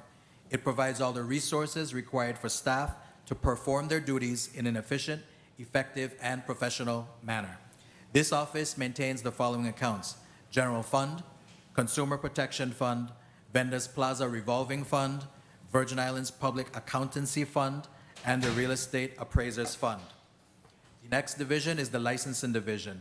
This division is responsible for receiving, reviewing, and approving applications for business licenses. Upon receipt of the electronic application for new or renewal licenses, fees are collected and electronic approval from other departments integral to the licensing approval process is verified, consisting of the Office of Lieutenant Governor, Division of Corporations and Trademarks, the Virgin Islands Police Department, the Department of Planning and Natural Resources, the Virgin Islands Fire Service, and the Department of Health. The division has implemented the provisions of Title 27, VI Code Section 303, which have greatly improved the time frame for processing of the business licenses. While some tweaking is still required, we have seen a dramatic decrease in the average days to process renewals, that is within less than 10 days, and a continued downward trajectory for the time it takes to process new applications. The division at this time will no longer allow unpaid and incomplete licenses to remain active for more than 10 days. What does this mean? This means that everyone has some skin in the game, whether it's the applicant or whether it's the other divisions. But I'm here to tell you, pursuant to the law that was enacted right prior to COVID, we are issuing licenses within 10 days because the business license says you have a license to engage in your business. However, if you have to comply with a regulatory agency, you must ensure compliance with that agency because that agency can in fact fine you. The next division is Boards and Commissions. The divisions of Boards and Commissions has oversight responsibility for professions and trades, including the testing and licensing of individuals in each area. There are distinct requirements for each of the following 8 boards and commissions. 1, architects, engineers, and land surveyors. 2, barbering and cosmetology.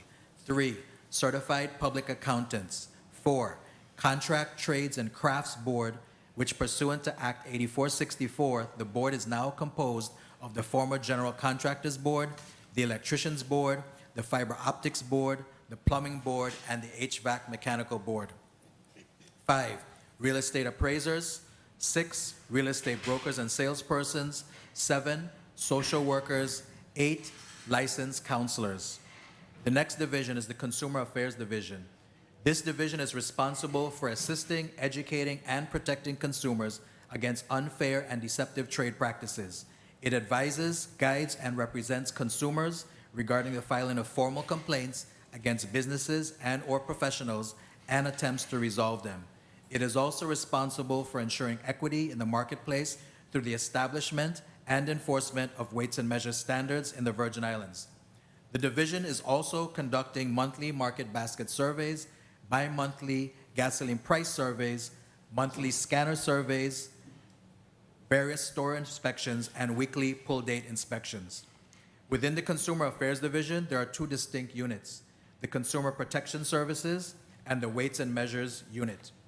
The Consumer Protection Services Unit is responsible for the development and implementation of consumer education programs and activities, addressing consumer complaints and monitoring business practices throughout the territory for compliance with consumer laws. The Weights and Measures Unit is another distinct unit within this division. It is responsible for ensuring that all commercial weighing and measuring devices and methods used in the territory are accurate and correct. This unit also enforces all laws and regulations pertaining to food freshness and net contents of packaged goods. The next division is the Enforcement Division. This division enforces Virgin Islands licensing laws by inspecting all businesses to ensure compliance. Additionally, the enforcement officers provide a process of service on behalf of the Legal Division and the Boards and Commissions Division, as well as escorts the cashiers/collection clerks to the bank as needed. The division also regularly participates in various task force and joint initiatives with the Virgin Islands Police Department, the Office of the Governor, the Department of Health, and other local community organizations as needed. The next division is the Legal Division. The Legal Division is responsible for providing in-house legal advice to the Commissioner and the Department, promulgating and implementing rules and regulations, providing legal advice to all boards and commissions, assisting with the development of policies and procedures, prosecuting licensing/consumer violations through administrative proceedings, and representing the department and consumers on legal matters. Next, the Office of Cannabis Regulation. Pursuant to Act Number 8167, effective January 17, 2019, the Virgin Islands Office of Cannabis Regulation was created on January 3, 2022, to implement and administer the provisions of the Virgin Islands Medicinal Cannabis Patient Care Act. On January 18, 2023, the Virgin Islands Cannabis Use Act was signed into law, which has decriminalized simple possession of cannabis and created pathways for adult, medicinal, and sacramental use of cannabis. We have been hard at work and understanding the new law and planning the next steps necessary to roll out the new programmatic initiatives. In order to expedite and not unnecessarily burden the remainder of the testimony here today, I have attached the full testimony of Executive Director Hannah Carty to the Legislature on March 8, 2023, which discusses the specific challenges and funding necessary for that office. Next category, Alcohol Control Unit. I am happy to inform the committee that since our last status update to this committee on April 9, 2022, the Alcohol Control Unit is fully functional. The Alcohol Control Unit is responsible for regulating the manufacture, sale, and importation of alcoholic beverages in the Virgin Islands territory. On behalf of the Alcohol Control Board, the ACU, the unit reviews and approves all liquor licenses and warehouses for storage and aging of all fermented and distilled spirits and liquors in the territory pursuant to the code. I'll now quickly address the funding and operating budget. DLCA's total budget for fiscal year 2023 is $4,982,210. This budget is comprised of $4,573,710 in general fund appropriations and $408,500 in special fund appropriations. The general fund allotment of $4,140,552 covers personal services and fringe benefits. The remaining $433,158 covers the department's operating expenses. The remaining budget allotment of $408,500 comes from the Consumer Protection Fund, which is a revolving fund derived from the collection of license penalties and citation fines. This special fund is designated to address the costs associated with investigating, resolving consumer disputes, complaints, and consumer education. The department received a grant of $3,315,423.24 in the American Rescue Plan Act of 2021 ARPA funding from the Office of Management and Budget. DLCA has not received any other federal or local funding source, thus is the dilemma DLCA faces. For the record, DLCA publicly thanks Director Jennifer O'Neill and her team at the Office of Management and Budget for the financial support it has provided DLCA for the last 4 years. In fact, OMB has consistently increased the DLCA ceiling each successive year since the fiscal year 2020, including this year. Unfortunately, the ceiling is not enough to carry out all of its duties as prescribed in the Virgin Islands Code. To address the budget shortfall for the current fiscal year, as well as for the upcoming fiscal year and the one thereafter, DLCA proposes a 15% increase for every business license effective October 1st, 2023, with another subsequent 15% increase effective October 1st, 2024. With the exception of the alcohol license, the DLCA has withheld the implementation of a fee increase for almost 20 years. DLCA is limited in its ability to adequately regulate the businesses for which licenses are issued. The regulation includes the invaluable consumer protection component that safeguards the public from vagaries in the prices and measures. The services that have been hampered based on funding limitations include price checks, scale checks, price studies, and a myriad of enforcement activities and initiatives. Staff development and training in these and other areas have also been limited due to the lack of funding. The necessity of the proposed fee increase is indubitably warranted and will only serve to implement the DLCA's positive impact on the quality of life of our residents and the prosperity of our businesses. Status of standard operating procedures and policies. DLCA's standard of operating procedures and policies are constantly being updated. New policies and procedures are implemented to address the changing practices within the department that correspond to the implementation of new technologies, new divisions, and improved processes. DLC hopes to have a published, updated standard operating procedures manual in the near future. Vendors Plaza. In January 2023, Act 8690 transferred the management of Vendors Plaza from the Department of Licensing and Consumer Affairs to the Department of Property and Procurement. DLCA shall continue to enforce the rules and regulations and issue the business license, although issuance of leases and management of the kiosks shall be performed by the Department of Property and Procurement. DLCA publicly commends Senator Novell Francis and the members of the 34th Legislature of the Virgin Islands for successfully passing this legislation. For anyone who is in need of any information regarding the management of the kiosks, please feel free to contact Deputy Commissioner Vincent Richards at 340-774-0428 at the Department of Property and Procurement. Publicly, the ribbon cutting for Vendors Plaza renovated shall occur at 2 p.m. on Monday, April 17, 2023. Departmental challenges and plan of action. As I indicated before, the funding resources in a separate category, because that, of course, is the root of how we can get things done. We also separated out for you some challenges in our plan of action. As mentioned in prior testimonies, the lack of adequate staffing is an ongoing issue. Currently, the department has 55 positions and 9 vacancies. The vacancies are primarily in the Consumer Affairs Division.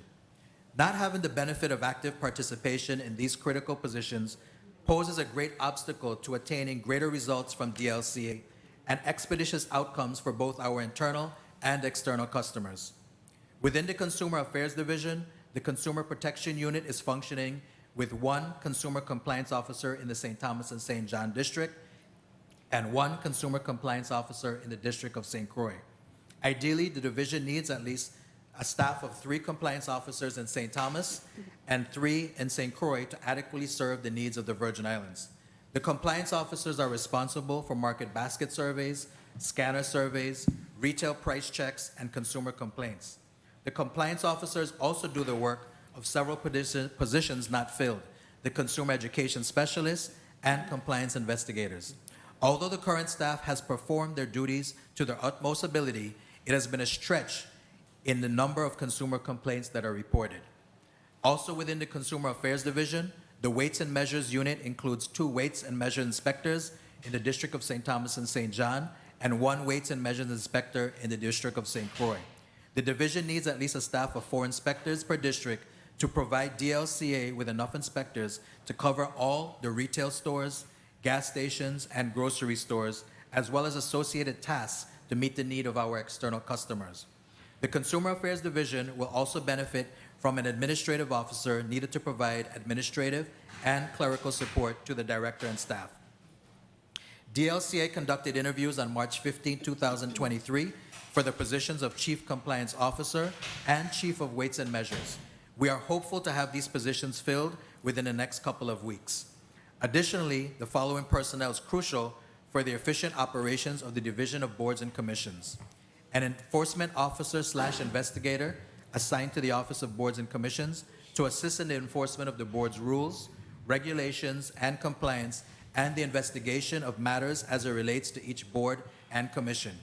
The Division of Office of Boards and Commissions, also specifically the Trades Board, is in dire need of board members.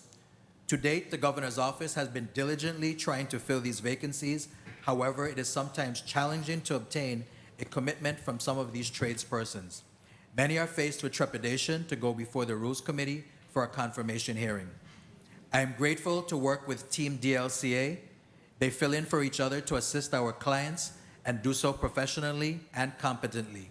I take this opportunity to thank each team member, DLCA St. Croix, St. Thomas, and St. John, for all they do to serve the public efficiently and effectively, especially during the coronavirus pandemic. They're hardworking and dedicated public servants. I and the DLCA team here stand ready to answer any questions this body may have.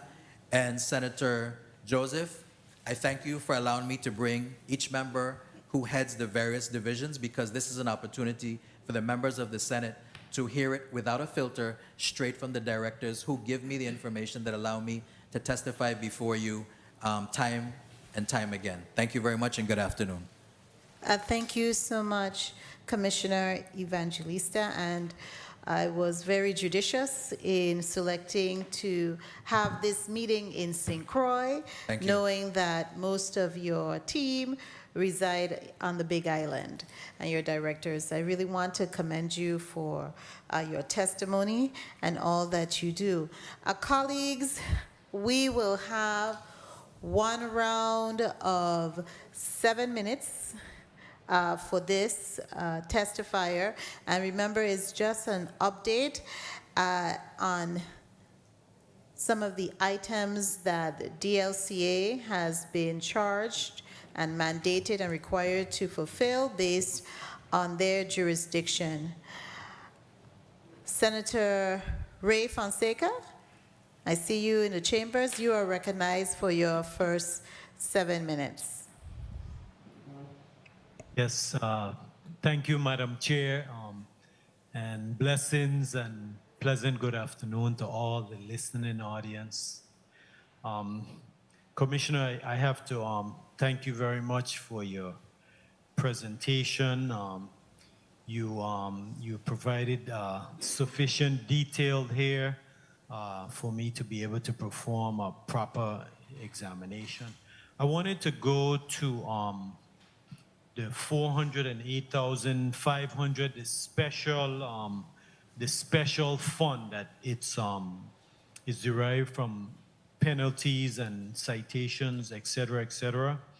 The total budget is 4,982,210, right?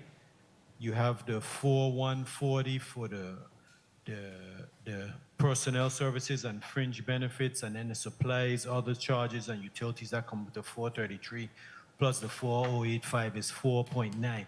I notice you're indicating that you have some other dire important positions. Do you have a number on those? Yes, Senator. At the Revenue Generating Conference last week, Tuesday, I provided those positions as well as the justification for increasing the annual license fee by 15% for this coming fiscal year as well as the next fiscal year, as well as increasing the penalties for unlicensed businesses on a monthly basis, increasing it from 10% per month to 30% per month. Because in working with the administration, we are of the belief that why should you penalize those businesses that are actually engaged in business and doing the right thing? We should actually increase the penalty on those businesses that are failing to become licensed as expected on an annual basis. Okay, so the 15% projection increase in license and fees, do you know approximately how much additional revenue that would bring into the department? Sure, I'm going to defer the question to Director Graham. He and I actually worked on it. If he doesn't have that number handy, we can actually provide that to you. But we calculated it that by implementing that increase, the extra positions that are needed will actually be covered, as well as the contracts that are currently paid out of the Consumer Protection Fund. Oh, that's great. Director Graham? Yes, I would like to, just give me a minute, I'll get that number and I'll be able to respond to you effectively. Okay, Senator Fonseca, kindly proceed with your next question so your time doesn't elapse. Okay, yes. I wanted to follow up. I'm over here on St. Thomas, and I noticed Ms. Carty is here. And of course, we received your testimony just the other day with the Cannabis Act, right? As far as timeline, because you know there's a little bit of confusion with the public, you know, you keep getting it. A rollout time as to when we should have full implementation of the Cannabis Act, you know, more or less when someone can figure that you'll have the dispensaries up so that you can start to purchase legally the marijuana.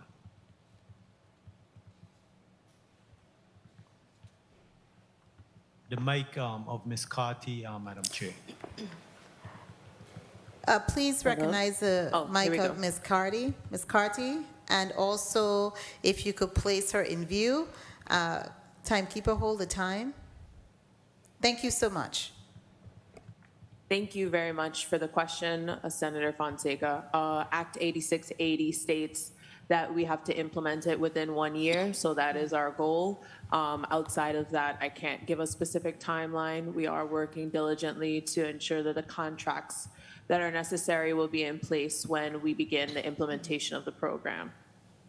Okay. Commissioner, one quick question now, because the question has come up to me.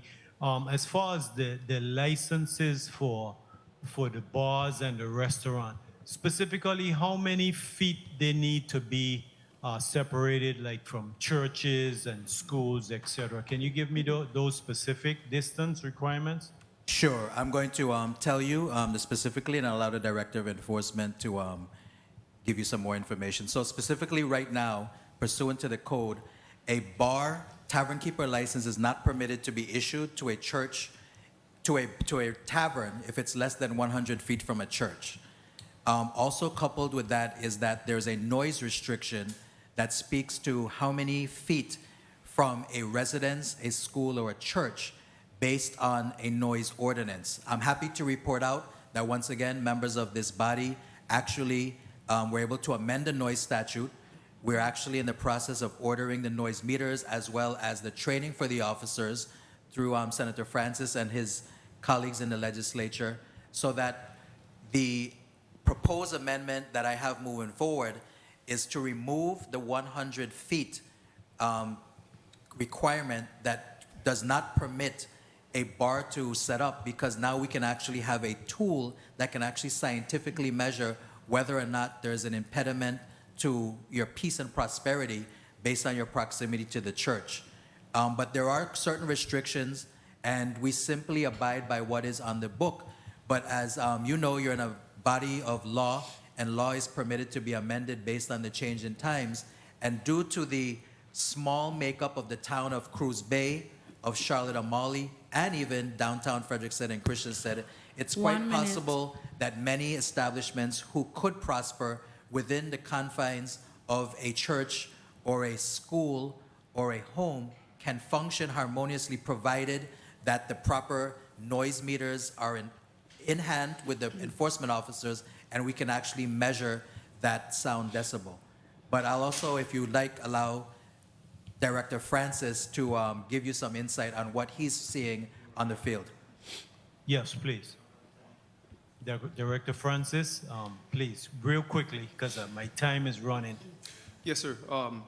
Yes, Senator. I thought the commissioner answered the question thoroughly. If there is any exact question that you would like. Yeah, I got another question. A constituent brought to my attention, they had bought some cashews from well, I don't want to name the vendor, but they bought it today and it had expired the next day, and they brought it into my office and asked me to taste one, and they had tasted rancid. What should I advise the resident there if you buy something one day before but it already tastes stale? Is there any any remedy for them to get their money, a refund back? How should they call your office? I'll defer that question to Director of Consumer Protection, Matthew Paget. Good afternoon, Senator. Matthew Paget, Director of Consumer Affairs. As far as the purchase date of the item, if it was purchased prior to the expiration on the package? Yeah, it had 1 day, yes. Yes, so Yes. that would not be a violation of our current statutes. With regard to the quality of the food, I don't know how to assess that based on it being sold Well, it was stale. within the day. I tasted it myself. The cashew was stale. I would I just wanted recommend to it. know in the future going forward if there's any remedy, for that situation. Because it could have been where maybe the cashew wasn't refrigerated properly, but it was stale. You know what a stale cashew tastes like. We all know what a stale cashew nut tastes like. It's the ones that you open and the little green nut is in there. Not the green nut there. The little seed there, the pistachio, that's what I'm talking about, the pistachio. It was stale. Is there any remedy available? I would not eat a pistachio that tasted off, and you could contact the Department of Health. They would be the ones that regulate food handling. We would regulate the date on the package, and that's it. Yeah, it had 1 more day, but the pistachio them was stale. I tasted one, it was stale. Senator Fonseca, your time was called, but I was giving you some more time to wrap Cool. up because Thank we you had very much, went Madam into Chair, for your- some questioning. I don't Yes, know thank if you. Director Graham has the answer to the question that you had posed earlier. Director Graham, you would like to respond? Yes, thank you, Senator. Okay, thank you so much, Senator Fonseca. Director Graham is ready to answer your question. Yeah, so the revenue projections that we presented for 2024, fiscal year 2024, project about $6 million that would allow us to, and hopefully, if we were able to obtain a portion of that in operations, we should be able to cover some of the increases that we are anticipating. Thank you so much, Director Graham. Senator Fonseca, thank you so much for your line of questioning, and the chair did allow you to extend the time so that we could get the required or requested information from Director Graham. I'm not sure if Senator Francis Heiliger is in. Okay, we'll move on to the next senator, Senator Milton Potter. You're recognized for your 7 minutes. Hello, good afternoon. Thank you very much, Madam Chair. Good afternoon to our testifiers from DLCA, Commissioner Evangelista and your team. I wanted to start with asking you about the price of gasoline.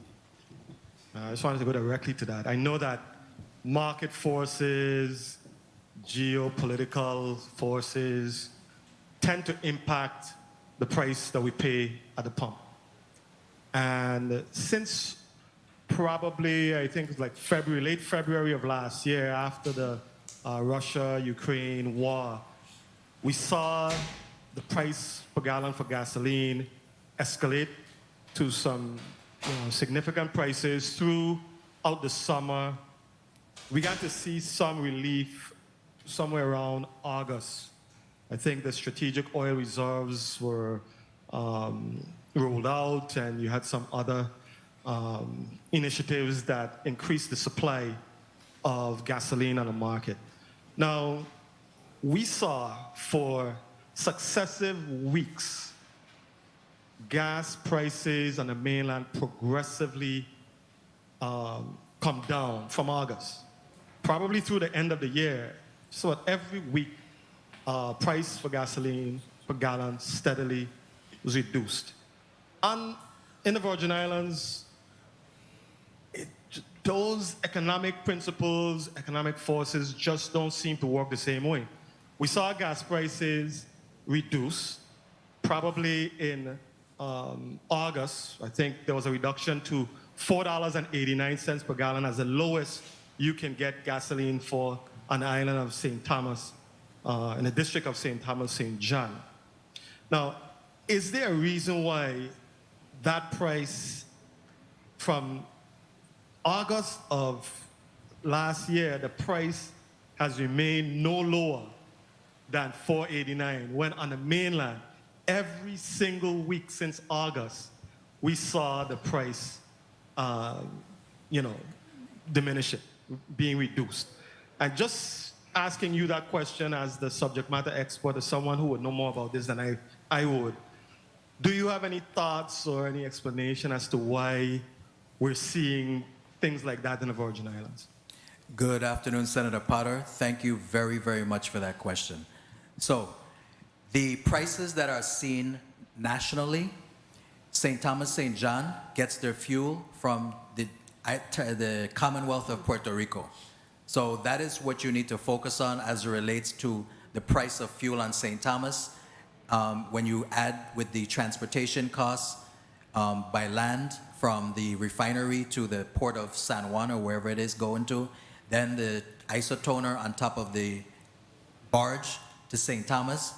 And then on St. Thomas, unless you're purchasing from a wholesale retailer, of which there are two, you're actually basically bringing in your isotoner, you're trucking it, you're loading it, there's no place for storage. So hedging is not something that's possible as much as it is on St. Croix. Now, in terms of what the price should be, I'm happy to report to you, and I hope all the fuel retailers are listening, the Office of the Attorney General has provided us assistance to obtain the information that we requested, including invoices from trucking, invoices from wholesale purchases to final sale at the pump, so we can actually make the determination with all the facts rather than assuming. So for all you retailers who have failed thus far to respond to the Office of the Attorney General, the next thing is you have failed to respond to a subpoena. I'm going to now move it forward to ask the AG's office to ask for the court to enforce that subpoena and hold you in contempt of court. There's no ifs, ands, or about it. Everyone is in business to make money. We are not here to take away your livelihood, but we just want fairness across the bay. Now, I have to tell you, on the island of St. Croix, because we actually have the rack here, and most of the people purchase from the rack, in fact, we can, quote unquote, monitor what's going on, and as you can tell, there's at least $1 to $1.50 difference between the cost of fuel on St. Croix and the cost of St. Thomas. Is that fair? Exactly. No, it's not unfair. It is unfair unless we find that, in fact, the market actually calls for it based on the cost of doing business in the district of St. Thomas and St. John. So I know that's not the answer you're seeking, but I'm telling you what we're doing publicly so that everyone is aware, both the community as well as those persons who sell fuel. Thank you very much for that strong statement, Commissioner. Absolutely, I recognize where we live, and I recognize that we are going to pay more for everything in the Virgin Islands. But I'm saying, if everything else is trending down, I mean, I know I don't have any expectations that we're going to be paying stateside prices, but at least let us see the price of gasoline trending down, as it is every place else on the globe. So I thank you for your strong statement, and I hope that you will indeed follow up 1 minute. with that. I wanted to ask Ms. Carty, since you have Ms. Carty here, and I know Ms. Carty, you were just here, seems like it was yesterday, right? But I wanted to ask you about, in the industry, in the alcohol industry, I know that there is specific regulatory bodies that monitor like potency of alcohol, 8% proof, 20% proof, etc. In the cannabis business, is there a maximum proof that is standard in, as far as the THC content in the cannabis business? As far as I'm aware, there is not. Because it's federally illegal, it has been very difficult for a standard to be set across the nation. What I've seen is that jurisdictions often rely on their laboratory tests of either the state-run reference lab or a third-party lab to verify results and specifically state what the THC content is of a product. So there may not be any restriction. You can have it as potent as possible once you label it. Correct. That's what you're saying. Okay. unless it's in the rules and regulations that it can't be a certain potency. And you're currently working on the rules and regulations in Correct. that regard. With regards to the alcohol control unit that is up and running now, who's heading it? How were you monitoring it or dealing with alcohol regulation if the board was not there, if the control unit was not up and running? Sure. I'm going to defer to Mr. Francois, who is actually the coordinator of that unit, but I am currently the Alcohol Control Board, and Mr. Francois heads up the actual unit. Mr. Francois? Before Mr. Francois speaks, Senator Potter, the timekeeper did call your time, but I would allow you, I thought you said it was 7 minutes, Senator. It is 7 minutes, and it went by pretty fast, but I would allow you to continue your questioning, okay, with that Thank you level very of much leniency. for your generosity, Madam Chair. I hope it's After this, I remembered. just have like one I small hope it's question. remembered. I hope it's remembered. Thank you. Mr. Of course. Francois, you may proceed. Good day, Senator Potter. Pleasure to be here. Good day. The Alcohol Control Unit has just come on board. As such, we have been, there was the pandemic. So what we have to do right now, in order for us to regulate, we have to educate. In order to educate, we have to tell people how this business needs to be run, what they can and cannot do, because people took it upon themselves during the time of the pandemic to set up shops and do other things that they cannot, wasn't really legal. So now under Title 8, we are here to educate and then regulate. So everyone is going to be in compliance and even across the board. Okay, thank you very much. One final question, Madam Chair, and I wanted to ask. You may I believe it's Ms. proceed. You may proceed, Senator. Thank you, thank you. I wanted to ask Ms. Carty, I believe it would fall under Ms. Carty. With regards to, and I may not be calling you enforcement unit, by the correct name, but with regards to your cannabis enforcement unit that I think is going to be under the umbrella of the Cannabis Control Board, should it be under your board or should it be a unit under Virgin Islands Police Department? I believe we're going to need both. I think it's going to be critical for us to have a regulatory enforcement arm so that we can make sure that the legal entities are complying with the laws as written. But we're going to need the VIPD to also continue their illegal activity monitoring to ensure that we have all the players playing by the same rules and that cannabis can be a economic driver that we need it to be in the territory. But it only happens if it's all on the legal side versus in the illicit market. So we will need the VIPD to continue. Thank you very much. I won't abuse your generosity, Madam Chair. Thank you very much, Ms. Carty, Commissioner, and your team. Thank you very much for your time. And thank you so much, Senator Potter. Senator Alma Francis Heiliger, you're recognized for your 7 minutes. Thank you so much, Madam Chair. Good afternoon to my colleagues, to the testifiers, to the people of the territory, and staff alike. My first set of questions has to do with Commissioner Evangelista. Licenses. I knew earlier, I think it was during the pandemic, there was a purging and we saw that the numbers for licenses had dropped significantly. Have those numbers risen back up? Good afternoon, Senator. Are you asking about licenses on the system or number of licenses that we have issued? Licenses through your department that you have on the system, like that you have issued. Sure. So I'm happy to report to you that our economy is booming. The number of licenses, new licenses issued have increased, but also the number of renewal of licenses has issued. And I think it's a testament not only to the PSA that We educate before we regulate, so it's cheaper to actually renew your license than get stuck with a $500 citation operating without a business license. But in fact, Team DLCA, the licensing division, as well as the boards and commissions division, has just been pushing them out as quickly as they humanly can. Of course, you may get a call from a constituent. I may get a call from my boss about a license. You know, we're not perfect, but we're aiming to be as efficient as possible. Excellent. I'm happy to hear that, because when I was hearing the numbers were dropping, I was very concerned as were we able to bounce back, and individuals started to come back in and either pick up. What business would you say that you have seen an increase in licenses being issued here in the territory? I'll defer to Director Graham to give him some airtime. Thank you. Thank you, Commissioner, for that largesse. Senator, very good question. What we noticed during the pandemic, a number of brick and mortar businesses seemed to have sort of restructured. And so basically many of those businesses ended up rethinking what they were doing, and we ended up with businesses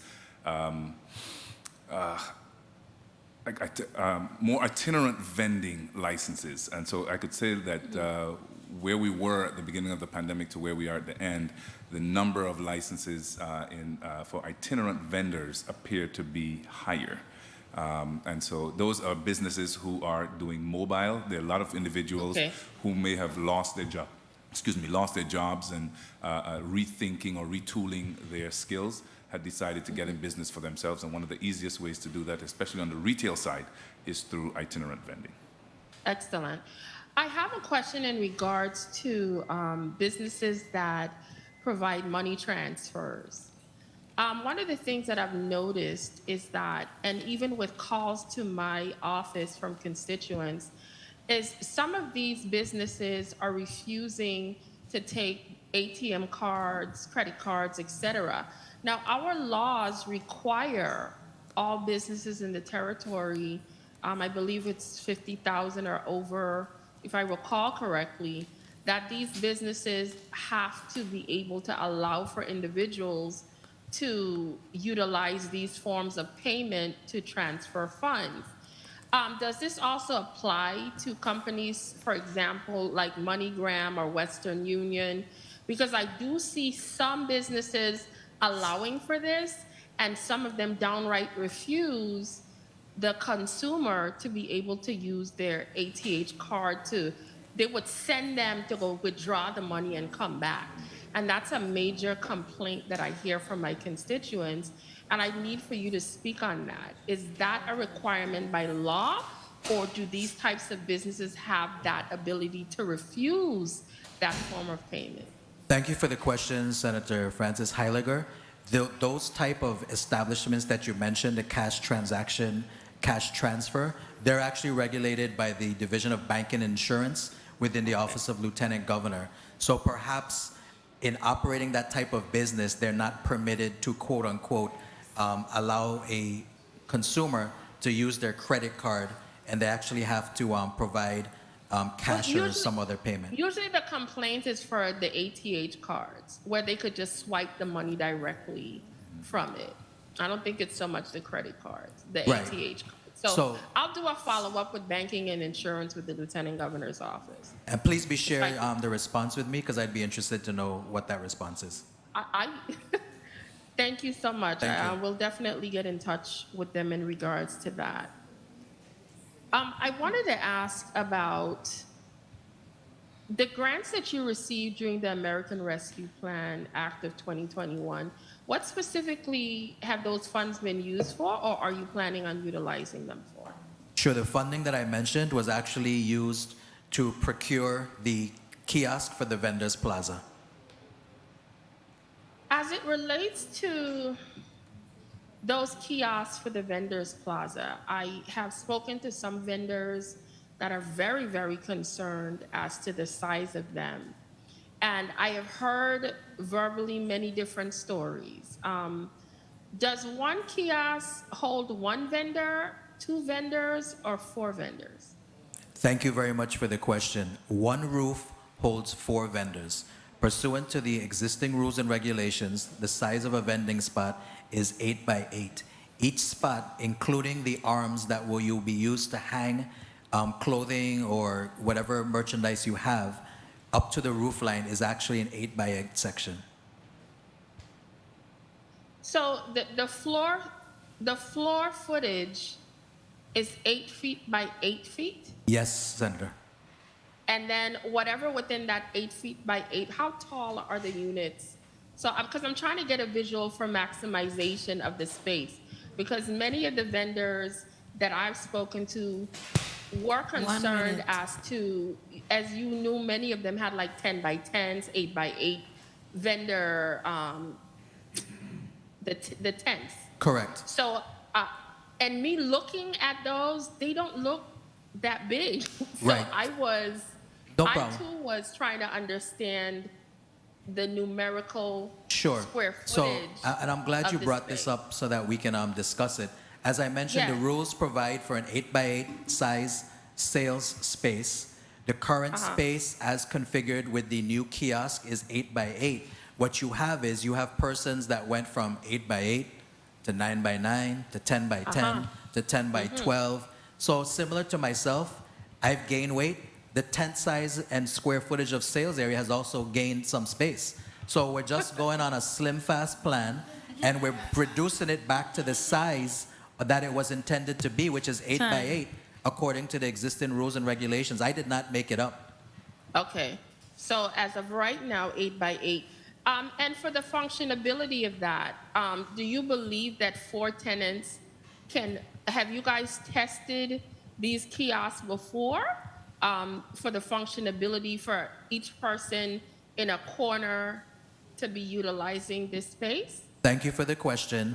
The kiosks are actually occupying the 8 by 8 footprint as presented to them, however many years ago, before I actually became commissioner of DLCA. So the footprint, I have not changed. I've simply put the kiosk in the footprint as designed by the existing rules and regulations. Madam Chair, could I just get one more question for clarity?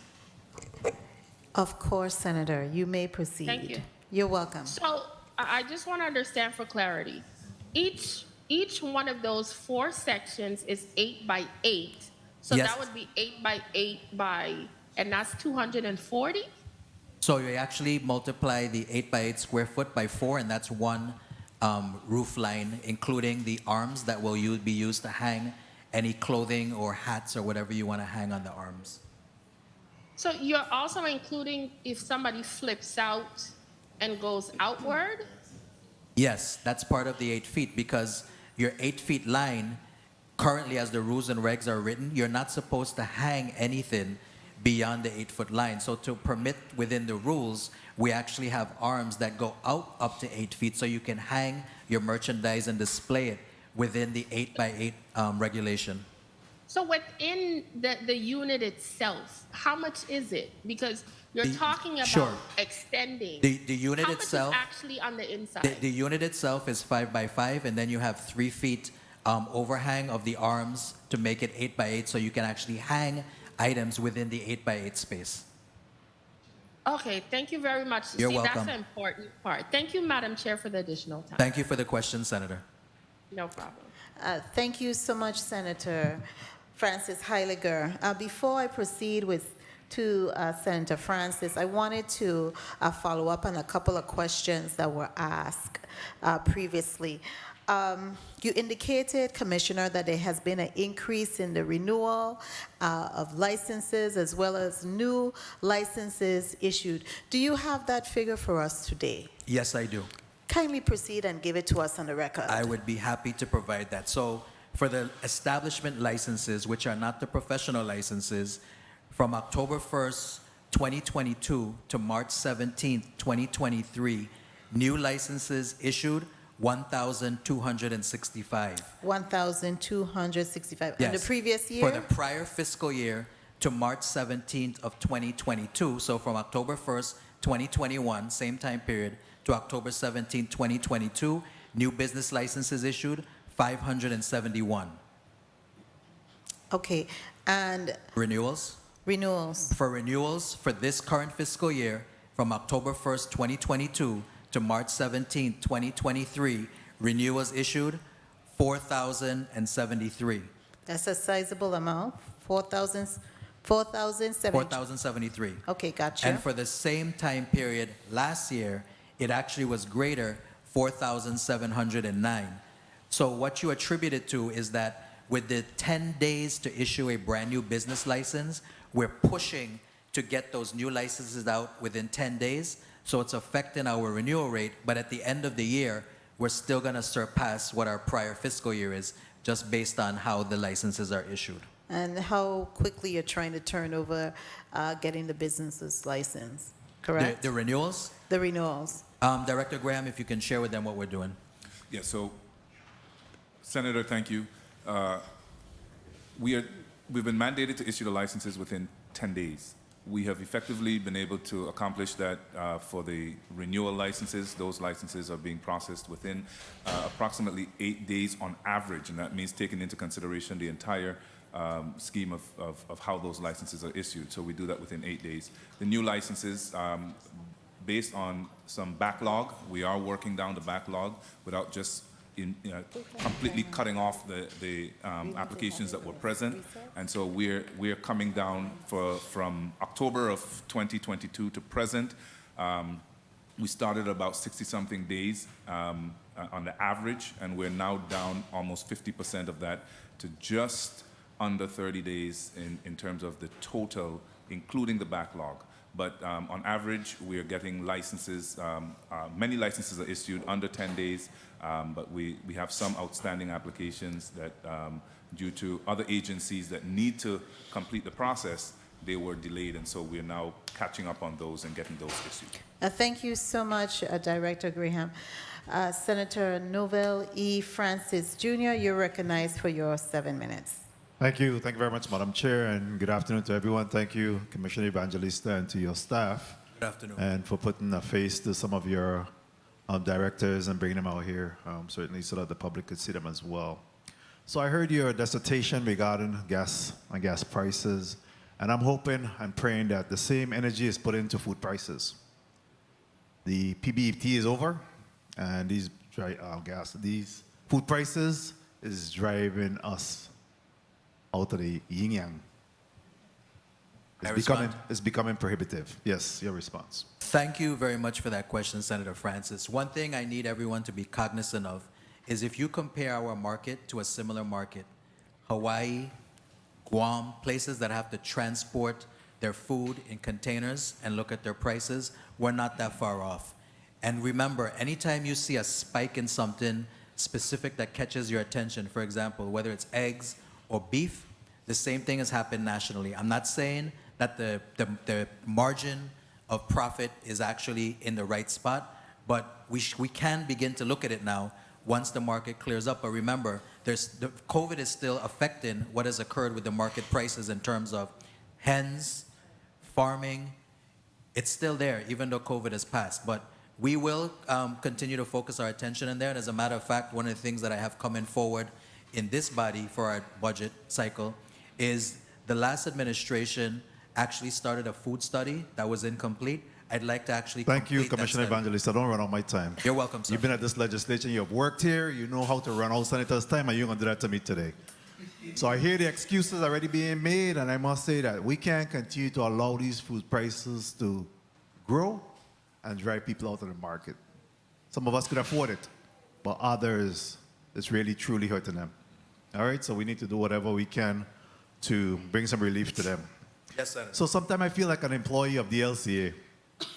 The amount of measures that I've been able to move on the DLCA's behalf, and I know you touched a little bit on the Noise Pollution Act, and I would imagine that you're working along with the Virgin Islands Police Department to get that going, so we look forward to the enforcement of that. I still am hearing a lot of noise and people making calls to the Virgin Islands Police Department in that respect. The Cosmetology and Barbering and Beautician Act 8513, how is that going? Good afternoon, Senator. Good afternoon. Thank you for that question. Natalie Hodge, Assistant Commissioner and Administrator for Boards and Commissions. It's going. We're currently working on, thanks to you and your team for revising amending that statute for us, but we're currently working on rules and regs, so it'll be consistent. Very well.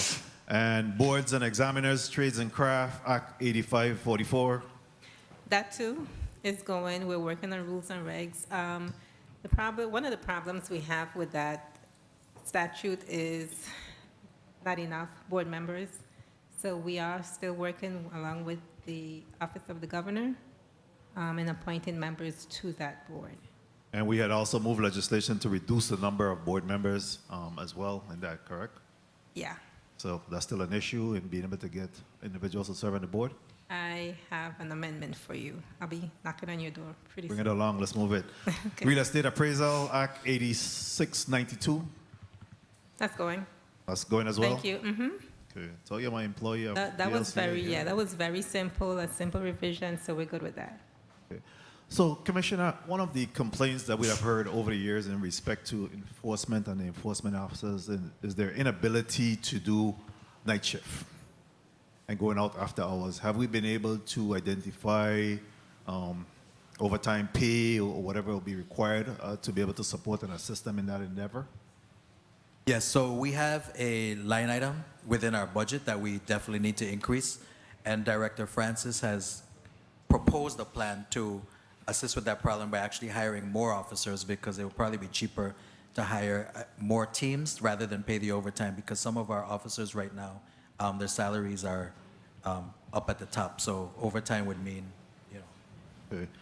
Very well, we look forward to that because, of course, individuals know when the enforcement officers are working and they manipulate the time to do whatever their violation. So in your licensure count, I wanted for us to do a little bit of a deep dive. The numbers that you're given, the 571 new applications that you mentioned, or new license that was issued, is that to individual persons, or we have individuals with multiple licenses being issued to them? How are you really Sure. deep dive in the numbers? So we're doing both, and real quickly, so for new business licenses issued for this current fiscal year to last Friday, there are 1,265, but when you add the categories, there are 1,888. So it does have a multiplying effect because some persons have more than one business license. And also in that multiplying effects, I mean that we have more fund revenues coming into the government coffers? Yes, Senator, and I'm proud to brag that each successive fiscal year that I've been here, we've actually collected at least $500,000 to $700,000 more dollars per year in terms of licenses fees. So when you come to the budget hearing next, I want you to come up with a line item where you could be able to retain some of that funding for some specific purpose, some enforcement purpose or something that, again, we could be able to measure and evaluate and try to make a difference there. So I'll be more than happy to do that. Thank you. Thank you very much, Madam Chair, for the time. I ain't waiting for my time to call. You hard on people today. So. No, I am very generous. Thank you very much. In spirit and in heart today, especially on the Big Island. So if you had another question, honorary member, you were free. I'm good. This As you is can see, freedom. I have moved multiple legislation on the behalf of DLCA, so I'm very much familiar with their You're work and very supportive of what they do in this community. Thank you very much, Madam Chair, for the time. You are more than welcome, and thank you, Senator Francis, honorary and esteemed Senate President. Next, we have Senator Kenneth L. Gittins, our Majority Leader. You are recognized for your 7 minutes. Thank you, Madam Chair. Good afternoon. Good afternoon. DLCA. You did mention or touch on Vendors Plaza, Senator. St. Thomas. What's the expected date? Did you speak to a date of opening? Yes, Senator. 2 p.m. Monday, April 17th, 2023. April 17th? Okay, and this isn't going to be like other ribbon cutting and whatnot that we give a date and it don't happen, right? No, Senator. Okay.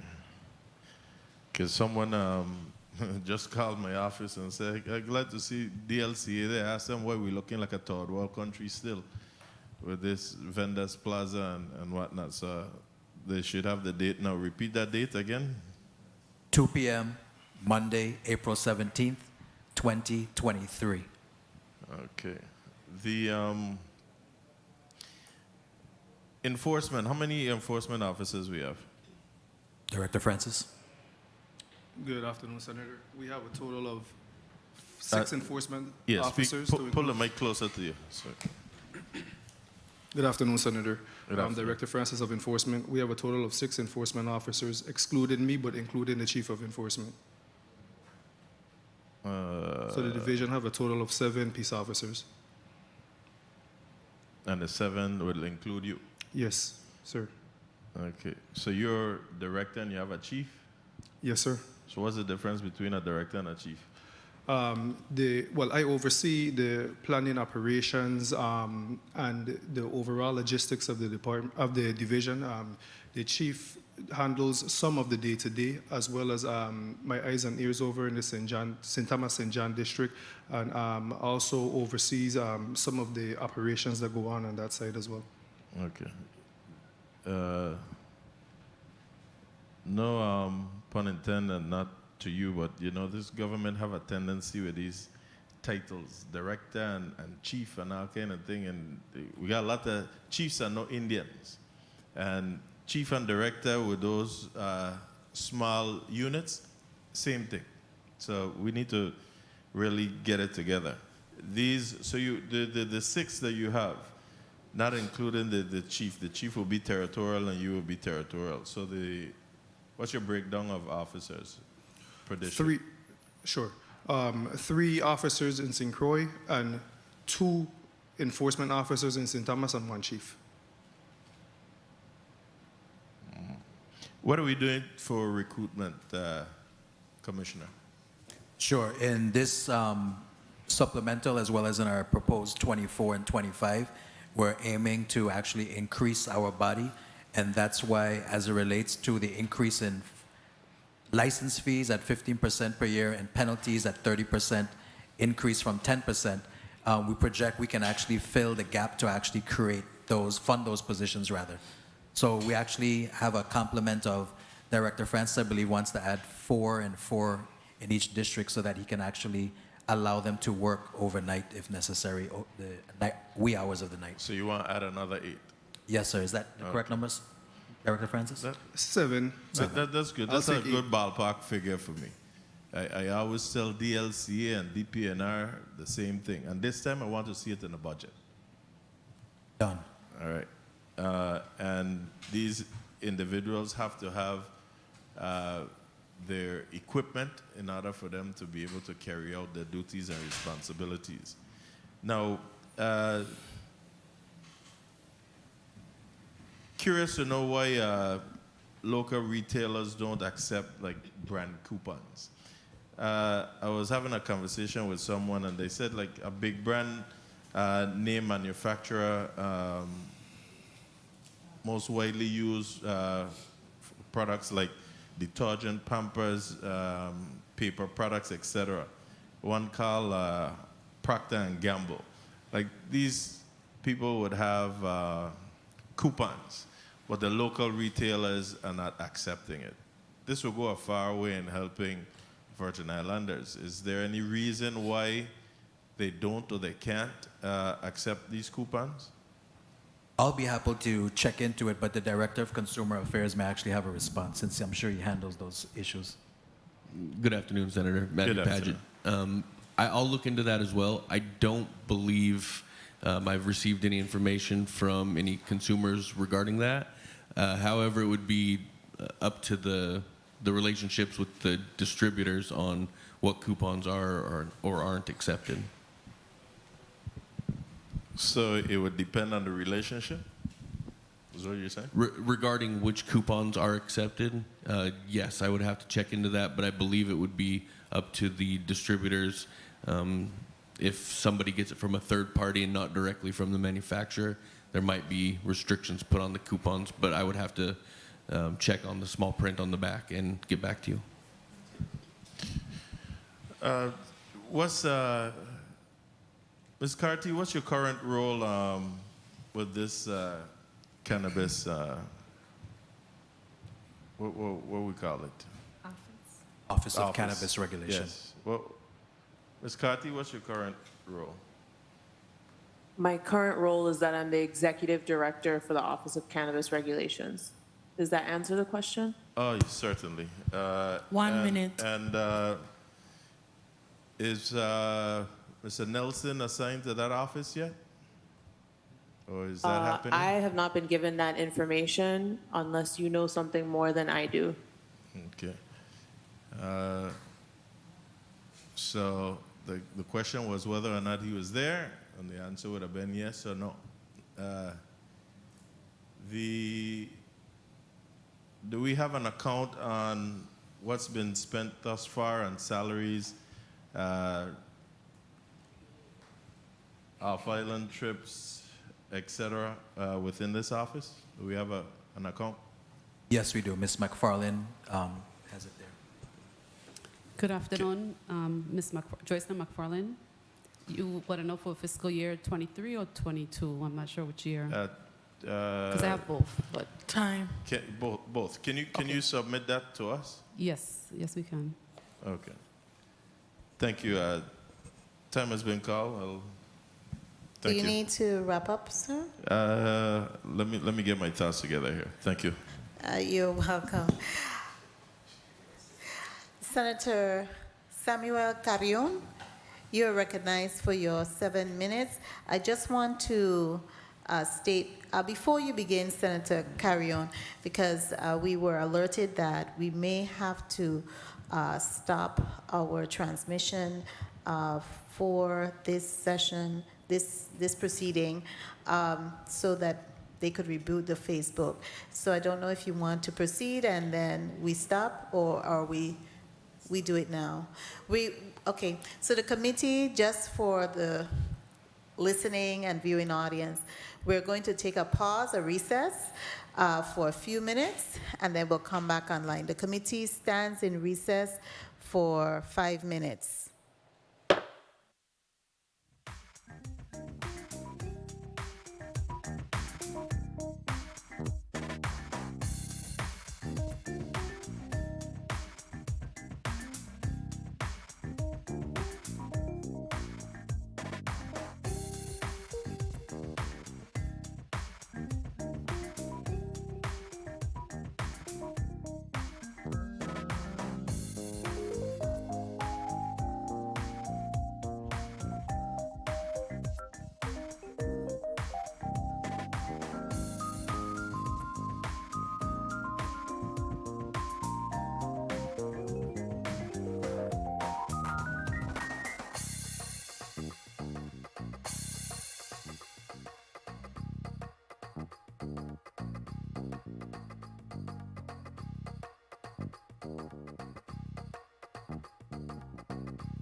And we are back on the record.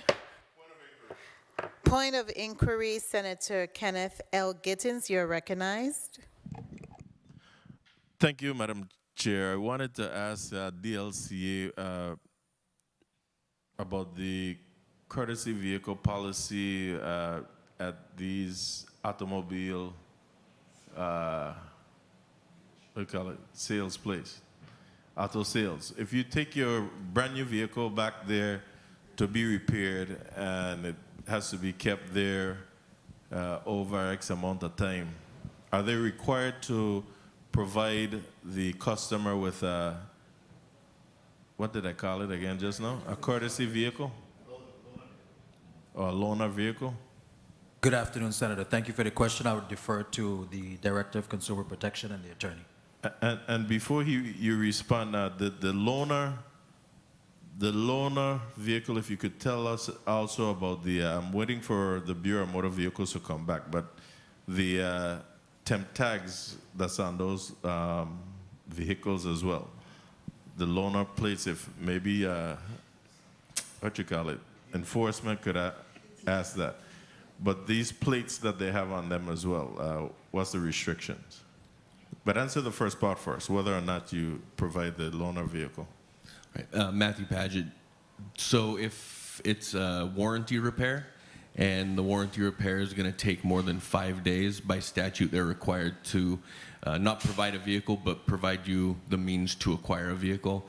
Regarding the dealer plates, I'm not, that would be a question I believe for Director Francis. I'll leave that for another time, but tell us though, so once that 5-day period comes, if they don't provide that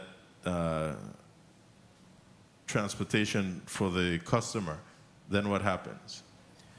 So they would file a complaint with us and it would be treated as a deceptive trade practice. Right, for how long? Because you know that I've called you guys' office about this, and the customer was really frustrated. Nothing was done. So what's being done to make sure that we enforce this law? Senator Gittins, you had a point of inquiry, I know. Yes, I'm trying to get the deep answer, because just telling me what the process is and when we know that it is being violated, I need to know from this enforcement agency what is being done to address that. I understand, but a point of inquiry is one question asked and then answered.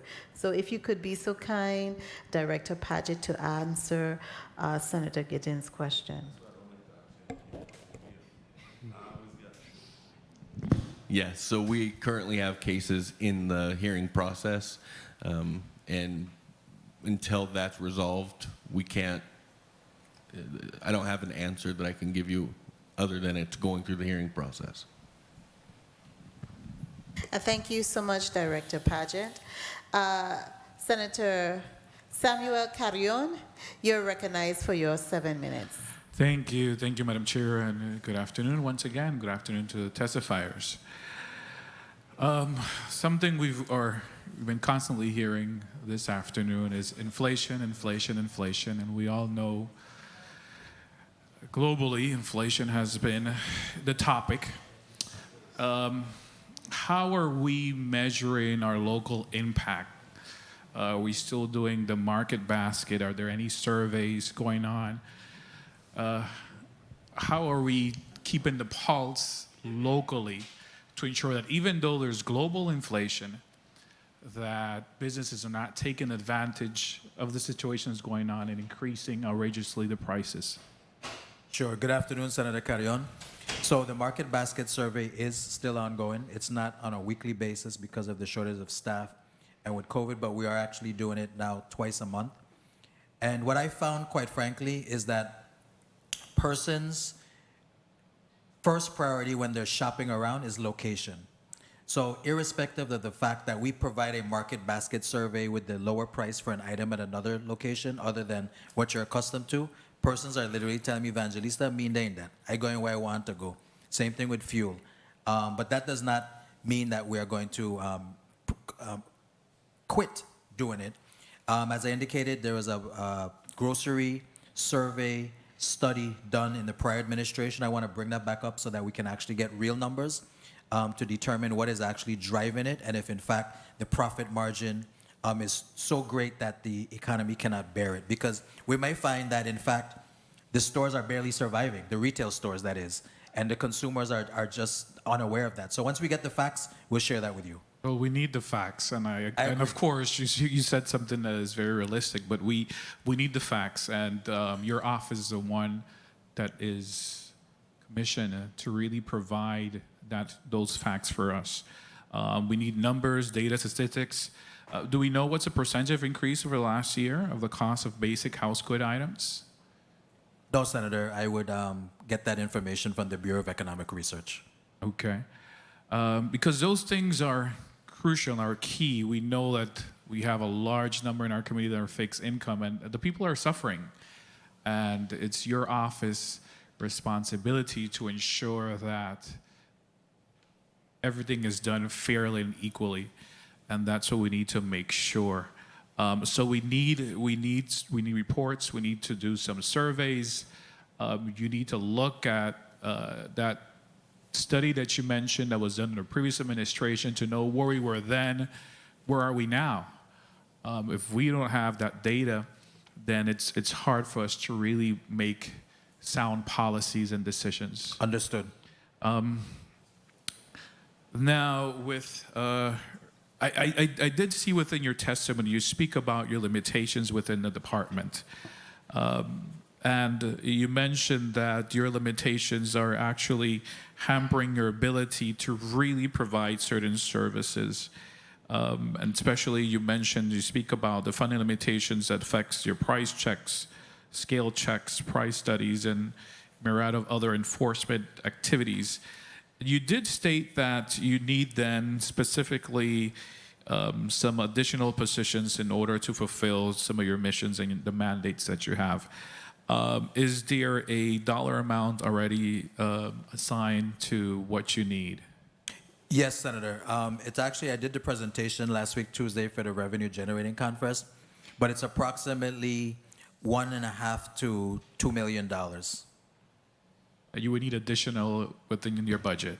Yes, additional funding. So hence, to assist the process, we've calculated what it would cost us. So we project and propose a 15% increase per year beginning October 1st, 2023 for the business license fees, and a increase in penalties from 10% to 30% per month for penalties assessed to licenses that are past due.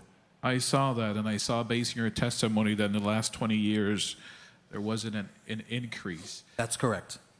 Can you then maybe suggest to this body, or I know might be internal policy then, what that scale would look like for maybe the next 10 years or so we don't run into this not having any increases in 20 years and then boom, here you have an increase. I think we need to really extended so that we could have periodic increases, but smaller amounts. Sure. So what we've projected is for fiscal year 24 and 25, a 15% increase on the licenses and increasing the penalties from 10% to 30% per month for the penalties. But we project a 5% increase annually thereafter, so it's a much more minimal amount. And just to bring it home, the most expensive license is $1. And the most expensive business license is $4,000, which is the gold coins and traders fee. So the average business license, and this is the establishment license, not the professional side that Assistant Commissioner oversees, is about $130. Got you. Now, a question that has arisen a few times regards to businesses and the use of credit cards machines, right? So in regards to the fee that some businesses currently charge when making a payment through credit card, what's the, and I think you have your general counsel right here with us, what's the legality of that? Some businesses, they want to charge additional $3, other $5. Some have established minimum requirements in order to use a credit card. And sometimes what happens is that then individual decides, okay, let me just pay in cash. So what's the legality around those type of internal decisions within these businesses, and what's the role of your department in regards to this? Good afternoon, Senator. Good afternoon, Senator. Good question. Geraldine Vaval, General Counsel. The businesses are, in fact, allowed to charge those additional charges as long as they provide notice. So it has to be conspicuously displayed somewhere that whatever the percentage is going to be, they're allowed to do that. So they're allowed to do that per our code. And it could vary from business to business? Yes. Okay, so it's the consumer then that has to decide whether to continue in that transaction or not. Now, my concern is how it might derail a consumer from purchasing through a credit card and does it cash. And then that sometimes leaves space for other things when it's cash transactions. Is there something that we need to do as a legislature 1 minute. to maybe change that? Or in your view, how do you see that? Could you repeat the question? Yeah, I know, it was loaded. I was going all over the place. I admit it. It happens to us at times. If you have any advice for us, or in your personal view, or maybe in your professional view, I should say, in your capacity, you have businesses that have different amounts. Should we establish as a legislation what that amount should be? How should we go forward dealing with these type of situations? Well, it is within the legislature's purview to do that, set a one standard across the board. But I'm assuming that the difference, what you see, is based on what they're being charged by their banking institution, and the consumer is eating that cost. Correct. And Senator Carrion, if I may, if in fact the legislature wants to grant some type of relief to ensure that someone is not taken advantage of, perhaps what you can propose to legislate is that the maximum fee that a retailer can charge is the fee that is imposed upon them by the quote-unquote company. So in other words, don't charge any more, but just charge what in fact, because different credit card companies charge different fees, whether it's Amex or MasterCard or Visa. So. Thank you for that. And my time has been called, so I'll look into that. Do We'll continue that Do you discussion. need to ask another question, sir? I do have another question, but it's regard to someone asked regards to bathroom uses in some businesses that they've run into the issue of running into, especially sometimes restaurants, and don't have bathrooms available for their customers. Sure, that's a great question. And what I can tell you is the opportunity or the mandate for a bathroom is actually within the Department of Health code. So that's something you need to check with the Department of Health. Okay, I'll have my office follow up on that. Thank you, Madam Chair. You're welcome, Senator Carrion. Senator Javon E. James Sr., my Vice Chair, you're recognized for your 7 minutes. Greetings to the people of the U.S. Virgin Islands. Greetings, testifiers. As far as businesses being ADA compliant, does that responsibility fall on you or that of the Office of ADA? The ADA officer. ADA office? Okay, no problem. Thank you for that. And as far as the subpoenas, of course, the obvious reason is the high fuel price or the disparity between the two districts. But what really triggered the whole process when it comes to fuel in the territory? What triggered that? Sure. Per the mandate, one of the issues is to monitor prices. And since fuel is a commodity that everyone consumes, we just started requesting information, which we are permitted to do under the code. And there's just some stations that refuse to comply.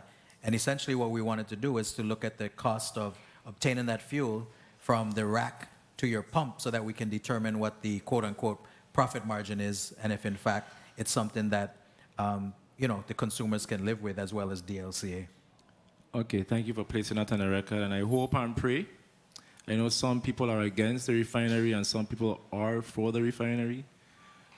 Yes, we understand that it might not reduce the prices right away, but I hope and pray that we see some resolution when it comes to the refinery on the island of St. Croix, so we can get back to what it once was, get some money pumping in the economy, and hopefully that can help with the overall cost of living in the territory as far as fuel. And I saw where you made mention of your compliance officers and having only one on each island. What is the starting salary for the compliance officer? Ms. McFarland? And while you're looking for that, right, I just want to make it clear to the individuals who are watching, do not be afraid of the rules and committee. Please come down. We need individuals to solve. Within the division of office and boards and commissions, trade boards is in dire need of board members. Like any one of us here, we have to go through the scrutiny. I went through it 3 times as an elected official. When you want individuals to serve, it comes with it. You know, but if you're afraid of your elected members, well, I guess you have to change how you elect your members. But please come before the body and sign up. And do you have the answer for the starting salary for compliance officers? Yes, good day, Joycelyn McFarland, Senator. Currently, the master staff had increases, so now the salary is up to $34,875.60. Previously, it was in the high 20s, mid to high 20s. Thank you. Is there anything that you can think of, Commissioner, to make that job attractive? Because we're talking about compliance here, and what I've heard my colleagues mention all day is compliance, compliance, compliance, compliance. And I know we are the first branch of government. I'm not sure they're unionized and have to go through negotiations to be increased, compliance officers? Yes, the salary that Ms. McFarland just mentioned was actually part of the recent negotiation and the contract that was signed by Governor Bryan. So as she mentioned, the prior salary was the mid-20s, so it went up about $9,000 for starting salary. Well, hopefully we can get some compliance officers, because all I'm hearing all day is compliance, compliance. So we need to pay these individuals what they deserve if we really want to see some compliance in the territory. And I saw here in the Virgin Islands Code, under Title 3, Chapter 16, the Tax Study Commission was placed under Department of Licensing and Consumer Affairs. You're not a part of that Tax Study Commission, right? No, Senator. Okay, so I don't know why it's there. Anyway, no problem. And then as far as your website, who is the, what do you call it, the person who manages your website? Webmaster? The Palm Beach office puts it up for us, but the managers are Ms. Hodge, Director Graham, and everyone seated around this room. And when you say Palm Beach, I'm assuming those individuals in Florida? The city of Palm Beach, the government of Palm Beach, Florida is actually our webmaster. Because I'm going to go on their website, and if it looks way better than us, then we need to reconsider who we have for our webmaster. And I'm not knocking anyone here, but it needs to be updated and be more user-friendly. I frequent that website, and I will just leave it as that. And as far as a comment or a suggestion box at the office within DLCA, do you have one to hear the feedback of the public? Negative, Senator James. Our clients are actually very vocal, and I will put a box, but they know how to get to me. They get to someone. We've been getting the comments. But if you think we need to put one, we can put one. I don't have a problem, but... Yes, because I think you have individuals who like to remain off the record, just want to place their comments, and then remain anonymous, I should say, anonymous. Got it. And we also have a show that we used to run on the internet on Tuesdays, Talk DLCA. But as you indicated, persons want to remain anonymous at times, so we'll reinstitute that box. Because say, for instance, an individual walking into DLCA has an experience, write it then and there, and it only helps the process. Of course. Because we want individuals to be business owners. Everybody wants a job, and I get it. I saw the article recently where they mentioned cutting the benefits of those who are unemployed, but having your own business is employment as well. So I'm all for seeing businesses get up and running. And I saw where you referenced Title 27, Section 303 when it comes to processing applications. Besides that section in the code that was amended by this body, are there any other ways how we can improve the process, whether it's legislatively or just internally, as far as processing, expediting business license? Sure. I'll let the 2 individuals who run that process share with you their points of view. The brief version. Good afternoon, Senator. Natalie Hodge, Assistant Commissioner. The only challenge I run into from time to time is the receipt of incomplete applications. So not too much challenge on DLC and our team, but the challenge lies where the applicant failed to provide whatever the documents we need to process the license. Okay. 1 minute. Thank you for. Go ahead. Yeah, perhaps this is not legislatively, but we are studying very carefully and constant position of looking at how to remedy the solution. I mean, the technical solution that we have, the website, being able to manage some of that load that we have for clients applying for licenses. So yes, we are looking at modifying the website to be able to address this in a more efficient manner. And with the remaining of my time, Commissioner, can you just mention some of your short-term and long-term goals for this year? Sure. Short-term goals is reviewing our current website that the public currently sees and determining whether or not we need to do a renovation or a replacement. 2, getting the enforcement team beefed up to the point where it can consist of post officers and or inspectors or all post-trained officers so that the enforcement can actually go out and seek compliance as much as possible by the persons in the community. And in long terms is just creating a more efficient, robust environment in which the DLCA team members can function with the adequate salaries and the equipment so that the public can actually benefit from it. But more specifically, right now, our consumer protection side, which consists of the Consumer Affairs and the Weights and Measures Division, is lagging, and that's the part where the community can actually see us out in full force, seeking and enforcing price controls, calibration of scales and whatnot. So that is where we are right now. Thank you, Madam Chair. I really do not have any negative things to say about DLC. I think that you're doing an awesome job. Of course, there's always room for improvement. So once again, congratulations to the entire team. Take care. Thank you, Senator. Thank you so much, Senator James. Senator Samuel Carrion, you're recognized for your point of inquiry. Thank you, Madam Chair. Quickly, I noticed, of course, in your testimony, my colleague brought it up. So you have a dire need of board members, correct? Is there a listing of the vacancies that is public where individuals can see and say, oh, I'm interested in this? Good afternoon, Senator. Natalie Hodge, Assistant Commissioner once again. Not publicly published, but I do have it to send out. And recently we sent out, we advertised for positions. Most of my boards have been filled. My trade boards, I'm still in dire need of 5 vacancies to fill. And counselors. It's just like the counselors board and the trade boards. Okay. I would just suggest that if it could be maybe someplace where individuals who might want to serve within the community can say, look and say, I'm interested in serving on this board and make a request. Thank you. You're welcome, Senator Carrion.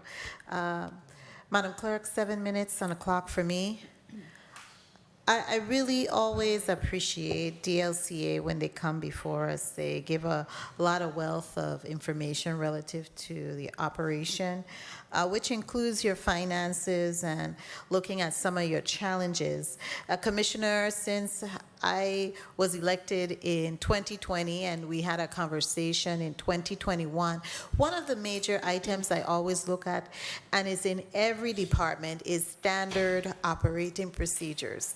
Now, I recall vividly that you had indicated that your standard operating procedures would have been rolling out in 2021 in June. And I looked through your testimony, and you did state that you have new policies and procedures are implemented to address the changing practices within the department.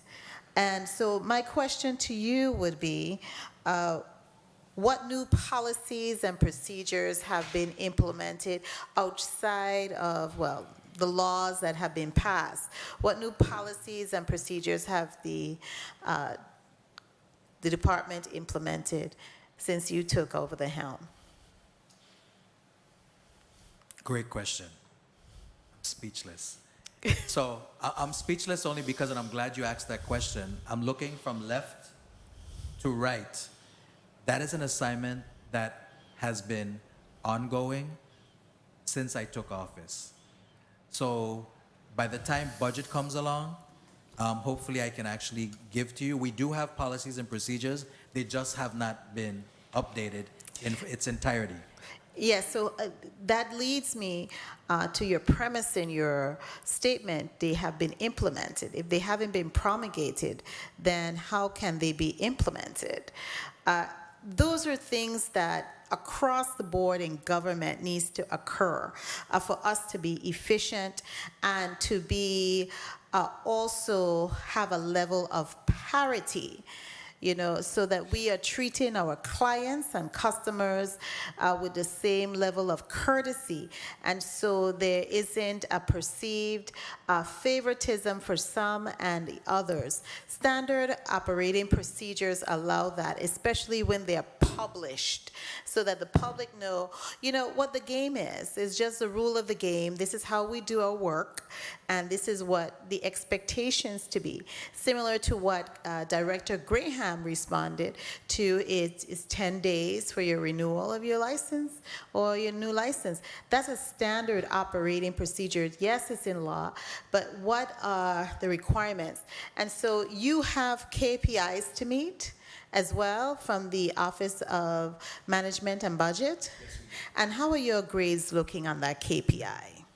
So as it relates to the licensing and the boards and commission side, we're on par. The enforcement was substandard because the enforcement team was out doing COVID work, so now that's going to pick up. The consumer protection side of the house, because we're short-staffed, it's almost impossible for us to meet those numbers as they are because they're numbers based on full staffing. So 75, very far from a B or an A, but we're striving to get there based on the staffing needs.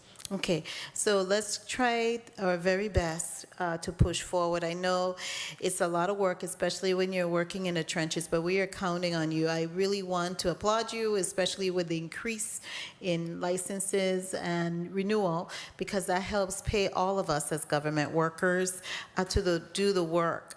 And it also helps our community when we have businesses that are licensed, because now those individuals are going to pay taxes on their gross receipt taxes. I mean, it's a domino effect that helps our economy in the Virgin Islands. So you play such a critical role in that.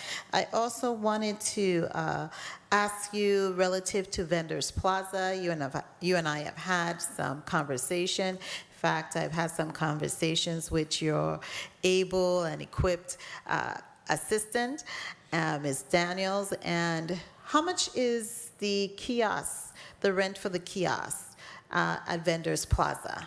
Currently, it's $200 per year. And that cost has been the same for how long? For at least 15 to 20 years. 15 to 20 years. Okay, and that's per year. So that's very interesting. Is there any studies or any thoughts on increasing that cost? Sure, as I mentioned, the management has been transferred to the property and procurement, which is the government entity that handles leases. So I'm sure they'll be doing an analysis and preparing a return on investment to determine what that price should be. Thank you so much. Now I wanted to go into some of the other items that you covered, including the ARA funds.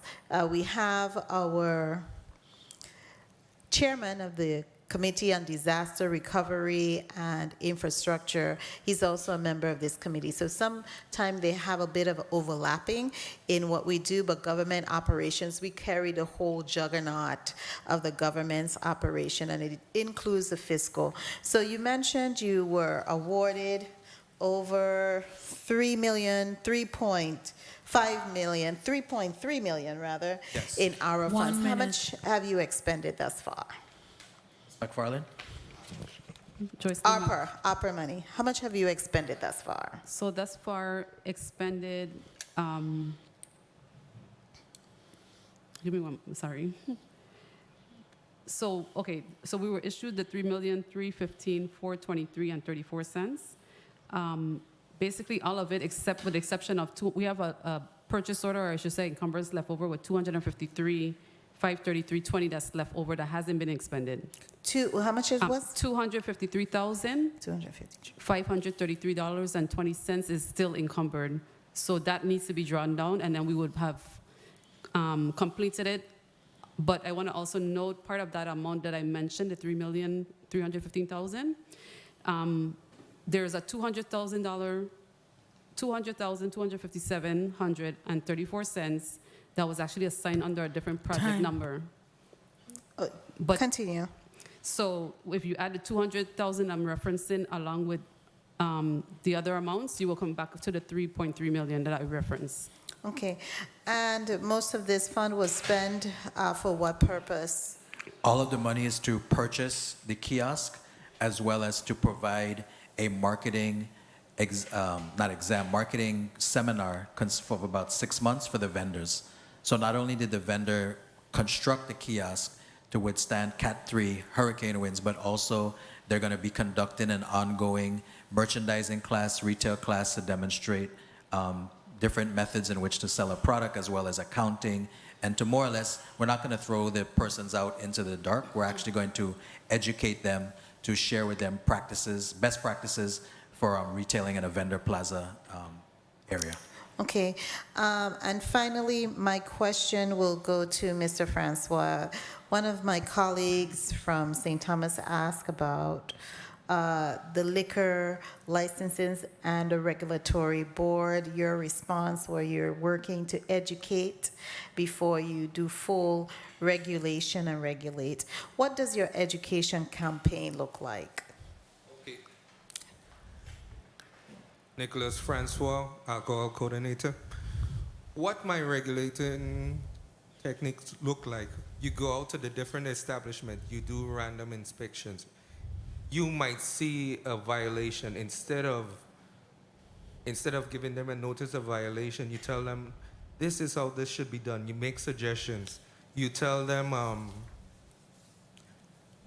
seek advice from the LCA before you do anything else. We have people that will want to open a bar, maybe a nightclub. It might not be in a feasible area. It might not be zoned properly. However, they still do it, and they expect the LCA to react and give them a license. So my thing is, we are going to educate. We seek to put it on the website. So someone that is interested in opening a bar, a nightclub, a cabaret, they will have this educated response instead of just doing what they want. Okay, that's fair enough. You know, I'm huge on education and letting people know. That's why I talk about those standard operating procedures. They said in a legal area, ignorance of the law is no excuse.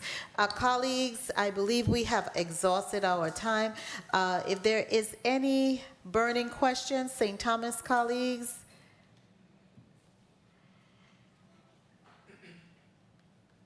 Any burning questions? Hearing none. St. Croix colleagues? Hearing none. Okay, Commissioner, we will allow you an opportunity to place on the record a 30 seconds closing remarks. Good 30 afternoon, seconds. Senators. Thank you very much, Senator Joseph and your colleagues, for allowing DLCA to share with you our current status of operations. And we will work on our standard of operating procedures now that every single person seated around me know what their marching orders are, and it's not coming from me, it's coming from you, so thank you very much. But before I close out, I just want to thank the members of the DLCA, Team St. Croix, St. Thomas, St. John. Without you, I would be unable to be here and appear to testify with the information that I have. And I'd like to thank the members around me who are here, because usually I'm here by myself with the information that they have provided to me.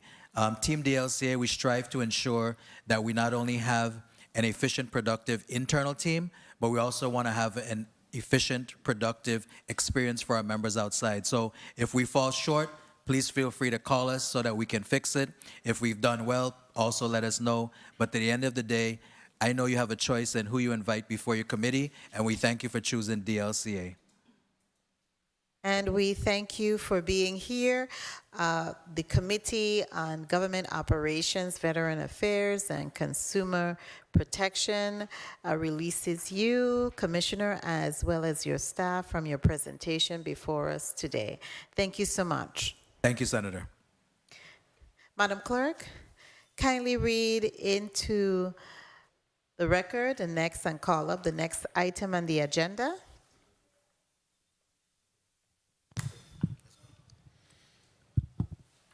The committee will receive testimony on the operations of the Virgin Islands Taxi Cab Commission, to include but not limited to enabling law and jurisdiction, current agency challenges, and plan of action to resolve challenges. The invited testifiers are Ms. Vernice Gums, Executive Director, the Virgin Islands Taxi Cab Commission, Ms. Loretta Lloyd, Chairperson, Virgin Islands Taxi Cab Commission Board. Madam Chair, this ends the reading of today's agenda. Thank you so much, Madam Clerk. Do we have any correspondences to be read into the record? Yes, we do. Kindly proceed. A letter dated March 14th, 2023, sent via email to the Honorable Senator Carla Joseph, Chair of Committee on Government Operations, Veterans Affairs, and Consumer Protection. 35th Legislature of the Virgin Islands, Capitol Building, St. Thomas, VI 00802. Request to be excused from committee hearing. Dear Senator Joseph, please accept this written notification of my upcoming absence from the Committee on Government Operations and Consumer Protection meeting held on Monday, March 20th, 2023. I am unable to attend this scheduled hearing as I am under continual medical care by my physician. I apologize for any inconvenience this may have caused. Respectfully, Vernice M. Gums, Executive Director. Madam Chair, this ends the reading of the correspondence. Thank you so much, Madam Clerk. Definitely our prayers with Executive Director Gums as she heal and get better. I know that there are some items, to be worked on and discussed. It's a hot issue with the Taxi Cab Commission in the St. Thomas, St. John district especially, but our prayers are definitely with the Executive Director for a speedy recovery, and we look forward to hearing from her soon and wish her Godspeed on her recovery. Colleagues, we have come to the end of our agenda today. We started a little after 9:30, and it has been a long day. We have dealt with a bill and had before us two agencies of the government. I want to take this opportunity to thank my staff as well as thank the central staff and also my dear colleagues for staying with me until the end. I really and deeply appreciate it. The Committee on Government Operations, Veterans Affairs, and Consumer Protection meeting for Monday, March 20th, 2023 is hereby adjourned.